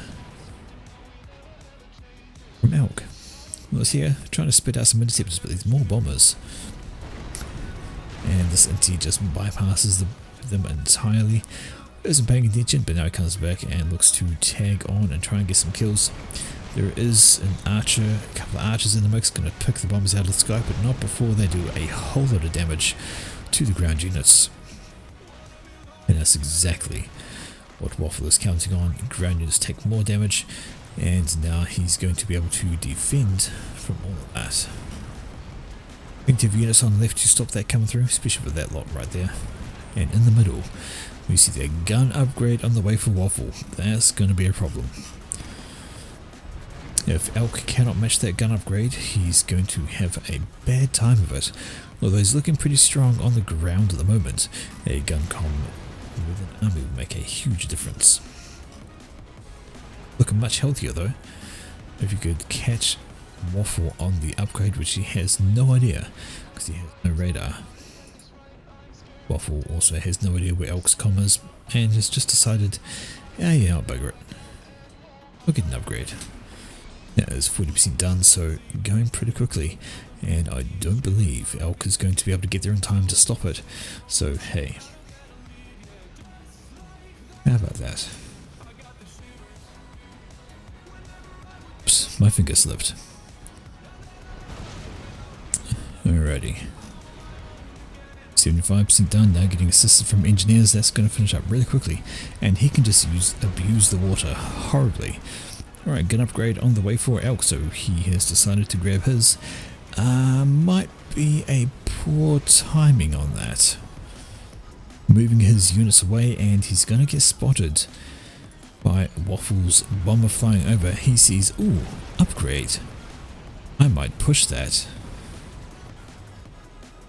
Has he seen it? Does he know it's going on, or is he just planning to obliterate units? Looks like maybe he's planning to shell out the units, because if he does that, then Wounded Elk will have nothing to support his commander. Units in the back of Elk's base once again. Bombers around, and unless he can catch Waffle out, I mean, yes, he's got his comm there, but I think he can finish that upgrade and he can rush Waffle's comm. He might be in him with a chance, but the problem is there are units everywhere. There are bombers flying overhead. There's a lot of defensive presence available for Elk, who's gone much slower. He's paused everything. He needs to get that upgrade done. And that everything pause has probably helped, because that's actually going up pretty quickly now. He'll finish that. I'd imagine the first thing we'll see is a rush to try and take out Waffle. He is running out of options. He's well behind on Nico on the power and mass side of things. He's been raided just a couple of too many times, and he needs to go for this right now. If he can get in, kill most of the units, he will have a good chance against Waffle. And indeed, here we go. Does he know Waffle's there? Of course he does. He has him on radar. And the question is, where is he going to go with his comm? I think the other way was the wrong idea. Yeah, okay, thin out the numbers. Not a bad plan, but in the meantime, your base is getting demolished. Anytime you want to shoot the PD is fine by me. Never mind, T190 will take care of that. And here goes Elk. Waffle now has a rank of veterancy that's going to assist him a heck of a lot, both in regen and in strength. And here is the fight. There was, oh no, Elk has lost his overcharge. He's got it back somewhere, so he's rebuilt one. There it is, e-storage there, but doesn't have as much e-storage as what Wounded does. Sorry, as Waffle does. So that is going to be in Waffle's favor. Ah dear. Waffle's comm, so that Star and Vet, though now Elk has one as well. And the question is, well, it's not really a question. You can see from the map that Waffle definitely has more spam, a lot more T1 on the ground. He's also got some T1 air floating around. Don't see any upgrade to T2 at this stage. It's only a 5x5 map. T2 upgrade seems like a waste of time. And Waffle pushing up again with his comm. This could be the swarm moment. No. No swarm moment for Elk. But he is now getting pincered. Units coming in on the left and the right. He is getting surrounded. His comm, his army, now he's got problems. And to be honest, I think he's about to get sandwiched. There is just so much more on the ground for Waffle. And although Elk's comm is looking healthier for the moment, his unit count is just fading away really fast. And any moment, Waffle can switch up to shooting directly at his comm, and he will have a terrible time of it. He can even walk out of range if he so cares to do. And now there's no units around Waffle, and his comm is in trouble. He's now stuck. Getting shot, taking RD fire, surrounded by Swiver. Waffle just needs to keep out of range so that he does not die. Focused fire on Elk, and he goes down. Waffle takes the first match of 3. Now, Teason, what did you try to do?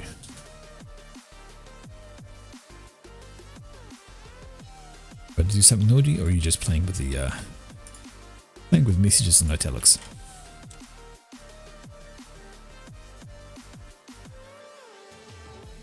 Anyway, Battle 2 of the best of 3, and we're going to revisit good old Arcane as soon as it loads, and we'll have some fun here. Right, we saw Arcane before, we saw Jagged come down and then use T2 Air to beat his opponent. This time around it is once again a UEF matchup.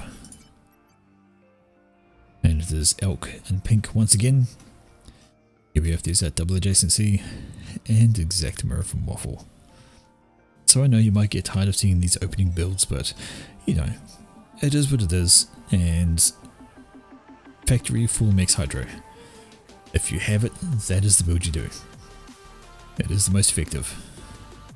And these guys should know they're very, very high rated players.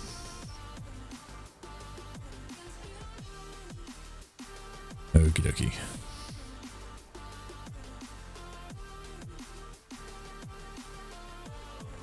The only real question is how they're going to reclaim. First engineer out is of course going to go for the hydro. Second engineer could do some random reclaim, grab up the tree clumps and the mass, you know, focus around the edges and stuff. And you send out your next engineer, start building things. This guy is going to focus down on hydro, followed by Gens and air factory, as you do. We have a similar focus here. Well, not quite actually. That could be second land factory for wounded.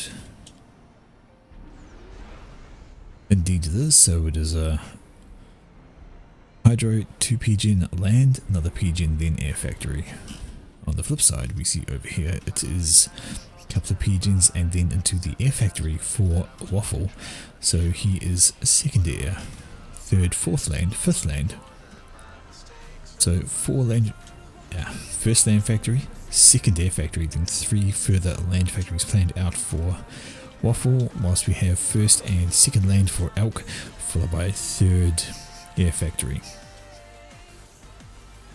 Rolling over those trees, removing the clumps, that's fine. Sure knows what he's doing. Air factory is almost complete. What will we see out first? Interceptor. Why not? That's all good. So we see we have 6 PGens. Is he always okay on power? That's enough as long as he doesn't throw assistance on the factory. 240 income and that's minus 70 out of there, so seems like they know exactly how many PGens they need to build what they want to build. Though having said that, more factories he makes, the less power he has. And there's more extractors going off down there all the time. Opponent, how are we doing? Well, there we go. We have 4 factories planned to have double adjacency. All of those mixes. Now, I always wondered, why not slap some PGens right in the corners here as well? If you're going to go for double adjacency, why not go for the extra bit? Extra adjacency for power as well. Makes sense, right? Anyway, it's a lot of willpower ready to go. And it's no adjacency. So it's going to cost that a little bit more to run. Okay, it's already up there with their command to finish off the first mix and halfway through a factory before Zwoff even made it there with his gom. So he's grabbing all the reclaim first, then the mass extraction. So not worrying about a factory, he's planning it for over there instead, and actually using an NG to do that. So the com's going to be the battle unit holding the section. Right, factories ahoy, many of them. Go Elk. And that's just a few more factories. 1, 2, 3, 4, 5, 6, 7, 8, 9, 10. 10 lane factories in total planned for Waffle's base compared to the 5 for Elk. Yep, I think you're going to need a bit more spam power than that. So Waffle is once again going for unnecessary. You're referring to this one or this one over here, sorry. So ringing an air factory is good. You reduce the air cost, so you see because of these ones around it is costing 66 for an interceptor instead of the usual 90. He's reduced the cost of that inti by 1/3, saving good amount of build power, but oh, there we go. Some PGs are planned for the mid, so they'll be adjacent to these factories. They'll help reduce E costs as well. So at the moment, we have a look, 20 for an engineer right now, or 19 for a tank. When this completes, we shall see those costs drop. Going to be 18 for a tank and 19 for an energy, so it does help. I do hear a bomber, there it is. Doing its thing, interceptor out from Elk to try and help, but defending inties from Waffle are in the play, and engineer survives, takes a hit, but survives nonetheless. Singles tank having a great time against this mass extractor. Totally defenseless, but gets picked up, gets killed. Engie does another dodge, stays alive. This bomber's not having a great time, but that one particular engineer circles back around, goes for another run. Do we get a dodge this time? No, we don't. There we go, finally picks up that engineer. Right, a couple of strikers have managed to reach around to the back here. They are killing off some mixers. A pair of defending ones are rotating over to assist. Another factory going up for Waffle, another one there. And his base is looking all sorts of fun. Didn't build all of the factories, he's only got, I say only, he's only got 8 compared to the, well actually, that's a lot of air from Elk. So, interestingly, he may be going for a slightly heavier air build. However, I saw a transport building, there it is, from Waffle, so he may be making a plan for the side corner islands and a push up here. That's a sizable force, going to wreck out the eco of this spot. There are a few defending strikers, but when you're facing at least about 3 times your number, you're going to have a bad time, even if there is a factory reinforcing you, because these guys are going to do some, well, they decide to pull back.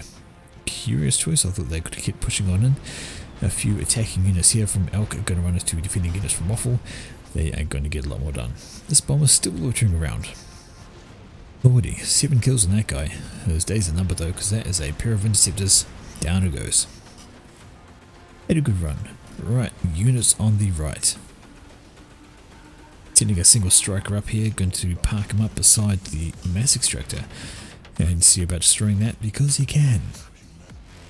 Run by attempt on the edge. Trying to sneak on past, ain't gonna work, and then the single unit's gonna file one by one into a force, which is never gonna end so well. They're gonna get shoot away, turn around and try to run. Alright. T2 on the way.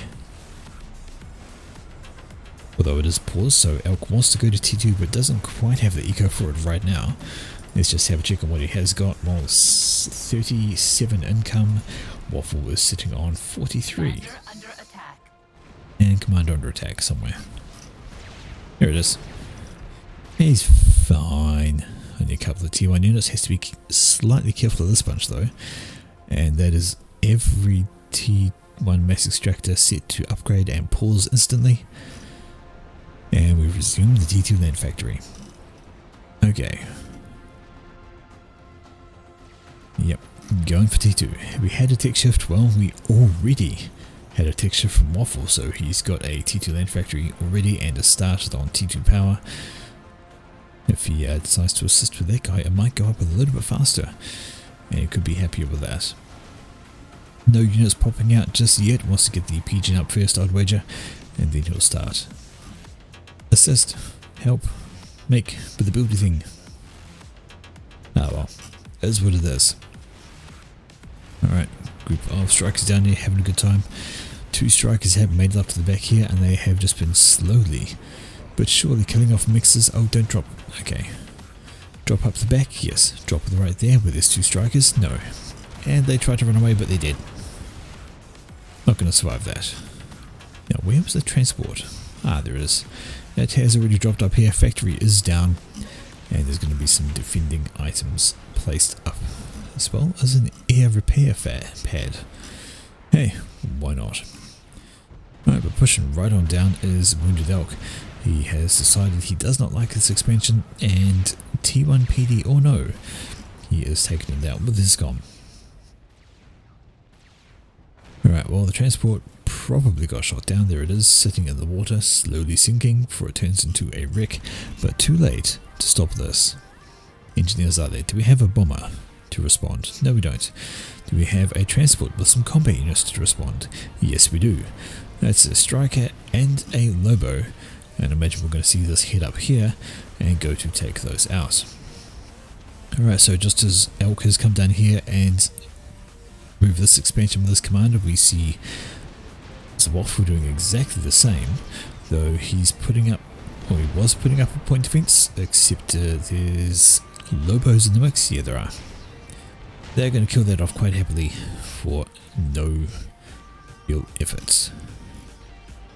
Expansion finished up here for Waffle. Just pop down the point defense, the anti-air, throwing out a few Lobos. Okay, as you do, maybe just get them patrolling around in case it drops on the edge, and they'll be fine. T2 is right there and there, so 2 HQs? Unusual, not what you always see. Anyway, there are pillars coming out of this, and they're going to make a nuisance of themselves. There was T2 down here, they're making up pillars as well, finishing off the second PGen mobile shields as well. So pillars over this way, got some flak, got some mobile shields, got a few pillars in the mix here actually, so that is a dangerous looking force on that side.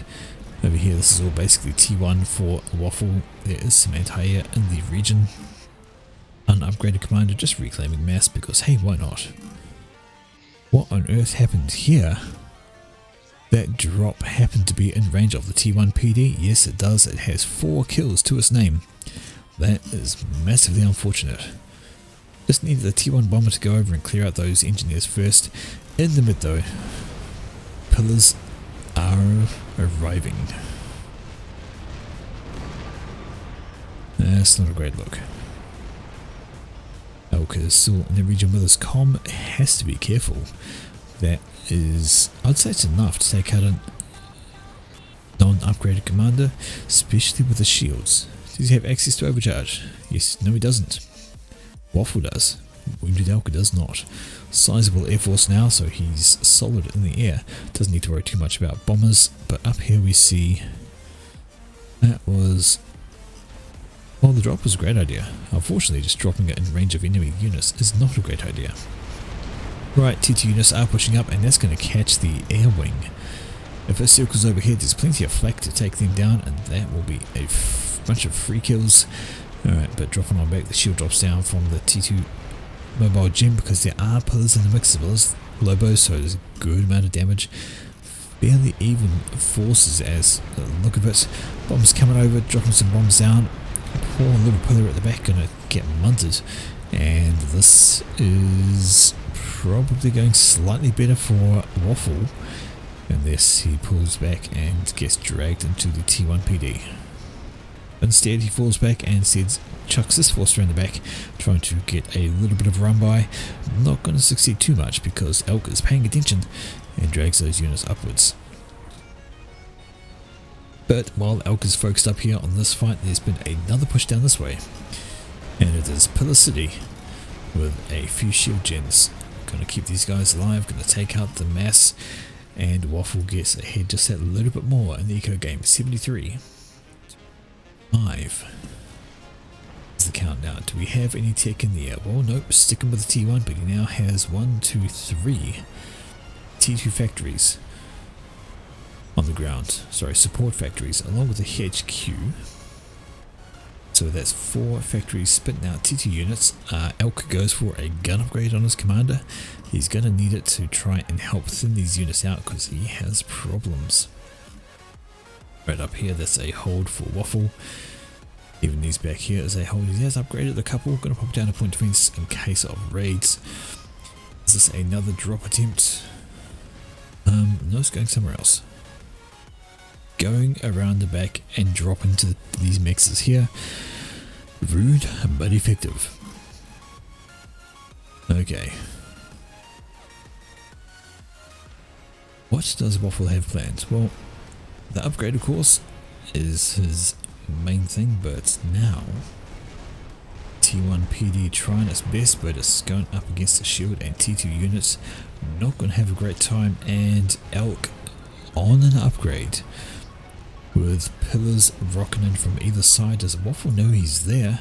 Well, he does now, and we are going to see units start the swarm. Here comes the T2 swarm onto Elk, who is sitting on an upgrade, cancels it. He figures he has to run, and run he does. He's going for the water. I don't know. Question is, will he make it in time? Look at the health just drop off. Half dead. No chance he's going to make it. The units have swarmed. He got caught.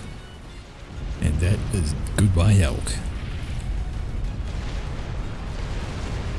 Might have been able to rush Waffle, but Waffle, only reason he might have been able to rush Waffle is because he brought all his units down here to kill Elk. But there we go. That is straight out 2-0 win for Waffle. He moves through to the next round while Wounded Elk drops to the losers bracket. Alright, so we will now move to the losers bracket ourselves, and these are just back to single round elimination. No best of 3.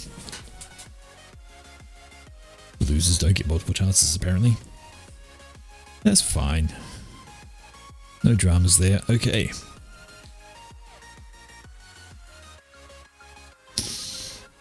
So this is the first of the losers bracket. This is the semi-final for that actually.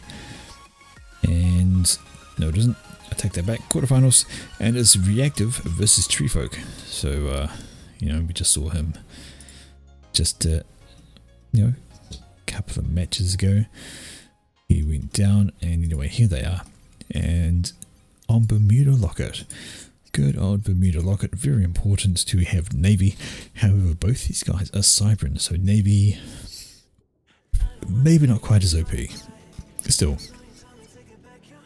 Bermuda Locket, look at all the power plant. This is all T1 P-Gens, and why is there so many T1 P-Gens, you ask? Well, because right outside your base, this area alone, 5,000 reclaim. You don't even need to build mixers, you can just live off this for a while. That's a huge amount of reclaim. So power all day, so you can actually use the reclaim and spend the reclaim. And you can see exactly the same thing going on down here. Nothing but power. I'm sure we'll see this guy start. Yep, there we go.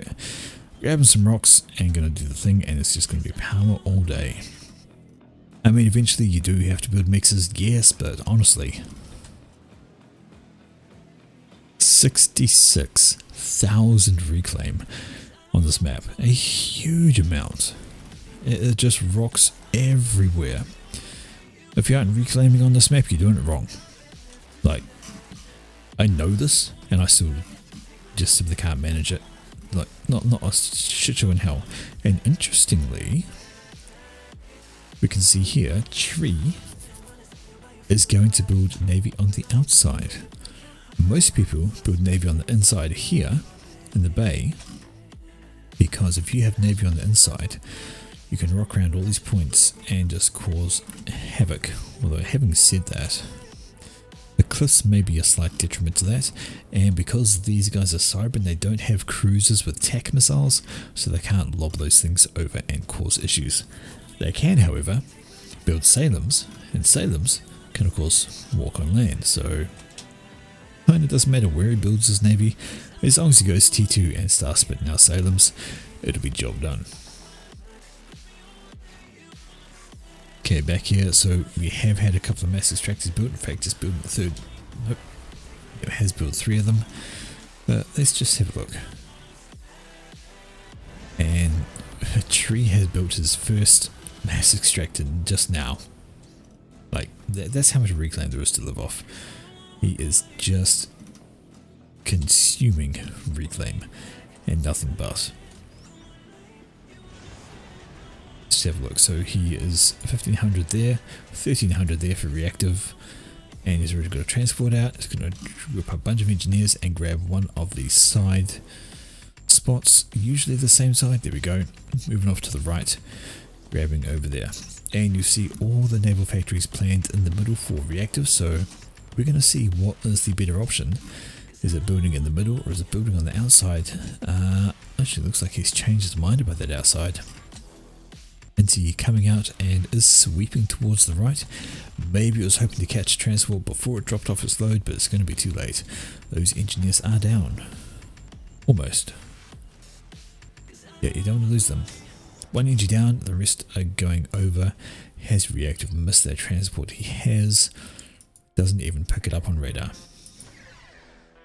He's on the hunt, but he's not going to make it. Engine down, building a factory. We're going to see all the reclaim come out of that. This transport dropping all the engineers off. Going to sweep around. Maybe take a slightly more circuitous route to avoid these guys who are moving to the left. Trying to find out information. Indeed, the transport decides I'm not risking going past these interceptors. I'm going to just go land over here and chill. Bomber I saw. Reactive with the bomber. There we go. Looking to stop an expansion over this way. He thinks, well, I didn't see a transport, so it must be over here, but it's not. Nothing doing, nothing to bomb but a soul bowl. Alrighty. There we go. Mind change for Tree Folk. He is building Navy in the middle. Navy hasn't even been started yet, although it's about to for reactive. There goes a drop from reactive. Actually, this nicely fully laden transport. Is there another drop planned out? That's a mole. Why you grab a mole? I don't know. I was to get some of that, and off it goes. Right to the edge. Yep. Gonna pop it down there and see about collecting some engineers, because hey, why not? Drop can get some stuff done. This mole is going to be victim to a bomber. Maybe. Maybe not. Plenty of interceptors defending though. It's going to circle around. Mole's just going to, well, I don't know what it's going to do. Walk around, chill, be sweet, die to bombs. So, yeah. Tree Folk knows us all there, and indeed. Mantis gets self-killed, picks off an engineer, and might get another one at this rate. If he manages to swing down here too, he could clear out some engineers trying to build Navy.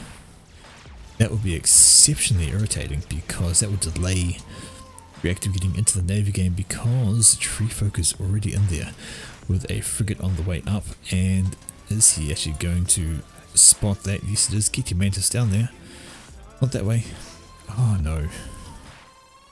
That's the wrong choice. He could have got down here, although having said that, maybe the NG was a better choice since this factory is complete. And commander's on the way. Oh, too late to stop that. It is definitely happening. Another drop down here. This transport is going to survive though. Nope, the NTs have turned back. They're going to catch it. It's going to be done for. Mantis down here have picked off the engineers though, and they're going to be able to move up and clear out the mass extractors.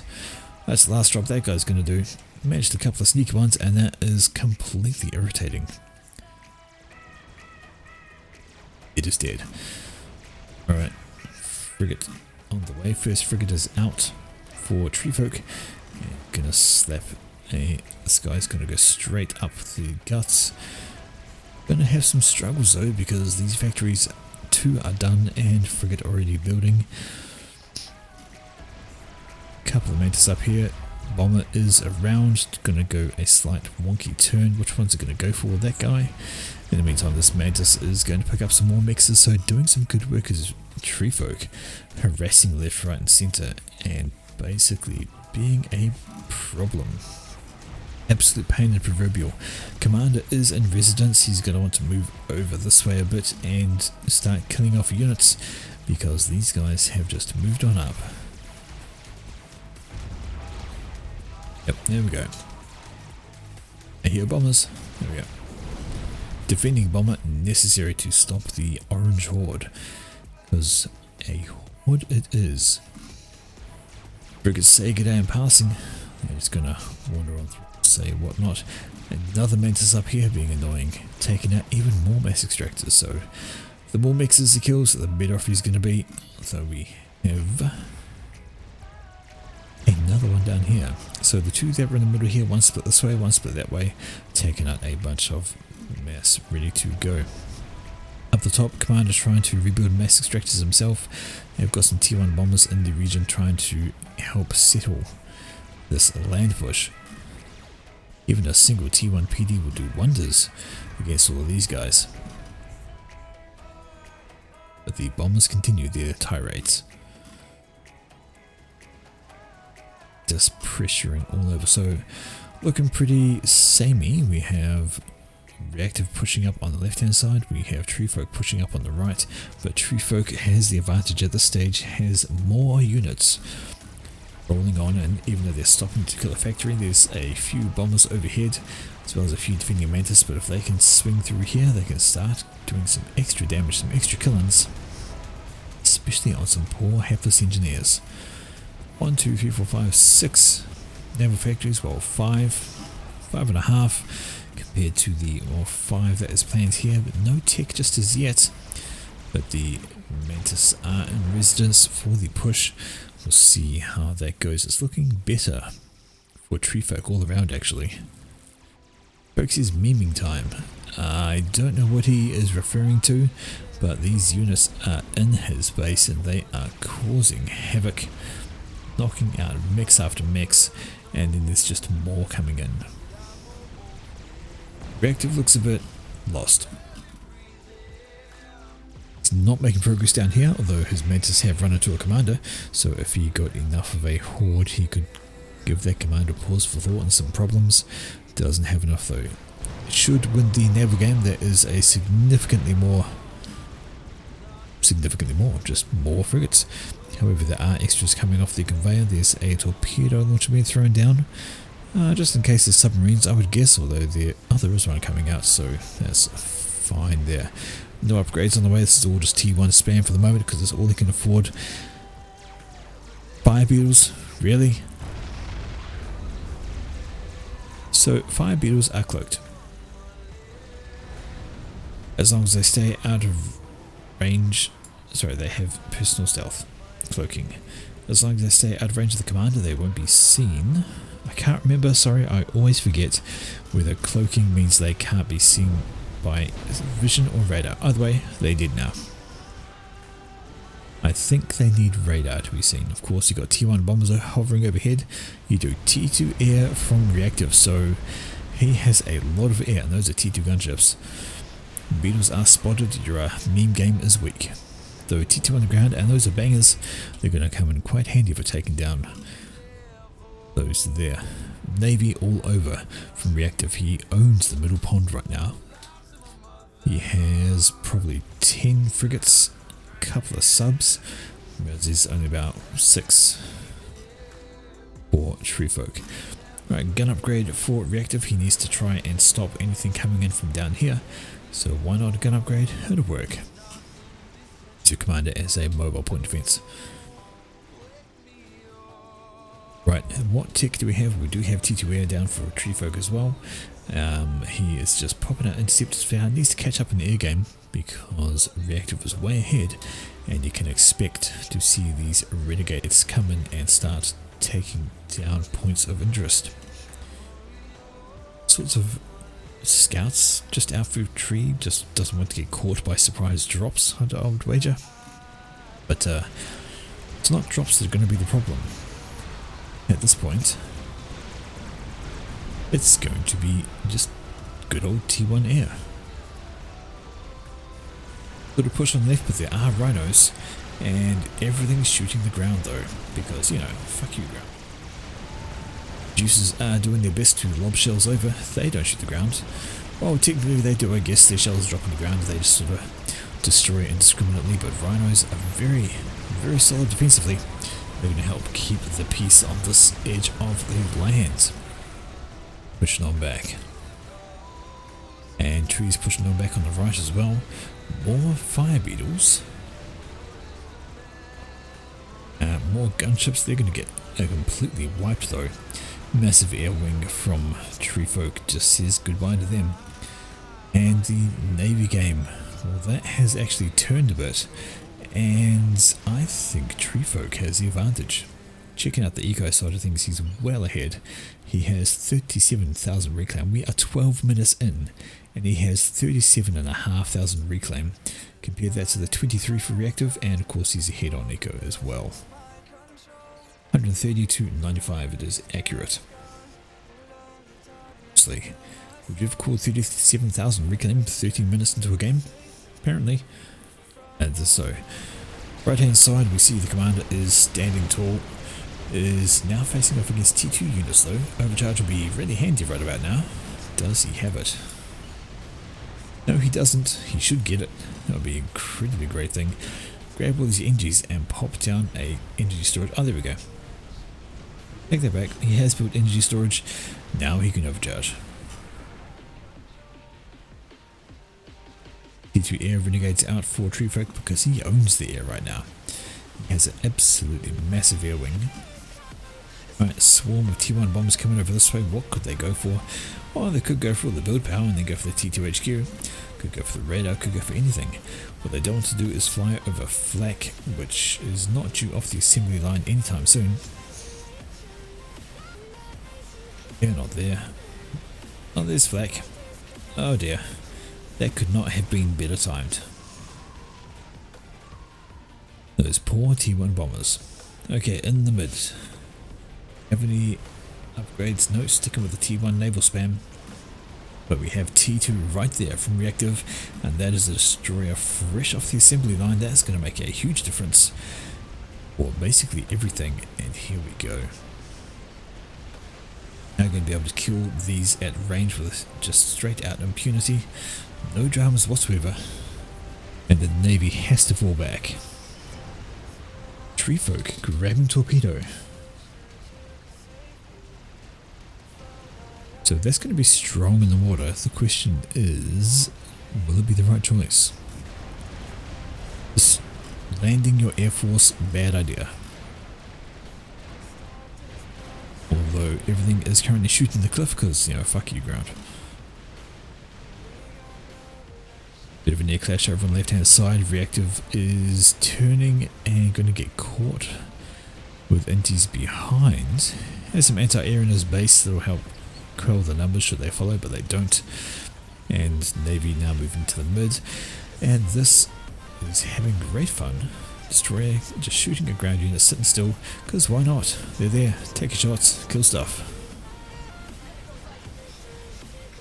Said that, how's the Navy situation? Not so great.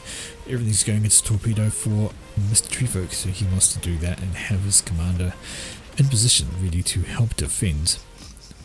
And in come renegades. If these guys can get into the base, they can find and destroy some T2 power, although the T2 power is under shields and there's plenty of inties plus anti-air on the ground. I think the T2 power should be fine right there.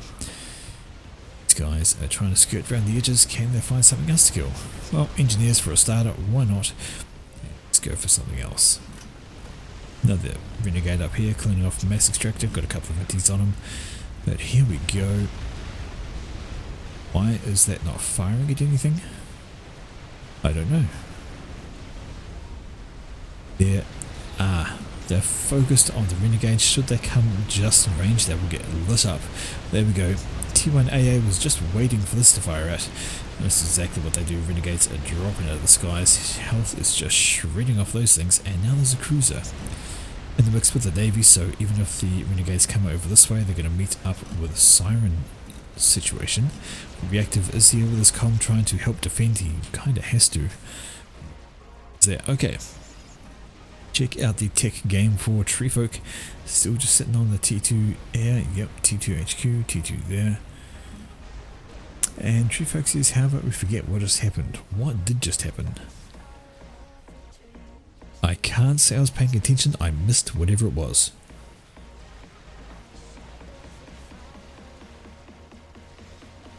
Maybe he'll tell us, maybe he won't. But up here we see Reactive is standing still with his comm. Is he not paying attention? Because that's a lot of damage from Reducify. There's a lot of T2 units around him. He's got problems. He's got some serious problems. 3,500 health. He has Rhinos focusing him down. He's down into the red. Is this a mistake? Ooh.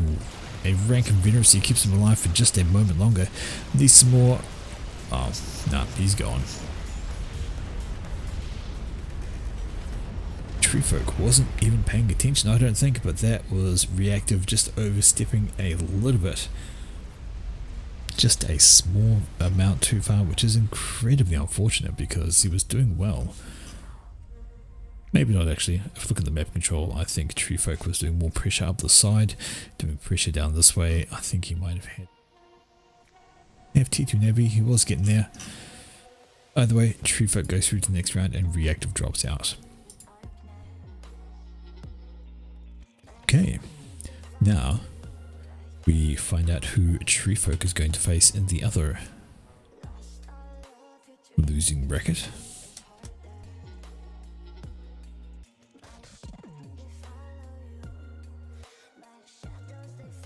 Start on up. Okay.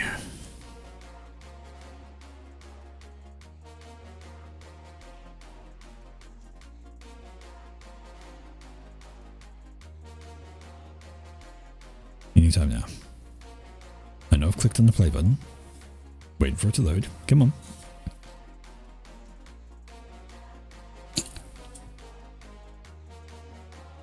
Come on. Okay.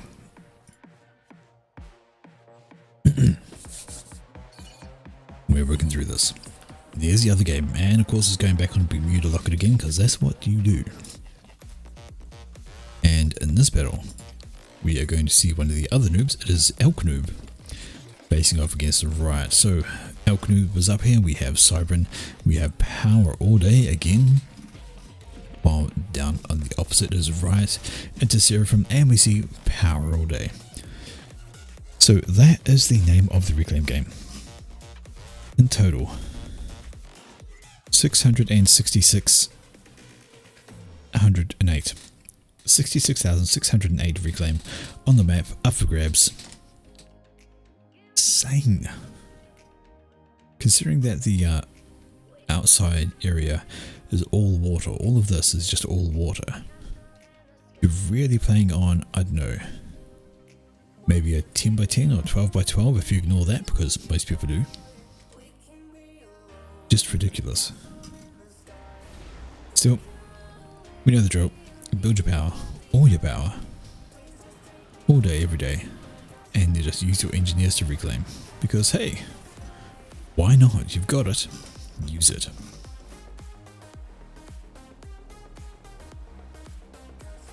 Although it looks like Riot is going slightly different. He's actually built a mass extractor before going for all the power, and now he's grabbing a second one and then reclaim. Okay, well, that's his choice.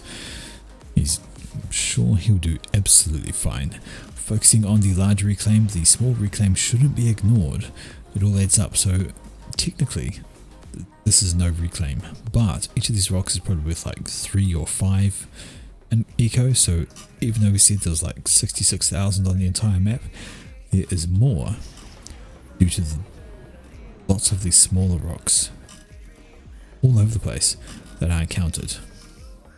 So, you know, who knows how much there really is.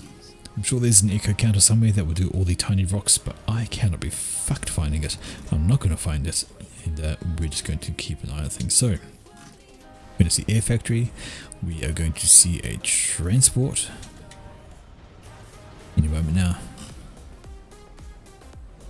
Factory is started for Riot. He's got a few NGs on the assist.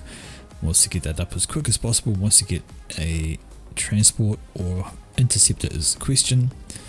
Job done, and it's transport.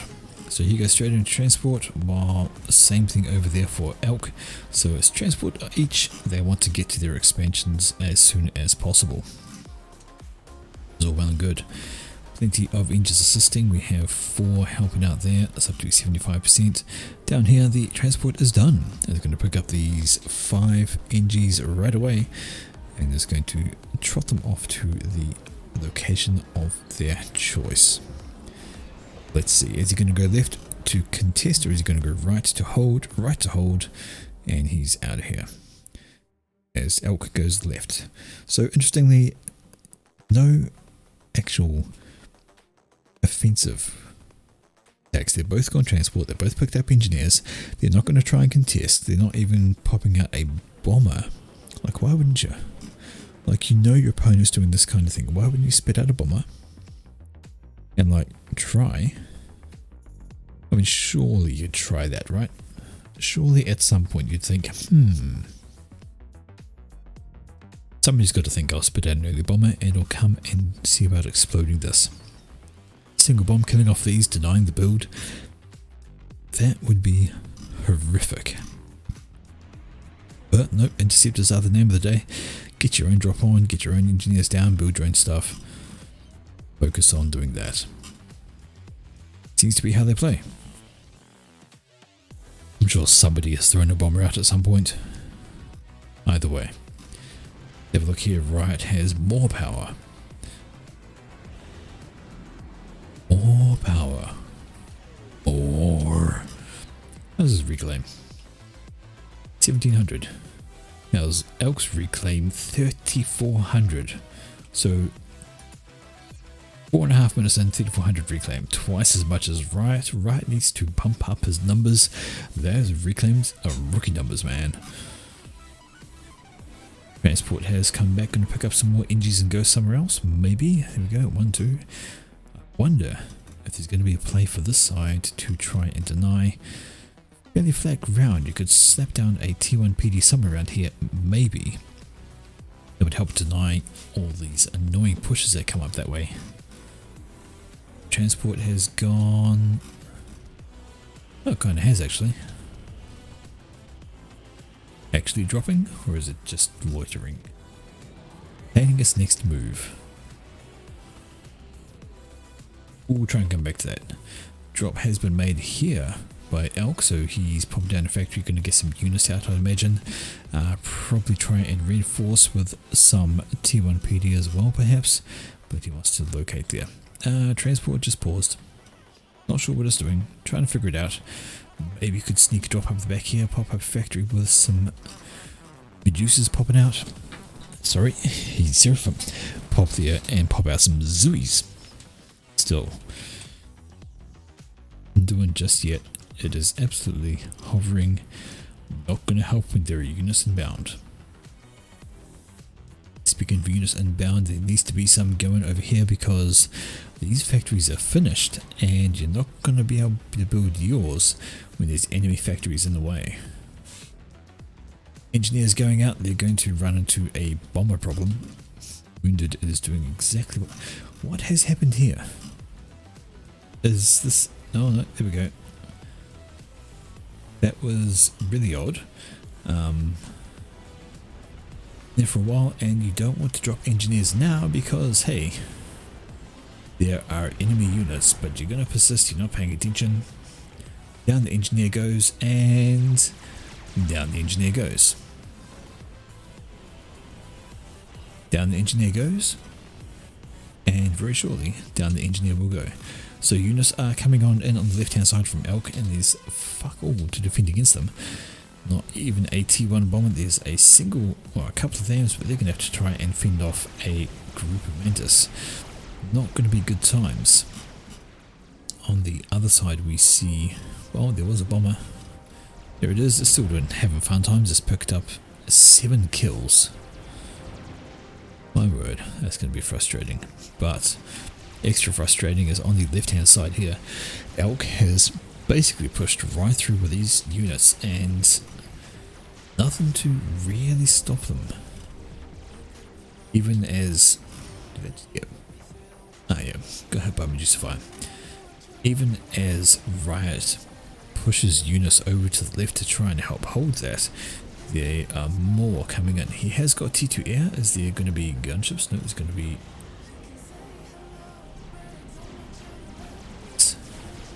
A couple of gunships would do a wonder to try and help with all of that. He's got problems though. Up here, more units have a run on by and they're going to be able to take out some more stuff. Do we have T2 up here? We have not. It's all T1 for Elk at the moment. Can pump out Jesters, but he's okay. It's T2 airshift gunships would be the ideal. Maybe not actually, I take that back. Nothers will be able to kill a whole bunch of units at once, throw some bombs away, and that will take care of everything. Support did move back, but honestly this is a lot of units to be trying to prevent. The spam is real and he hasn't even got all of his mixes. Why ever not? How's that guy? Who's he being? I don't know, up that way. Let's check out the reclaim numbers, how we're doing. Well, we have, what was that, 75 income for Riot and 12,000 reclaim. We have for Elk and 16,000 reclaim, so doing okay. Not quite as diverse as the previous game, but still definite advantage to Elk. Riot has better power though, 1.7k to 1.3, and that will owe to the T2 Pigeon he's got, and yep, there goes some others. They're just going to help keep things honest. Factories. 4 naval factories for Elk. 1, 2, 3, our third one going up for Riot over on the right hand side, so he can pretend he doesn't have navy if he likes, but all that's going to happen is we're going to see Elk jump straight into the T2 game should he think that. Right, finally, sufficient amount of air to push back on all of this, sorry, ground, and air is around to help out. See some other bombs coming in, killing off what they can. 1 kill for that guy. Really? Didn't have any other offers, just the one? Bombs away. Yeah, you kill that mantis. You kill that mantis good. But look at the extra forces starting to stream in. So Elk is pushed right on up. He's claimed this expansion here. He's pushed up and claimed this expansion. So he owns over half of the map easy. And is pressuring Riot on the rest of it. This is not looking great for Riot at the moment. Say his home area, you could call this, I'd call this home area. It's close enough to the starting base, you should have that. That's part of your thing. And he's come along and that Nother gets targeted, picked up and blatted out of the sky. Plenty of indies for Riot, which should have been able to help that.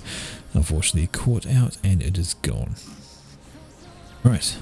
In comes the frigate, so that frigate's going to pop up. Wounded's going to know there is naval factory somewhere, and there's really only one place they can be, which is over here, so we may see this go awry. Torpedo bombers overhead, looking to knock things out, keep his bay clean. It's not going to do so well, and now trying to push back up the causeway, but I don't think he has the units to do that, especially considering the solid stream of reinforcements that are coming in from Elk. And of course there's these guys over here just waiting to pounce on their half. Torpedo bombers are having to have a go at the frigates. What do we have planned for Riot? Well, therein lies the question. There's still T1 on the ground, plenty of it. Not a T2 shift to be seen. Let's have a check back here for Elk. Well, he's got T2 air as well, and a couple of them, a few of them I should say, and he's got more T2 power going up. Have we seen a naval shift? Well, it just started, so he's decided, you know what, I'm grabbing T2 Navy. I reckon I've got the ability to soak that. And he's pushing back over here as well. More units on the death toll. Up on the causeway right at the edge of Riot's base. These units are gathering up for a push, and push they could because there is quite a bit close. It'll be close. All units coming in all the time. Still T1 land is fine, and T1 bombers, yeah.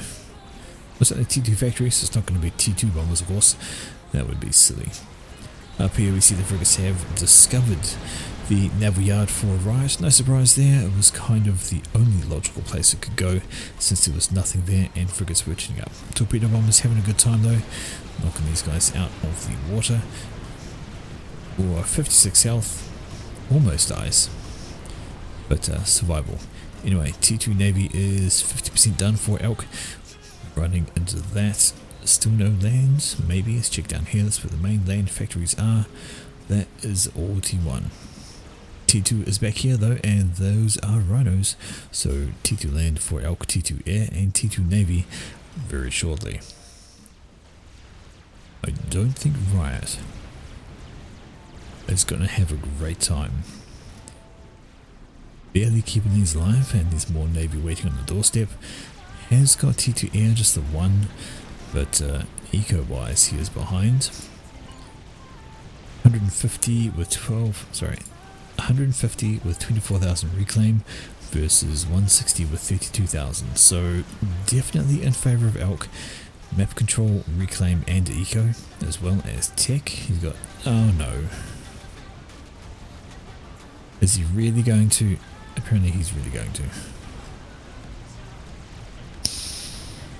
That's just horrible. Horrible for Riot, but fantastic for anybody who's an elk fan, because we're going to see tax. How far can that reach? Well, it can reach all of that. I imagine we might see a pop over here first because, you know, T2 mixers, kill them off.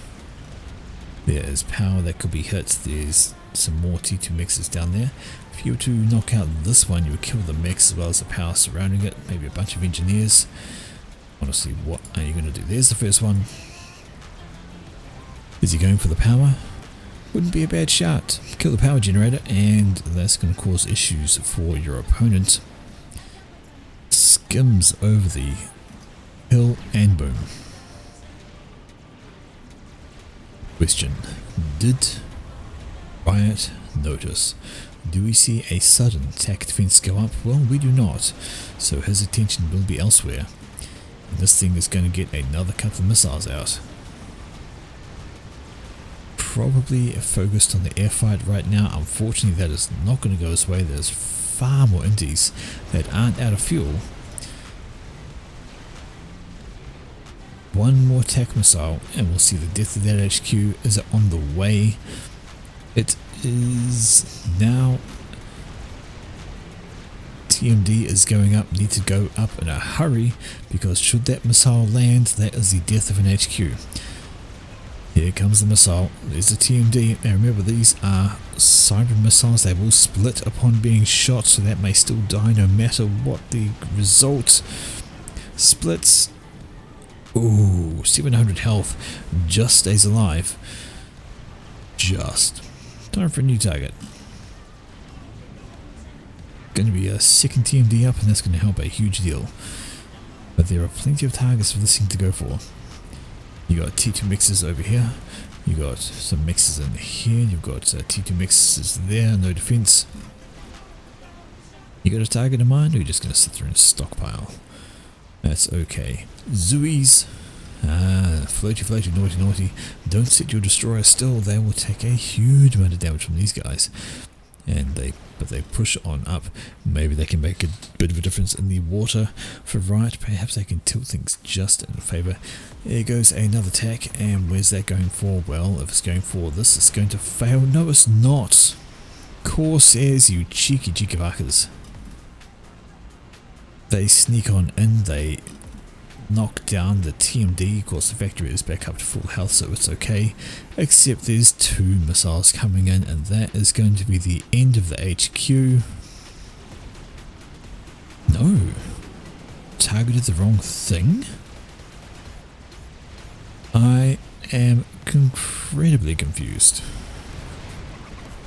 Torpedo bomber out, trying to help there. Corsairs are coming back in for another run. Are they going to go for the HQ itself? I think so. Riot throws out the GG. He has fought hard, but he knows it's over. Getting absolutely pushed down this side, does not have enough forces to take care of that. Navy T2 coming in. There are Zooies, yeah. Would have helped hold that off when he got T2 of his own somewhere, but getting pushed on this side as well by T2 units, and he just got absolutely overwhelmed. So that is Elk. Moving through to the next round in the losing bracket, and that is reactive.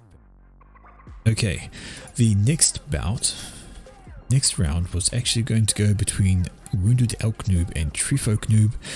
However, we have learnt that Wounded Elk is actually bowed out.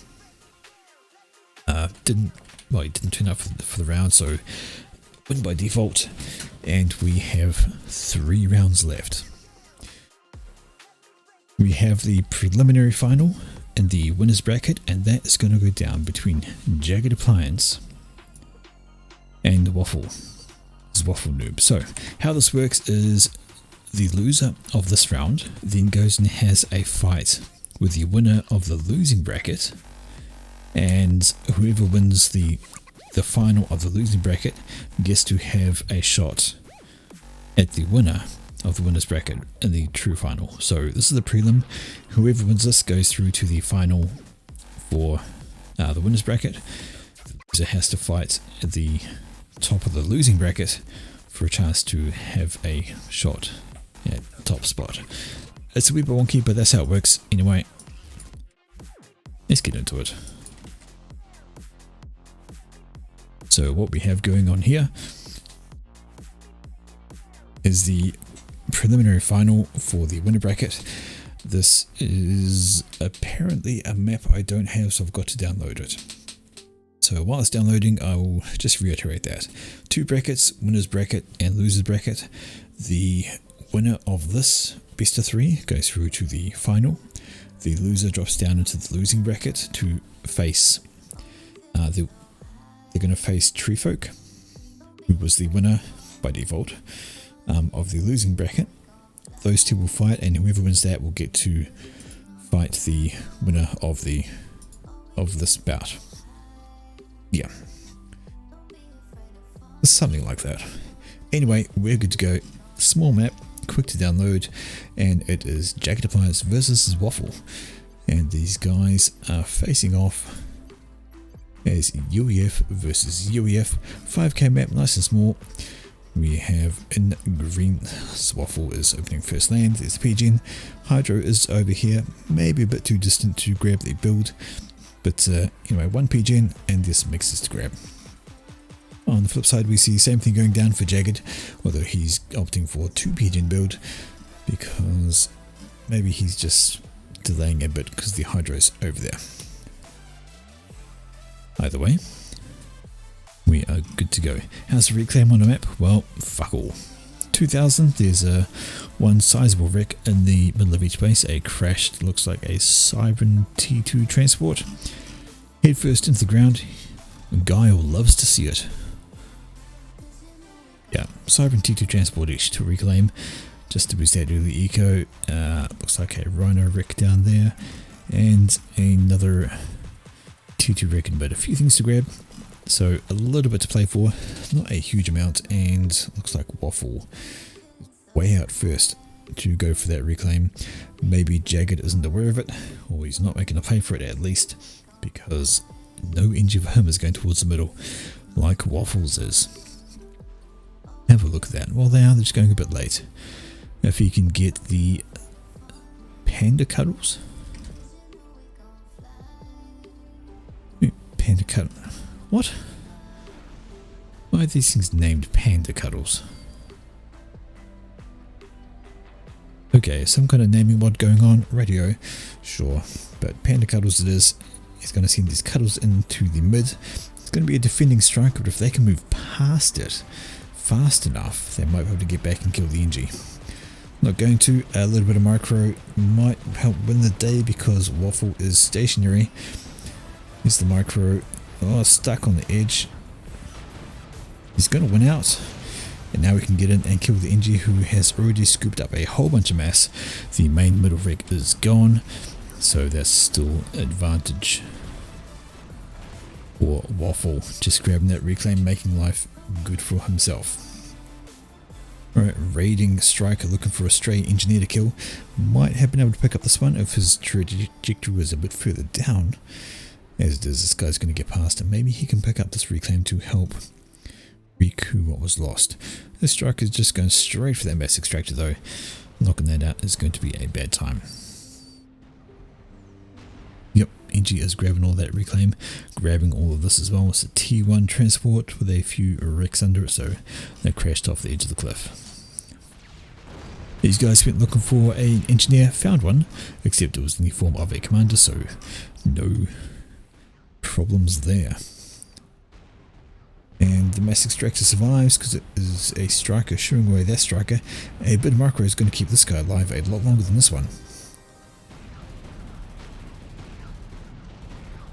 Just 60 on that, but a second striker coming in, that's going to be fine. And this engineer has indeed reclaimed all of that and has all that to grab.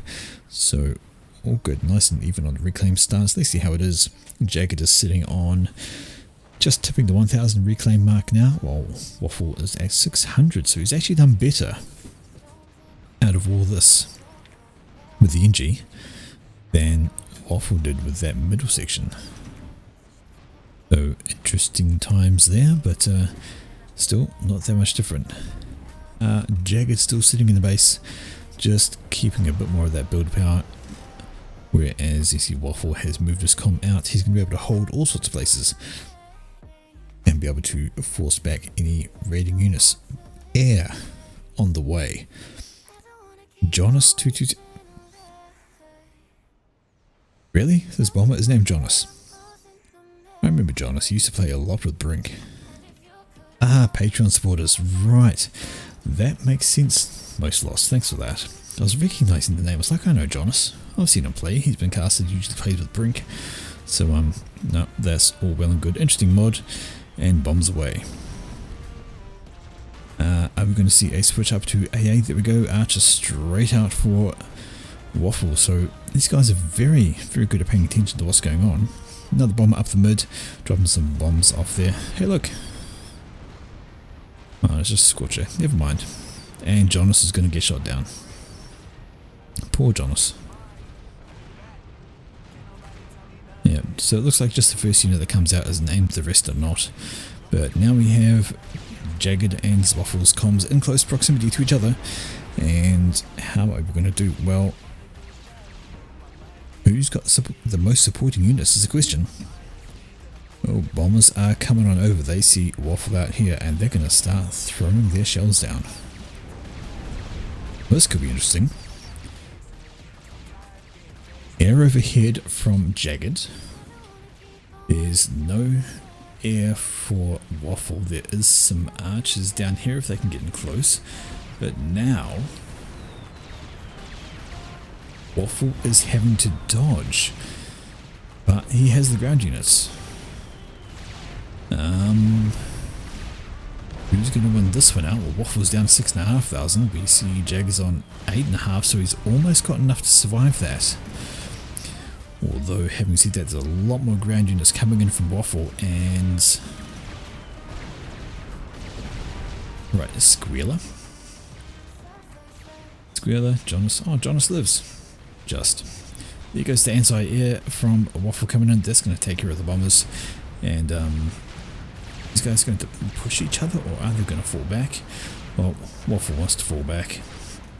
Jagged is falling back with his comm. Could have almost had it. So he's got issues, I think. Still fairly even in the game. He has the health. Maybe he thinks he can take Waffle down. Although now, that's a lot of units pushing in. Jagged might be in a bit of problems. He's got to be careful. And really he does. Waffle is on 3,500, so he could survive a mutual, maybe not anymore. Jagged turns around and focuses down on Waffle. He doesn't have the units to support. I think we're going to see a mutual KO. These guys go in for a hug. Give me a hug. That's going to be a draw. And so these guys are going to have to play this again.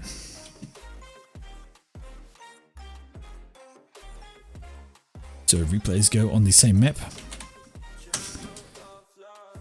That was almost a win for Jagged. The T1 bombers just about had that for him. Just about. Not definitely, just about. Alright. Come on, replay. Load up. Let's do this thing.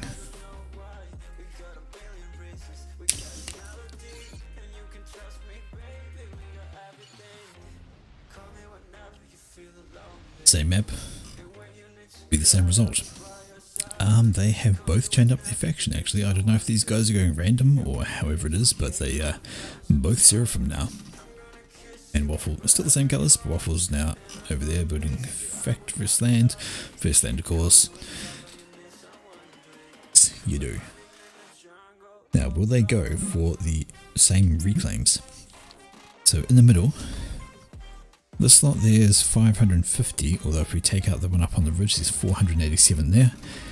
And if we have a look here there's 500 there, so there's more just on that point, and you can probably grab that for the guy down there does. And over here we have another 250. So in actuality this lot here is worth more to get than this middle section. So, you know, pick your battles. Anyway, off goes a Selene. Not a bad choice because that has the capacity to kill an engineer if it wasn't supported by Jimu. That's right.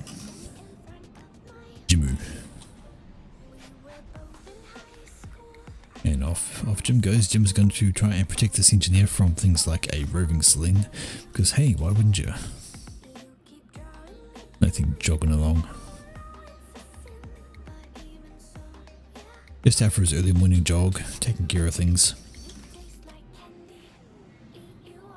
Gonna sit up on the ridge. Is that going to be sufficient to protect it from the Tham is the question. And is defending Selene as well, so okay, there we go. That's probably not going to be the case. Is it going to go up here in the hold fire and cloak? Hold fire and cloak it does. Sneaky on that and gives him free intel. How much does it give actually? Yeah, a little bit, not a huge amount. And we see that Jagged is grabbing the reclaim in the mid.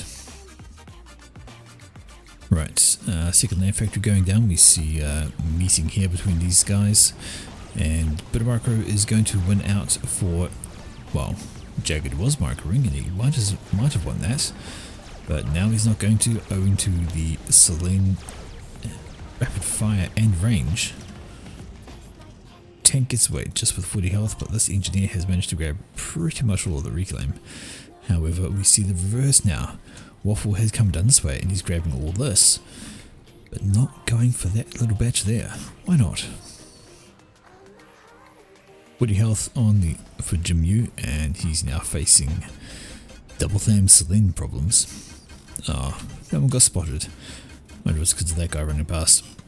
Still, that's how we go. 770, 660, because isn't grabbing that. Going the wrong way, I think, nonetheless. Jagged going for the same stuff, here, good. There we go, engineer pushing up for this, he's going to be able to grab the extra reclaim. Again, only tiny bits, but it is a 5x5 map, every little bit counts. Every little tiny advantage you can get between these two guys is, well, it's an advantage. That's just how close the game is, and how good these guys are. Alright, looking at the ground numbers though, Waffle appears to have more spam coming out of space, and his commander again has walked out earlier. So he's finished up 1, 2, 3, 4 and number 5 air factory, whereas we have 1, 2, 3 and more power for Jagged. So more spam on the ground for Waffle. He's going to try and push on that and deny eco. But Mr. Jagged, which is doing quite effectively, that's a 1, 2, 3, 4, 5 Thams plus some Selenes, and they're going to reach onto these guys on a side angle, which never goes well for the side. Extra Thams coming in to assist and decloaking that Selene to kill the engineer after the combat units have passed. Not a bad idea. If you can knock him off before he finishes that, even better. And goes back into cloak mode. Will he cloak in time is a question? Apparently yes, because they can't see him. Just drive on past. Don't move. Don't blink. Don't flinch.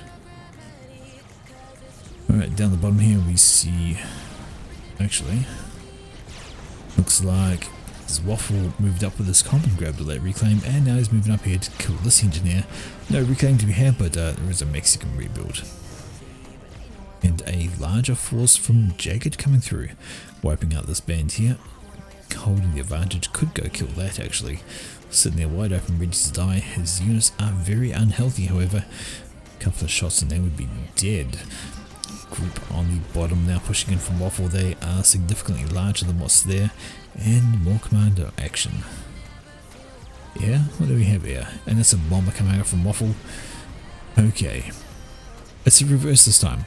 So Jagged has not gone for air at all. He has just gone for the land spam. And is that storage? That is storage, so he's wanted to be able to overcharge. His comms moving over. He knows that Waffle is in the area and wants to take him down. Waffle is pressuring all over the place though. Tham's on the left, group in the middle, and on the right. There's Zooey. There's Zooey fire dropping over. Needs a bit more of that. Jagged has access to overcharge. Waffle does not. He's even got power issues. Gonna want some more PGs, gonna want some storage if he hopes to compete against that. Comes the bomber. Is Bommy. Bombs away and it's gonna catch precisely nothing owing to a coincidentally perfectly timed move from Jagged to get those units out of harm's way.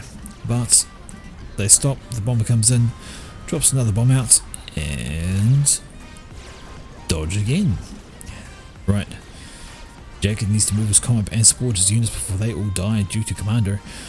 And keeping these guys at bay, that should be fine. Has superior forces to be able to do that. Bomber's still flying around. This time it's going to catch something. Indeed, a Tham goes down. Jagged overhead. Right. There's the anti-air. There's more units coming in. And Jagged is ready to rumble. He does have overcharge. Question is, what is he going to fire on? Find a clump of units, overcharge them, they'll have a terrible time of it. Right, this is open up on the attack bomber. ISL, sorry. And that decides to go in a different direction, namely this way. It's looking like there are more units on the ground for Waffle. He does have more factories, as check the accounts. He has 45 tanks. Jagged, on the other hand, has 21, so he has half the number of tanks. He has got a few Zooies in the mix, but he's going to have issues. Bombs overhead taken out by the ISLs as required, and now it is comm on comm action. So Jagged is into the yellow. He is trying to take out his opponent's forces with the comm. He can overcharge occasionally, doesn't have a lot of power to run the overcharge that often, so he's going to have to pick his overcharges wisely to try and kill as many units as possible when doing so. Nice clumps sort of like this would be great to overcharge, kill a bunch at once, but anything helps. Down into the yellow, 7,000 health, we see Waffle at 8,800. Very cagey little fight this one. We could end up with yet another draw, although having said that, Jagged's down to 6, Waffle is sitting at 9. What has the Doctor got in store for this little fight? If Jagged can get a few more overcharges, he can kill a few more units, he could get himself a rank of veterancy, which will help a huge amount in the battle. Very close, there it goes. But now there's overcharge for Waffle. I saw that overcharge, which means there we go, storage. Fight is on down here. Jagged is at 5,000, Waffle at 8.5, so if it was a mutual death right now, well, if one died right now, Waffle would actually live. He needs 2,500 to do so. Jagged is moving on up, but Bomber's coming in once again. Ah dear, does not help. Jagged 4,000, Waffle 8, twice the health now, and Jagged is running out of units. Still trying to get overcharges done with that comm. If you can clean up some 4,000, a ways off his next rank in veterancy, whereas Waffle is about to get his first. That's going to give him a huge health advantage. Boom.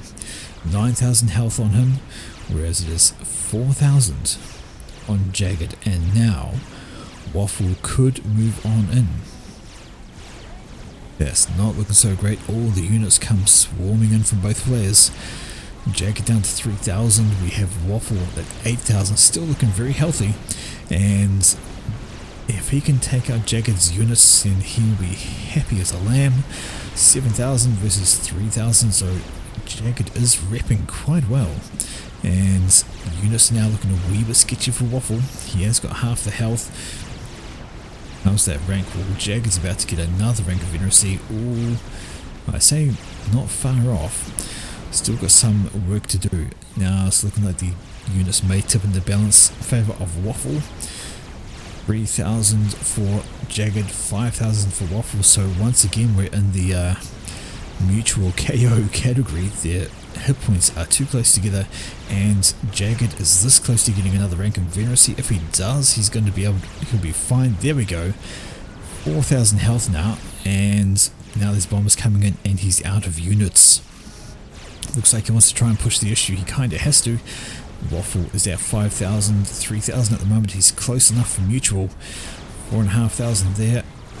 Although the bombers might make the difference. 2,000, 4,000, and plenty of units for Waffle. I don't think it's quite going to work. Oh, that's so close. Waffle gets a rank of Veneracy off the kill on Jagged. It was a lot closer than it looks, but unfortunately Jagged just ran out of units. Just enough. Not quite enough to grab the other draw. Second one. So that is first win to Waffle, and we move on to the second battle. Best of 3 between these guys. The good news is it's on a different map. The bad news is it's random map, so it's going to be pure skill here. No map knowledge is going to help, and we do have to. This one, here we go. Replay down, map good to go. Ah, Ludwig, these guys are some really good players. There's a lot going on. So, random map, and same guys again, and they are both UEF once again. How's your reclaim? Well, 35,000 reclaim on a 10-kilometer map. There is a reclaim everywhere. All these units to be picked up.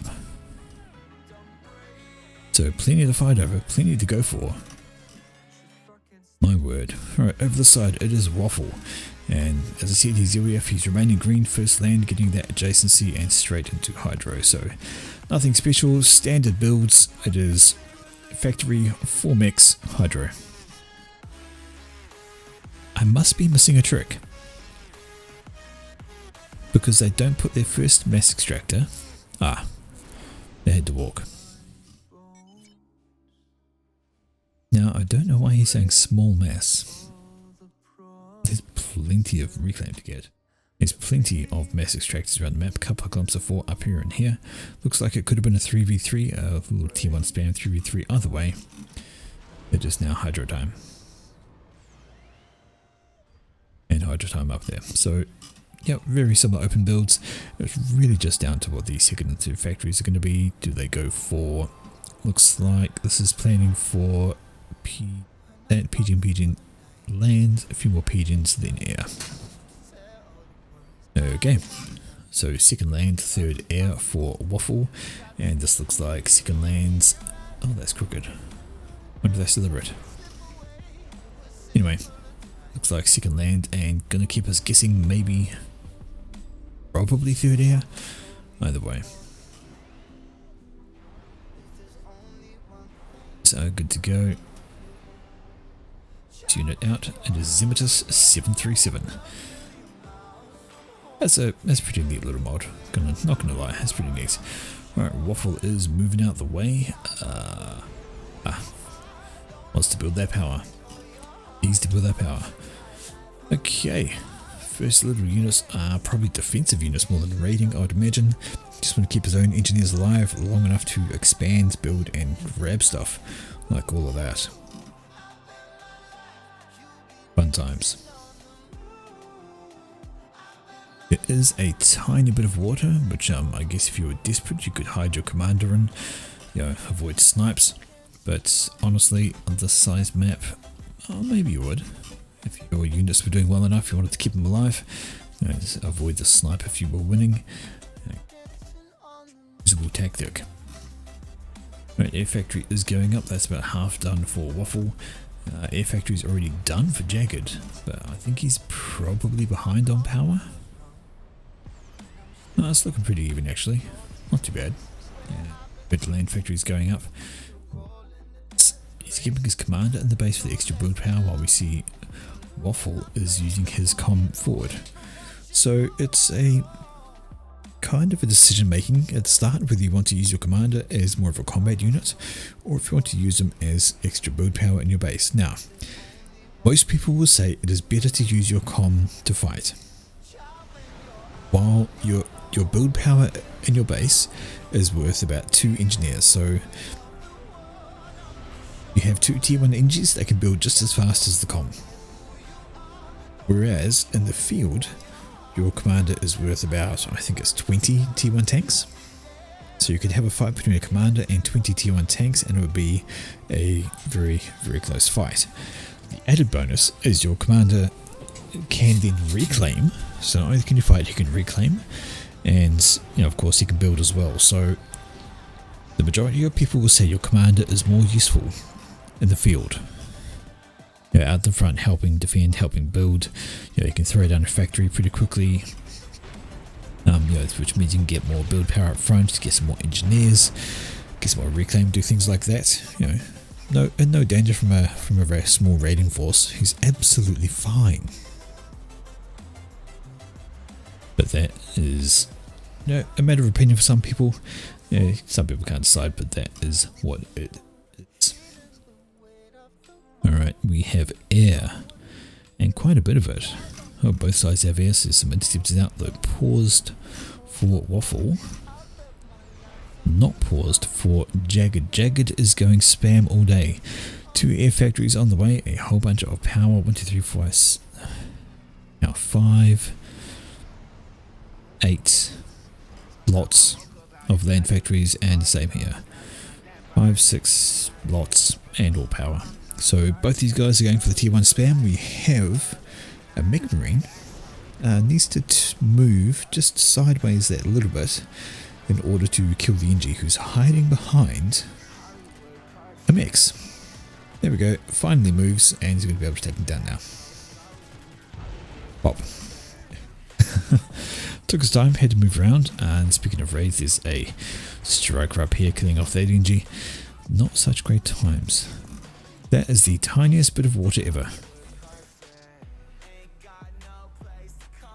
One tiny little square at the corner of the map, which is just deep water. And this is a random map, so that's hilarious. Anything else in the other corners? No, just that one. Oh, shocking. It's not symmetrical. No, totally unplayable, unfair, balanced. No balance. It's totally wrong. Totally to the advantage of one player. Anyway, reclaim ahoy on there, grabbing up that group of stuff. Let's just check, speaking of reclaim, the numbers, how we're doing. Well, Waffle has 29 income, he has 3300 reclaim. Jagged has 27 income but 5,700 reclaim. So he has been reclaiming hard and he is well ahead of Waffle. That is a massive reclaim difference and it could be the telling item in this game. Let's see what the dealio is. Right, Jagged's down here with his comm, he's grabbing all of this, he's slapping down a factory, and Bomber is out killing Engie at the front. So was Waffle just biding his time because his command is now way up the front and he's got this little mass field to claim as well as that one.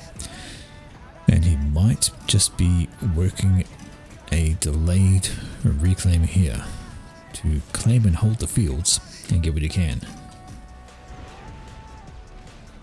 Who knows? Where is the air from Jagged? Well, it's over here. And these guys are cleaning up this air factory. Got a single snoop. Not quite in range of these guys. They will be shortly and they will move down and kill it off.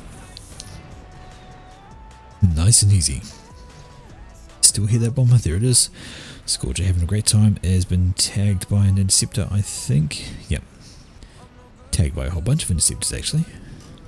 This engineer needs to be a little bit dodgy. Twist and turn right now. Too late. You're dead. Nah, it's probably going to die shortly anyway. Commanders in residence. Well, close enough to knock that out. Let's have a unit count. Jagged. 52 tanks. Waffle has 78. So he might have been behind in eco, but he has way more tanks. That's an interesting stat. Very interesting. However,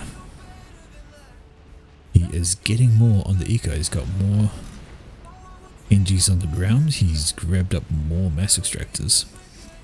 Looks like his raiding has just been that little bit more effective. It's slowing down Jagged on the... Yeah, indeed, you look up here, more tanks coming in here, only 3 to defend. Engineer in trouble, a couple more engineers in trouble. So Waffle has been far more effective on this. Bomber throws some bombs ahoy, knocks out a couple of NGs, almost 2, actually does in the end, and then a raiding force slows those off. So some more raiding coming through from Jagged.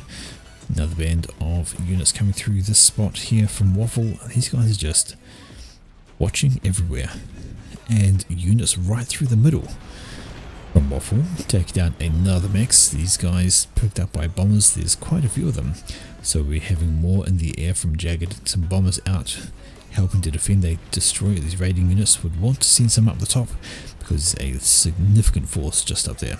Air wing is coming in from Waffle. They're going to look at killing off the bombers, but maybe not like that. Bombs on Waffle's comm will be ignored, as will a wreck falling on him. Yeah, you couldn't get your comm in here though, it's too small. You couldn't even drop them in, it wouldn't nature. That's the only thing. T2. Right, so that is what Jagged has been doing. He's been made the transition to T2. He has an HQ and a support factory, and he is now popping out T2 units, so that's why he was behind on the ground. So the question is that tech going to be enough? We have a T2 shift from Waffle as well. There we go, that is working its way up, but yeah, Jagged is well ahead on that front. Strikers are around and they will be able to hold quite happily. In fact, they need to come back and hold because that is a raiding force on his base, which I don't think he's noticed. Now he has. Has he noticed too late is the question. Well, he's got a few pillars back here. That should be fine. Going to shoo away that lot. Okay. That's a sizable force down the bottom. There are some pillars down here though. So Jagged's actually got pillars all around the place. He's got 14 pillars, 30 strikers. Compare that to 94 strikers. I don't know if that's quite enough. Was that a drop? That was a drop. Still no T2 land yet. Looking at engineers first from Waffle. So his entire force is basically 100 T1 versus the 15 and 26. So Jagged is a bit behind on that. Going to have some issues dealing with the units. Is his eco okay? Well, not really. He's got 19 income, 12k reclaim, but looks like Waffle has caught up and has a huge amount of map control. He's got 31 income and 13,000 reclaim, so he's just overtaken in the reclaim numbers, and his eco is far better than Jagged. Jagged has lost too much ground, been raided too much. The T2 shift was strong, and now he's in good, on the ground they're going to be very strong, but the problem was they can't cover as much ground. So while Waffle has 100 tanks spread around the field, raiding here, there and everywhere, Jagged's units were a bit more concentrated, unable to defend all the required locations. I mean, now if he can claim it back, if he can push back, claim his spots, get things working, and that would be really helpful, but he's got to keep them alive from the bombers as well.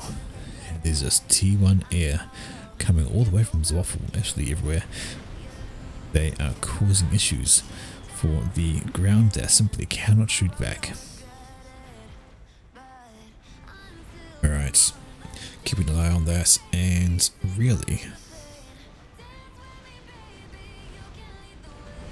just skirting around the pillars and they're coming to kill off the eco once again, and another engineer. So, not looking great. Jagged sees this much of the map, he doesn't have radar, he has no idea what's going on.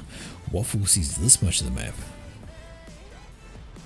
Does he have radar somewhere? Oh, he's got scouts.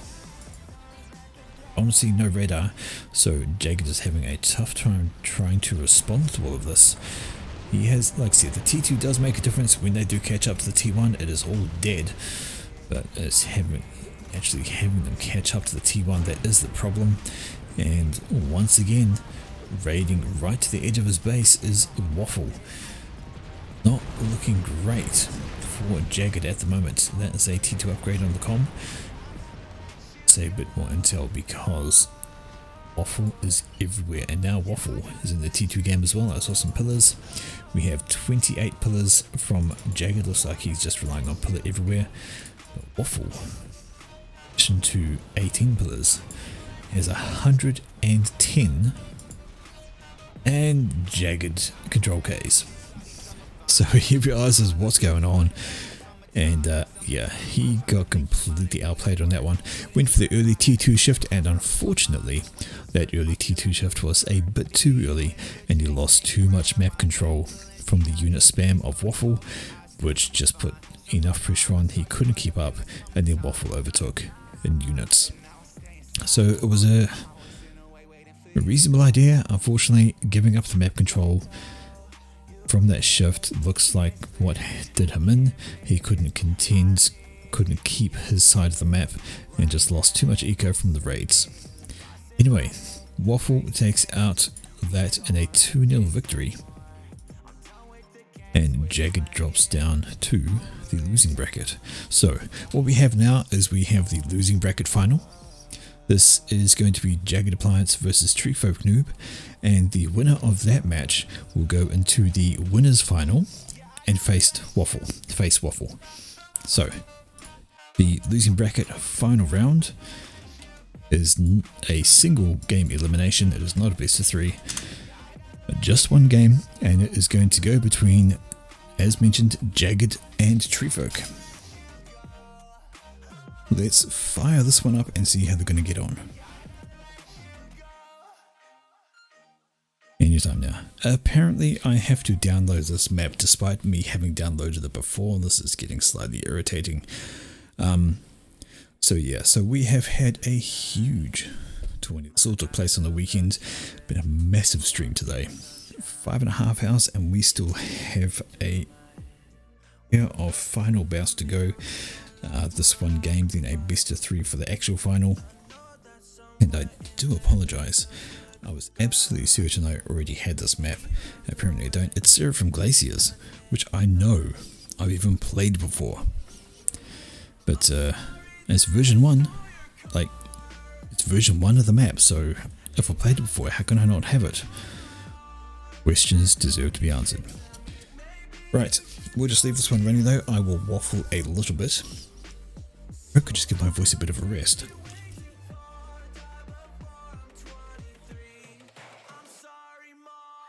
Which I may do. Starting to feel a little bit on the rough side. So if you forgive me, I will take a moment to pause my voice, let this map download, enjoy the music. I'll be back once the map is done, should only be a couple of minutes. Thank you.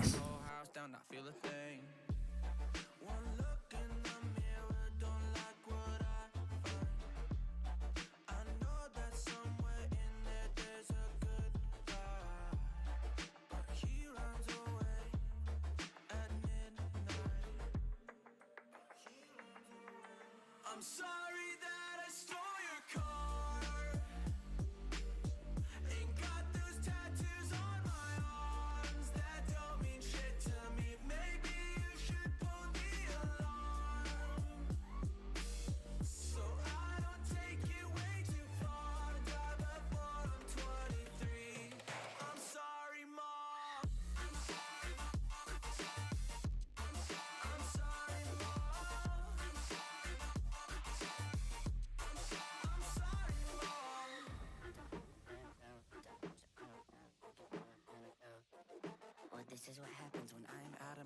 Listen, there's collateral damage, I gotta go. I'm sorry that I stole your car.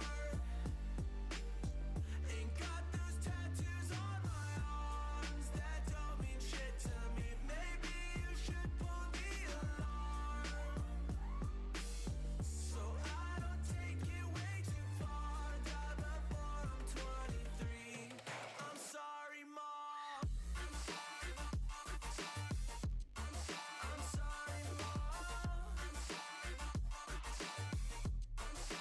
sorry, Mom. Alrighty, thanks for allowing me that little bit of a break, and we're still waiting on the map download. Again, it is where we go. So, only a couple of rounds left. We have just the map download. That's all I want. Just need it to happen. Then we can launch this. Then we can go get a move on with this lovely qualifier tournament. Almost done. But I just know I've got another best of 3 to go after this game, and the question is, how long have I got left? We don't know. We'll have to find out. But that's okay. We're here to cast. We have plenty of games to do so, and this is making up for no cast yesterday and no cast tomorrow. Let's do this. I think we are just about done. Indeed we are. We're finally launching. Alrighty. This is the losing bracket final. The winner goes through to face a Waffle Noob in the winners final. So, here we have it. It is Jagged versus Treefolk. It is Seraphim Glaciers. Not much in the way of reclaim. See that there is extra rocks around that aren't marked by the reclaim meter. Little crystals and things sitting there. Treefolk says, what is a build order? Don't rush to transport. We don't know. Either way, there's first land factory out and a whole lot of power because there's no hydro. So you're going to need power. It is a 20 by 20 kilometer map, so you're definitely going to want transports to drop your units here, there and everywhere. We see Jagged is keeping us guessing. Anyway, Jagged is Seraphim, should be mentioned. Whilst over here it is UEF for Treefolk. Right, engineers out, and there's plenty of power, followed by an air factory. Shouldn't be surprised, air is where it's at. Aim to be had. Look at all that manual. Lovely amount of reclaim to grab all of that. Alright, Treefolk is like, what's the build order here? Yes. The build order is build shit. Honestly, 20 by 20 map, I would absolutely struggle. While there's only a few land masses to actually fight over, you can want navy, you can want air. Ground maybe isn't quite as important, but if you do drops, you could drop onto your opponent's bases, you can drop onto one of their islands. There's all sorts of gaps you can use and abuse with the transports and drops. It is a fantastically difficult time. So you might as well go on the offensive, you might as well kill as much as you can, because if you try to defend against everything, inevitably there will be a gap you don't see, there'll be units that you don't see coming, there'll be drops that happen you can't stop. So yeah, might as well do unto them before they do unto you. And anyway, this is how we're doing. Down here, lots of power planned. Treefolk is getting a whole bunch more before he goes for his air factory. Comparatively the same thing over here for, what was that? 1, 2, 3, 4, 8, 10 pigeons, then into the air factory. And we have the same thing here, 1, 2, 3, 4, 5, 6, well, 11 pigeons into air factory. So 10 or 11 pigeons and then just air factory.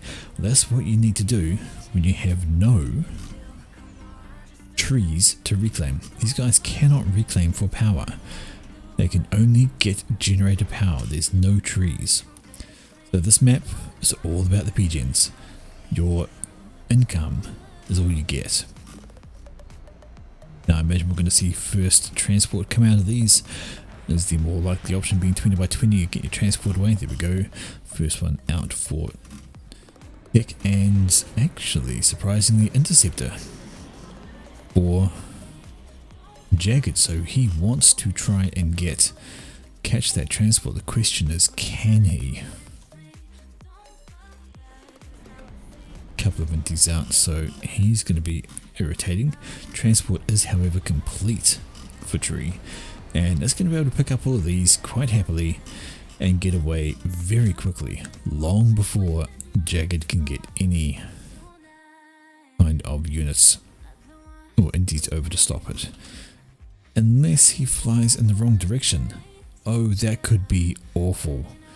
That could be an awful choice for Tree to go for the mid-island. Not seen by the scout. Not seen by the scout. But now, is Jagged watching? Answer is yes. Oh, and so is Treefolk. Treefolk's like, okay, this transport is doomed. I'm going to drop all the NGs so I don't lose them in the water. So now he's got 5 on the mid-islands. That was an unfortunate choice of direction from him. Maybe he should have dropped over here first, then gone for the mid. However, the counter drop from Jagged into the middle island. Is there something I don't know? Normally we see people go for the side islands. There's far more, well, far more to be had. There's more mixers, there's more reclaim, there's more basically everything. So the mid island must be there for a reason. But we have Eunice out from Tree already, and is Jagged going to drop right on top of it? That's an interestingly bold move. What's he doing? Reclaiming the factory. Oh dear. Can he do it is a question. He's going to succeed in reclaiming the factory, but is he going to lose his engineers? Well, more engines down here. They're just going to build another factory because, hey, why not? A bold move from Jagged. Nice attempt, but honestly, it just did not work. And the transport comes over here, drops the rest of the engines on the side island. So Tree is going to get to hold on that. He's going to get a second transport out. He's going to grab the other side island. We're going to see scouts moving out. So Tree Fox says, you are bully. I mean, yes, but actually, no. All that, and no, I'm Jagged. Oh, sure, keep saying that. Keep telling yourself that. Okay. Engineer has wandered all the way up here, going to grab the mixers and throw it down a factory. He will be fine. But middle island control, absolutely in the hands of Treefolk. I don't know if this is just a psychological thing, where it's like, I must have the middle island. Yeah. Not a lot there. I'd rather grab one of these islands than the middle one. Brief pause for some reason. That's alright, the guys are fine. Scouts ahoy, and we have defending inties over that transport. Transport coming in from Jagged, which is going to sneak right past these. Any combat units or just engineers? I think it's just engineers, but he's doing exactly the same thing, dropping directly on. Oh no. That I very much doubt was planned. Engines dropped on top of the factory and exploded. Definitely not planned, and now the transports are spotted. Those engines will be known. Unlucky. Drop over here. Yeah, that can absolutely happen. If the engines cannot survive on what they drop on, they die. 100%. And I've actually seen people do it. Like, they see where a drop is happening, they happen to have engineers, and they build a factory under the drop. It happens. Right, T2 on the way for Jagged. He is wanting to get into some form of eco. He's got T2 air already, 7 minutes in, and he's already grabbed that. We will probably see, yep, engines come out, ready to build power. Curiously, he has neither of these guys are in the Navy game yet. It's all about the air and the drops. Speaking of drops, say hello to Lobo. Is he actually scouted? Yes, he knows what he's going for. And these guys are going to kill stuff. One single unit of anti-air to take care of any bombers that decide to come over, just like that. Going to help keep the Lobos alive just that little bit longer so they can kill a little bit more in the form of energy. Bombers do say hello though, and first bombs are going for the Archer. Archer's going to go down in a... oh no, the Archer's going to live. And the Lobos are going to live as well. They want to keep moving around. If they can manage to take out a bit more eco, that'd be great. One bomber down, dodge, twist, turn. Second bomber down. That is a good little bit of micro from Tree Folk to keep these guys alive. Now he can go and wipe out some more eco. Couple of power generators. Got some mass extractors and well, T2 transport, T2 power. Are we going to... oh no, you aren't. You aren't. Are you going to take your comm and are you going to drop Tree's base with your comm? Son of a bitches. Wants to avoid that though. If he dies to these, it's going to be an awful time. That's looking like not so great. Oh, Jagged, don't fly through the middle of that. He's going to, and he's going to be picked up by the air wing. Is it going to get on the ground in time? Oh, shit. Just, oh my word, that could not have been closer. That could not have been closer. Wow. Wow. Indeed, I hear exactly what you say, Chris. That was... that was oh so close. And I mean that, like, he was down and the transport died. Wowzer. Still, it's gonna get the middle island. It's gonna be his.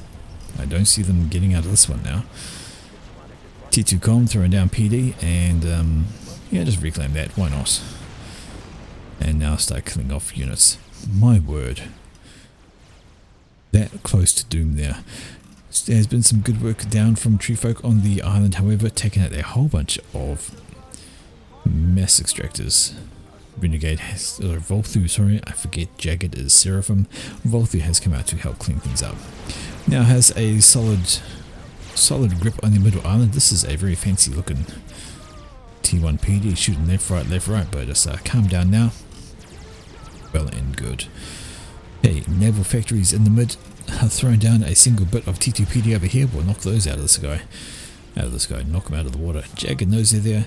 He could take those down anytime he chooses, which should probably be sooner rather than later. I saw Janus. Yes, I did. And was that a drop?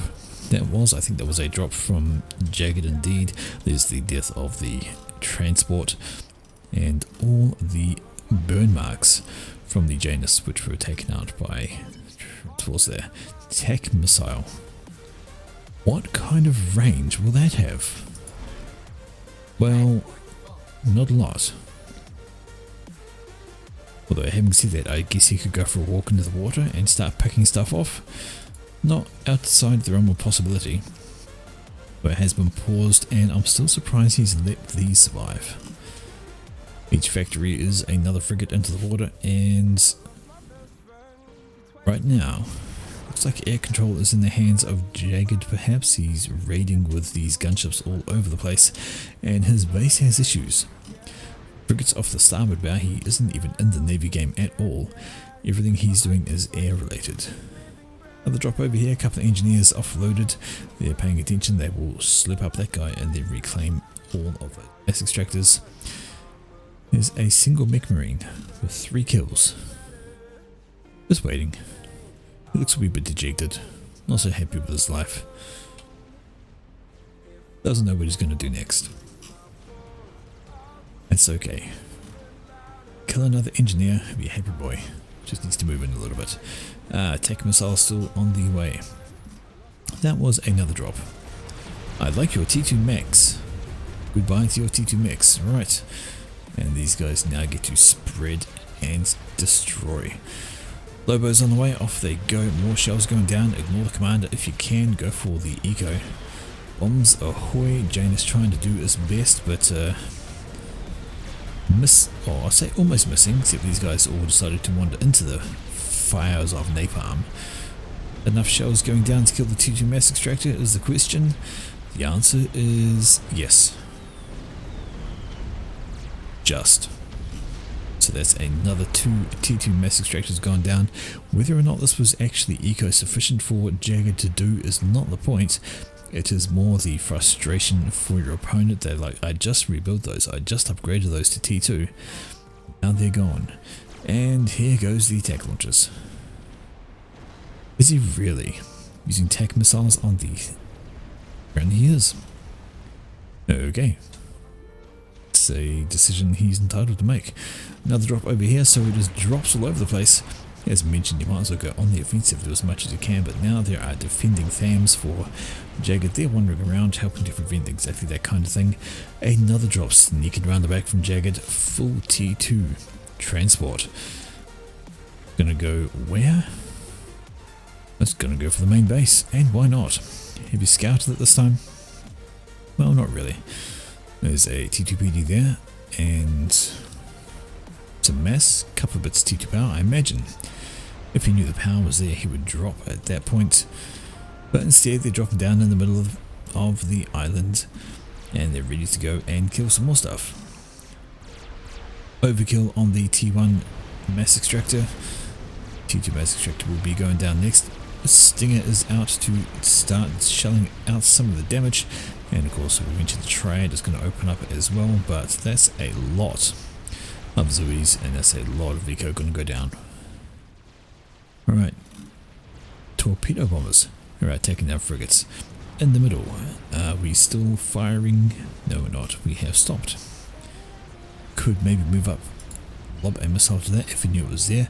That would require scouting though. And these Stingers are doing wonders on the Zoes, unfortunately just a little bit too late. Those guys are ready to head down this way. They could probably pick up this T1 mass extractor if they focused it. It was there, and here we go. Oh, those are THAMs. Yeah, they're not going to get work done. Stinger will take care of that lot. Alright. Bombers around, there is a transport. Are you going to pick up your commander again? I would hope not, because there's a whole furball of air right there. Maybe pick up these. Don't know. Just chilling in the middle though. Jagged Appliances Com is quite happily just sitting around waiting, not doing a heck of a lot. Almost ready to pick those guys up. Right, Navy, is there any shift to T2? Because honestly, they've got the eco for it. Shift to T2 Navy, get some cruisers out, and that will really cause issues for your opponent. Those Stingers, however, they have decided to move on up. They're going to maybe take care of the things there. G'day, Faf Banana. How are we doing tonight? And the Stingers are in. The factories are in trouble. Is there any upgrades going on?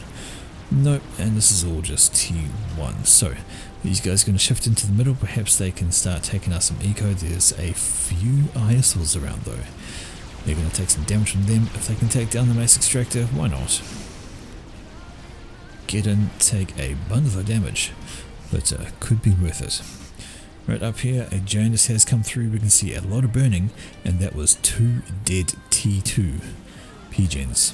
So how's that done for Jagged's power? Well, it's done him in. He is losing it.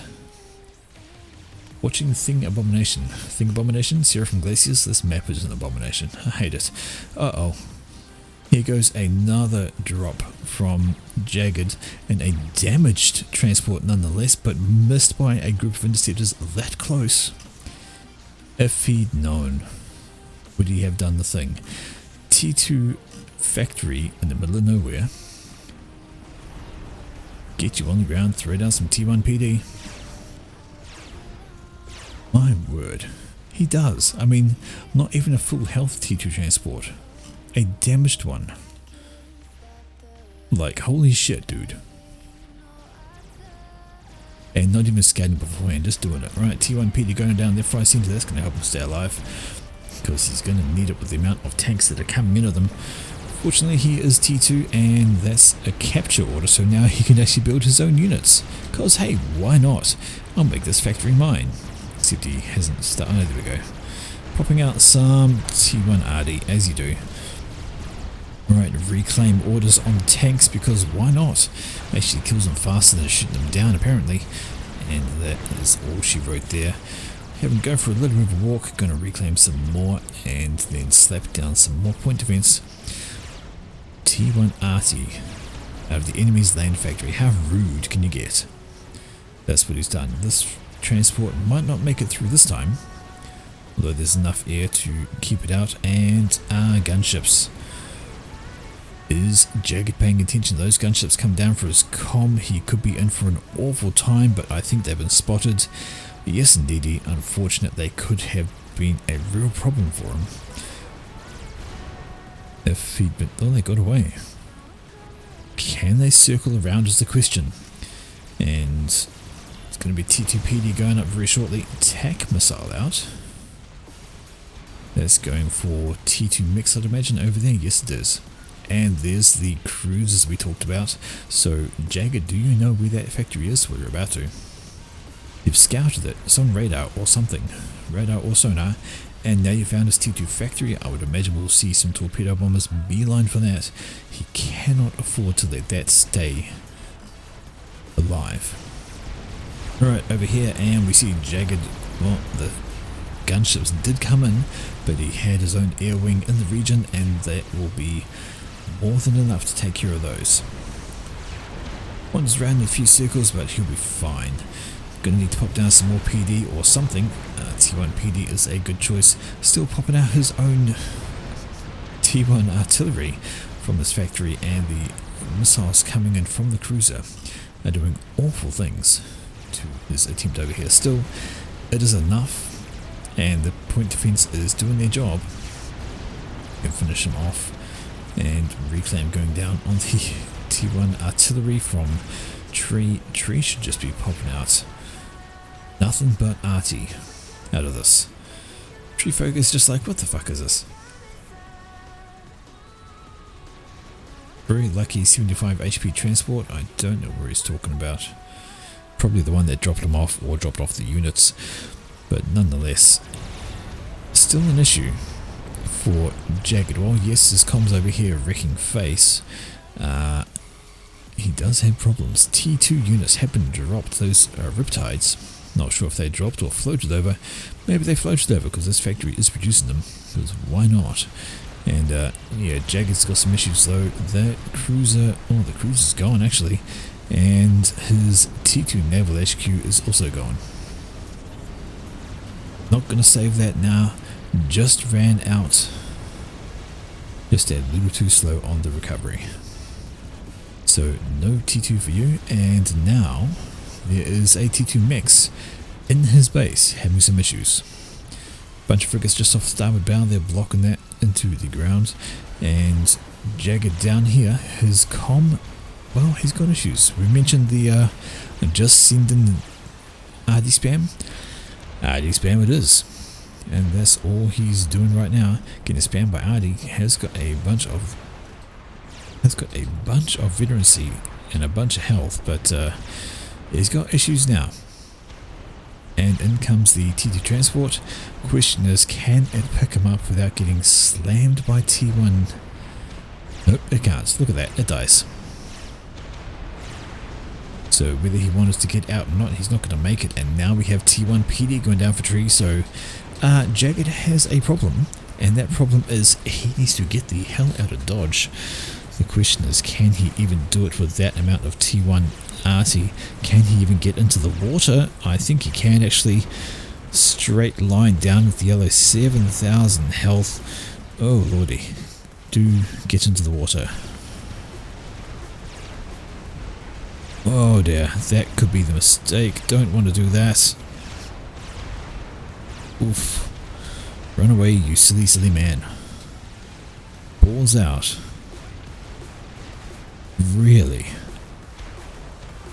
This guy needs like... Wow.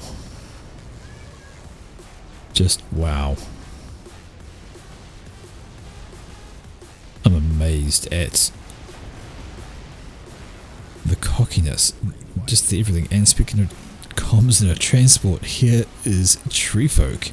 He's doing exactly the same thing, moving that over. But who's going to win out here?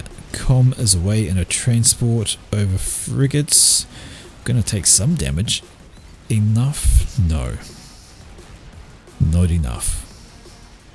So he's actually getting out. He's going to be happy, and this time he is actually shadowed by his own air force. He should be okay, but where's he going to drop next? Is he actually returning to base? Maybe. We see over here. Is he still in the comm? No, I think he's on the ground. Yeah. So Jagged had some fun with his comm. Took a bunch of things out. Did a bunch of work. But almost lost out. And as suggested, T1 RD spam out of all these factories. He simply could not keep up with that. Back in the base. Nope, over here in the water. Nice and safe. And starting a level factory. I imagine we'll see T2 come out of that because he's going to want it. Do we have Navy anywhere else for... No, we don't. What the hang? Treefolk control Ks. I wasn't paying attention to the eco. I don't know if Treefolk was actually doing that badly. But then again, we have drops coming in. We had Zillies floating over the water. And Treefolk is just... We had enough. Almost had Jagged on this island here. Maybe if he timed the push a little bit different, it could have been a different story, but nonetheless, Treefolk control K's out, and that leaves Jagged to be the winner of the loser bracket. So he now goes into the actual final against Waffle. Best of 3. Best of 3. This is the ultimate final. So that was the final of the losing bracket. Jagged takes out the win and moves on up. Let's see who's going to win between these two guys. It is the finals best of 3. It is Waffle Noob versus Jagged Appliance. There's a rock. So this map is Stickleback Ridge. There is plenty of... Well, there's reclaim to be had. There's like choke points but through points, so it's sort of like going to be another fluid motion map, like everything everywhere, groups of places. Anyway, Jagged is up here. He's Aeon, he's still Burgundy, and he's opening first land with double adjacency to some mixes and there's some power for extra adjacency. Over here we have Waffle is also Aeon. He's green once again, and he's just grabbing a single adjacency with his factory and a whole lot. And that is another land factory. Yes, it is. So a couple of land factories for him, while Jagged is going to keep us guessing. What are you doing?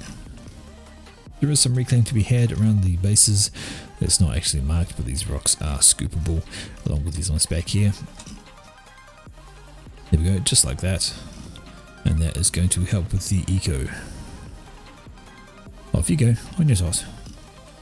Have some fun. Right, we have a Spirit and a Flare. Cloud 10. And Zimitus 737 again. So Cloud 10, Zimitus. Jagged having fun with that naming mod. It's an interesting one. I could maybe look into it, but only after my connection issues are fixed. I can barely play games. And it really frustrates me. I want to play, but just can't right now.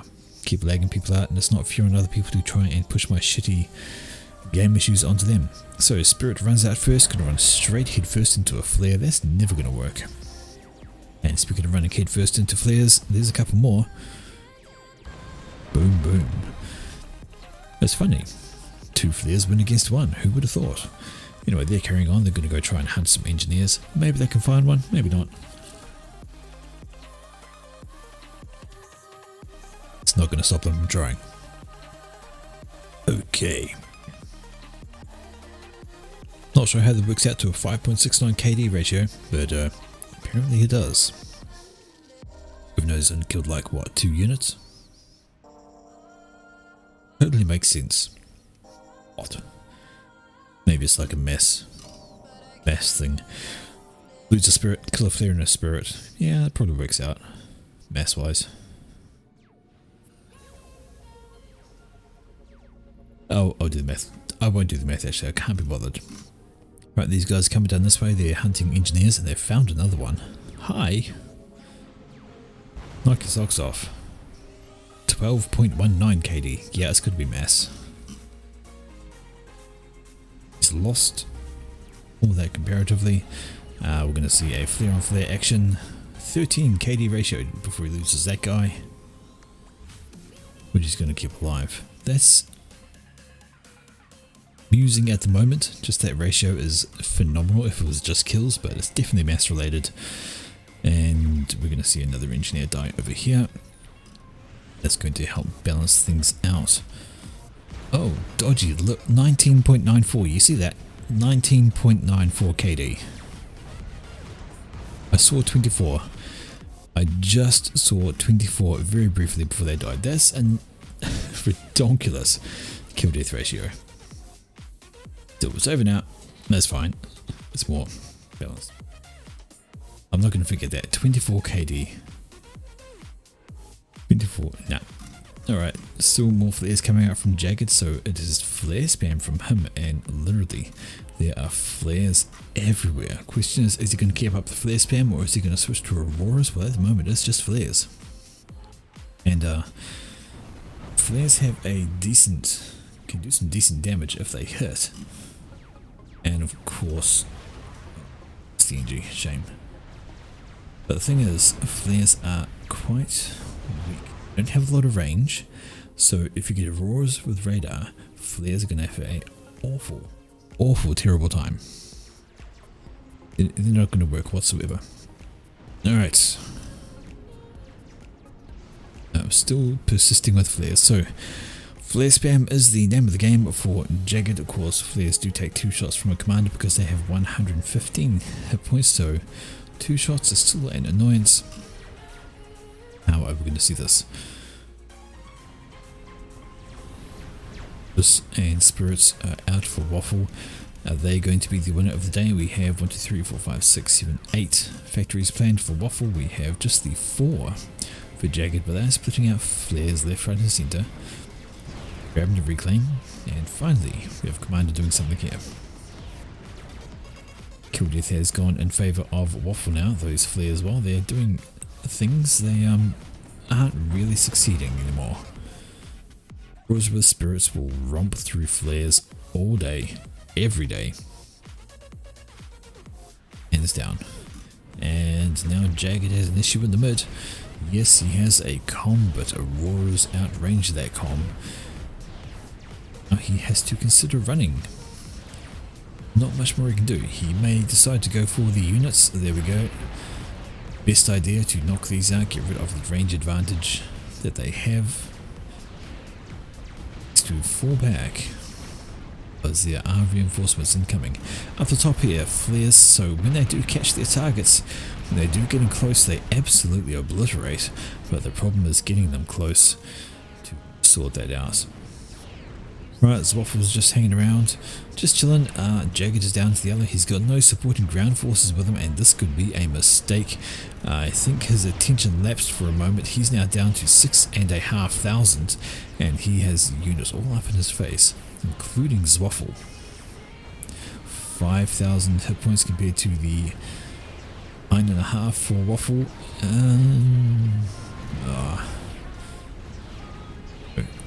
Please tell me it's not going to be that early an injection. Right, the lab spam is real, but the Aurora spam is strong. Right, Jagged doing this thing, having to fall back down to 4,000 HP. Zwaffle at 9,000, so labs are fun. But in the scheme of things, no. Let's see, do I want to become famous? Well, I don't know. I guess not by that method though. Gonna do it properly, you can fuck off, you stupid bot. I mean, do people actually fall for that? Do people actually buy views only to get banned later when they're caught out? Honestly. Alright, Jagged's down at 4.5 while Zwaffle's healthy on 9. And this is the kind of thing that happens. The Auroras just sit back, pick off the flares for no problems whatsoever. And yeah, it's not.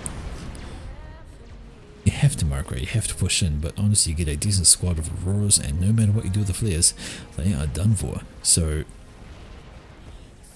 I don't think it was quite enough. 4 factories spitting out flares. No, doesn't quite work. And gun upgrade for Jagged, going for the speed, so he wants to be able to dish out the damage faster. How's the eco? Can you float that?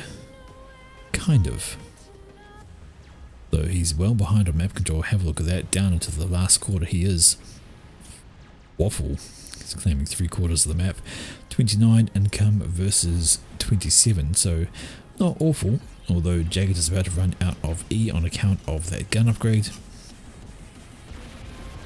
How's he managing that? Because the mixes are still pretty total, and he does have a T2 in his base. Give up map control, get T2 mix, why not? And gun speed upgrade is done, so he can now shoot faster. The problem is he's still outranged by Auroras. No point being able to shoot faster if you can't actually hit anything. You can't get them in range, you can't shoot them, you can't help out. And now there's a range upgrade going down for Zwaffle, so he is doing the, what I would consider the smarter thing. He is up against Auroras, is Jagged, and as soon as he walks into range of this, he is going to have a terrible time of it. Bombs ahoy, that's not a bad plan. And Waffle has cancelled his gun upgrade, although I don't think he needs to worry. Jagged might have the speed upgrade, but there's enough Auroras in the region. His health is just sloughing off his back. 2,000 health, under 2k, and Zwaffle's happy and healthy over 10. More Auroras pile in, and we're going to see Jagged pop in a moment.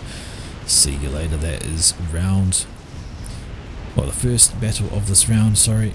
So battle 1 of the final round goes to Waffle. Jagged bows out from a, well, he went for a lab spam strategy and it didn't work. Different, but unfortunately no good. So we go to fight number 2 between these guys. It is a best of 3 for the final. Jagged has to win this one. Uh-oh. Have I? Uh-oh, I think I've copied the wrong replay. Bear with me, I'm going to have to find the correct one. Bong. I've typoed the replay somehow, and the game it popped up was 100% not the final. So, go 1 second. Boom. This is the correct one. So, final game of this qualifier tourney, and it is, I just gave it away, didn't I? Final game, round 2 of 3. Jagged versus Waffle on Twin Rivers. Jagged has switched up to UEF as had. I don't think these guys are going random. I think they're mirror matching their factions because they've been the same every time. At least these two have anyway. But that's right. Hydro is ages away over there, so it's going to be a standard factory and power builds. You can see Waffle is planning a whole lot. We have, let's just have a look at that, shall we? So, factory, 3 pigeon, 4 mechs, more pigeon, factory, factories.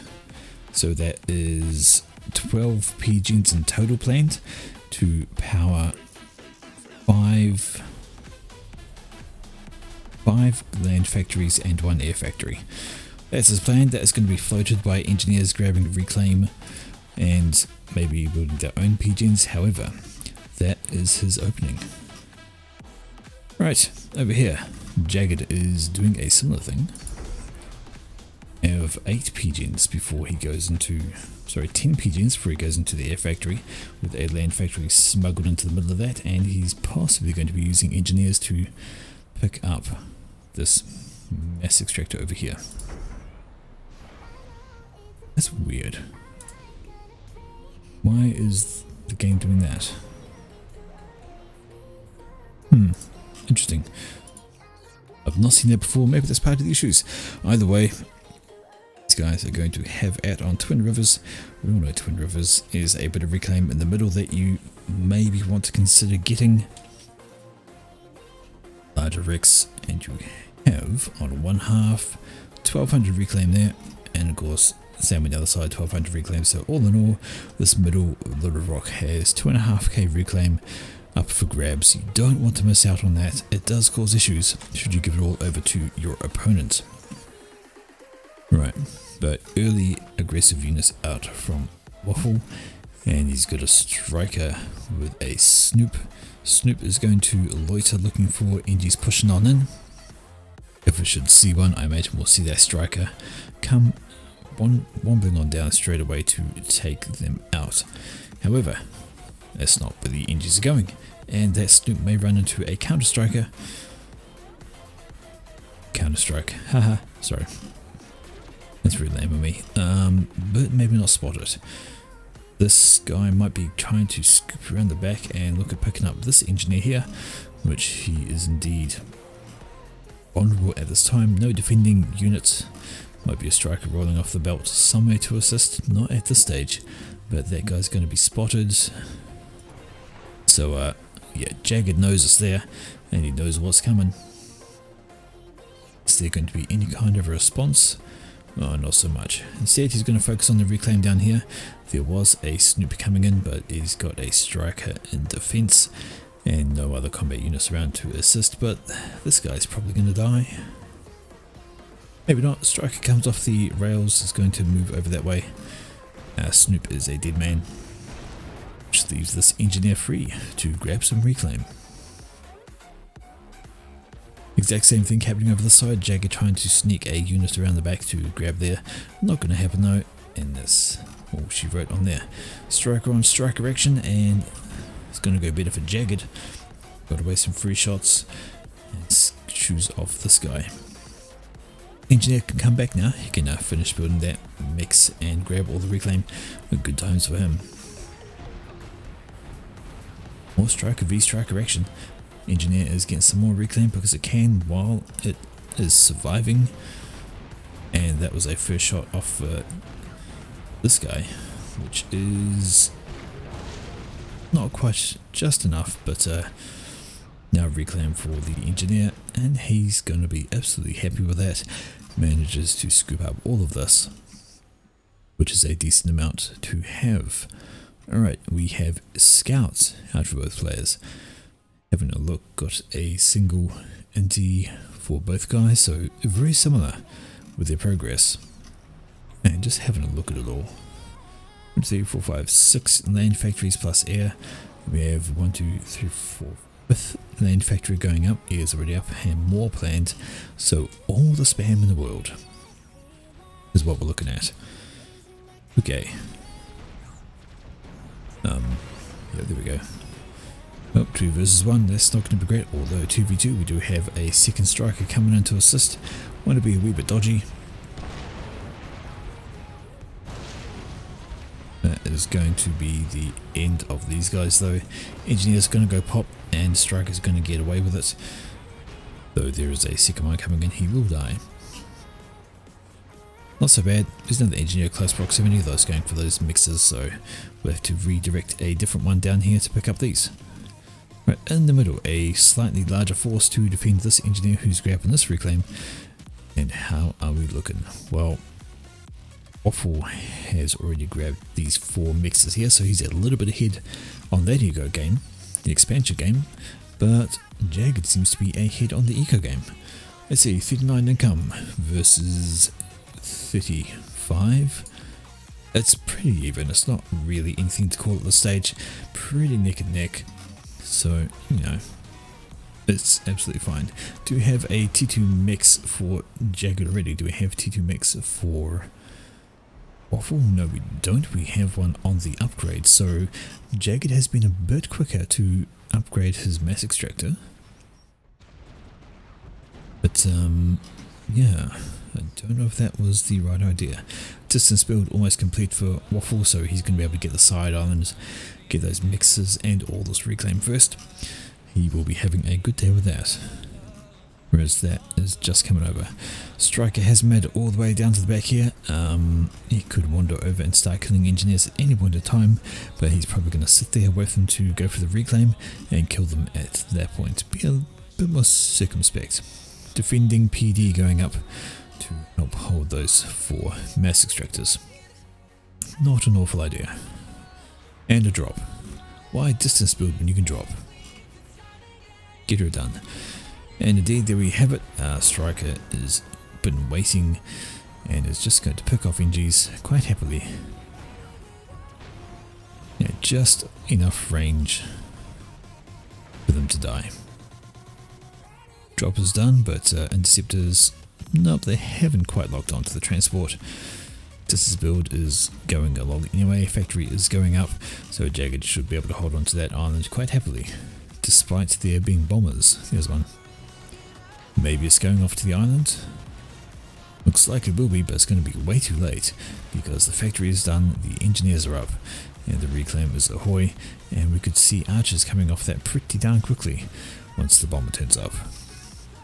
On the left hand side it is Zwaffle with a sizable force behind his commander.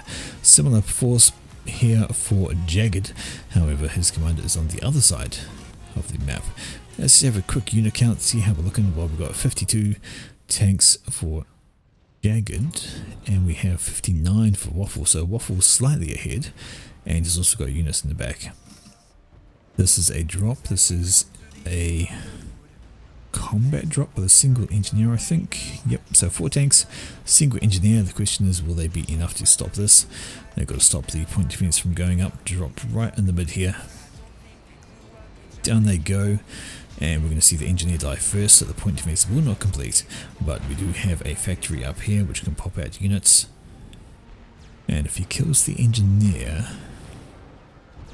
he does not. So I think Jagged's attention is elsewhere, maybe on the left where his comm is facing off against Waffle's comm. Plenty of armies to be concerned about. Units on the move, needed at least 1 Lobo in the mix of this, I reckon. That would have made a sizable difference.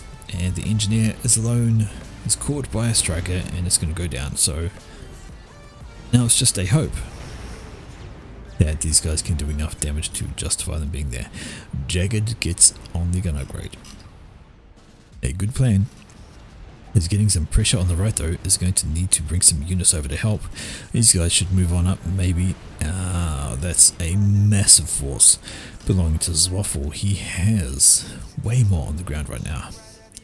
So 77 versus 82.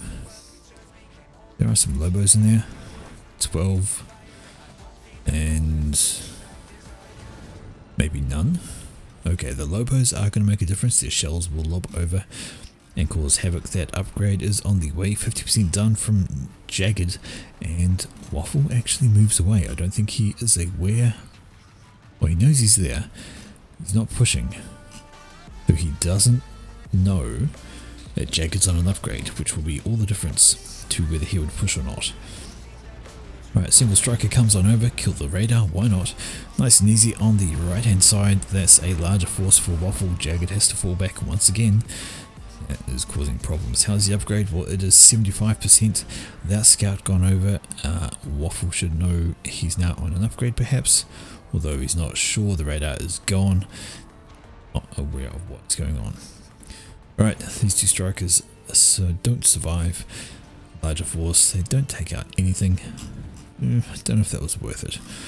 Control of the top island, so an island each, eco each, and fairly similar, although Waffle has edged ahead in the eco game.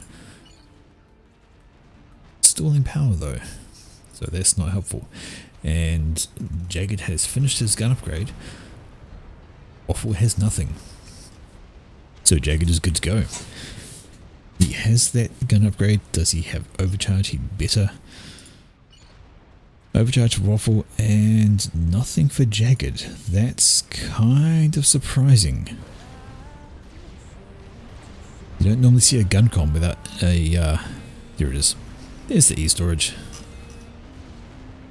He's storage going up. We have T2 land, of course, plenty of it for Jagged. Pillars are coming out. We have T2 land for Waffle as well, and he's got pillars coming out as well. Is there any air?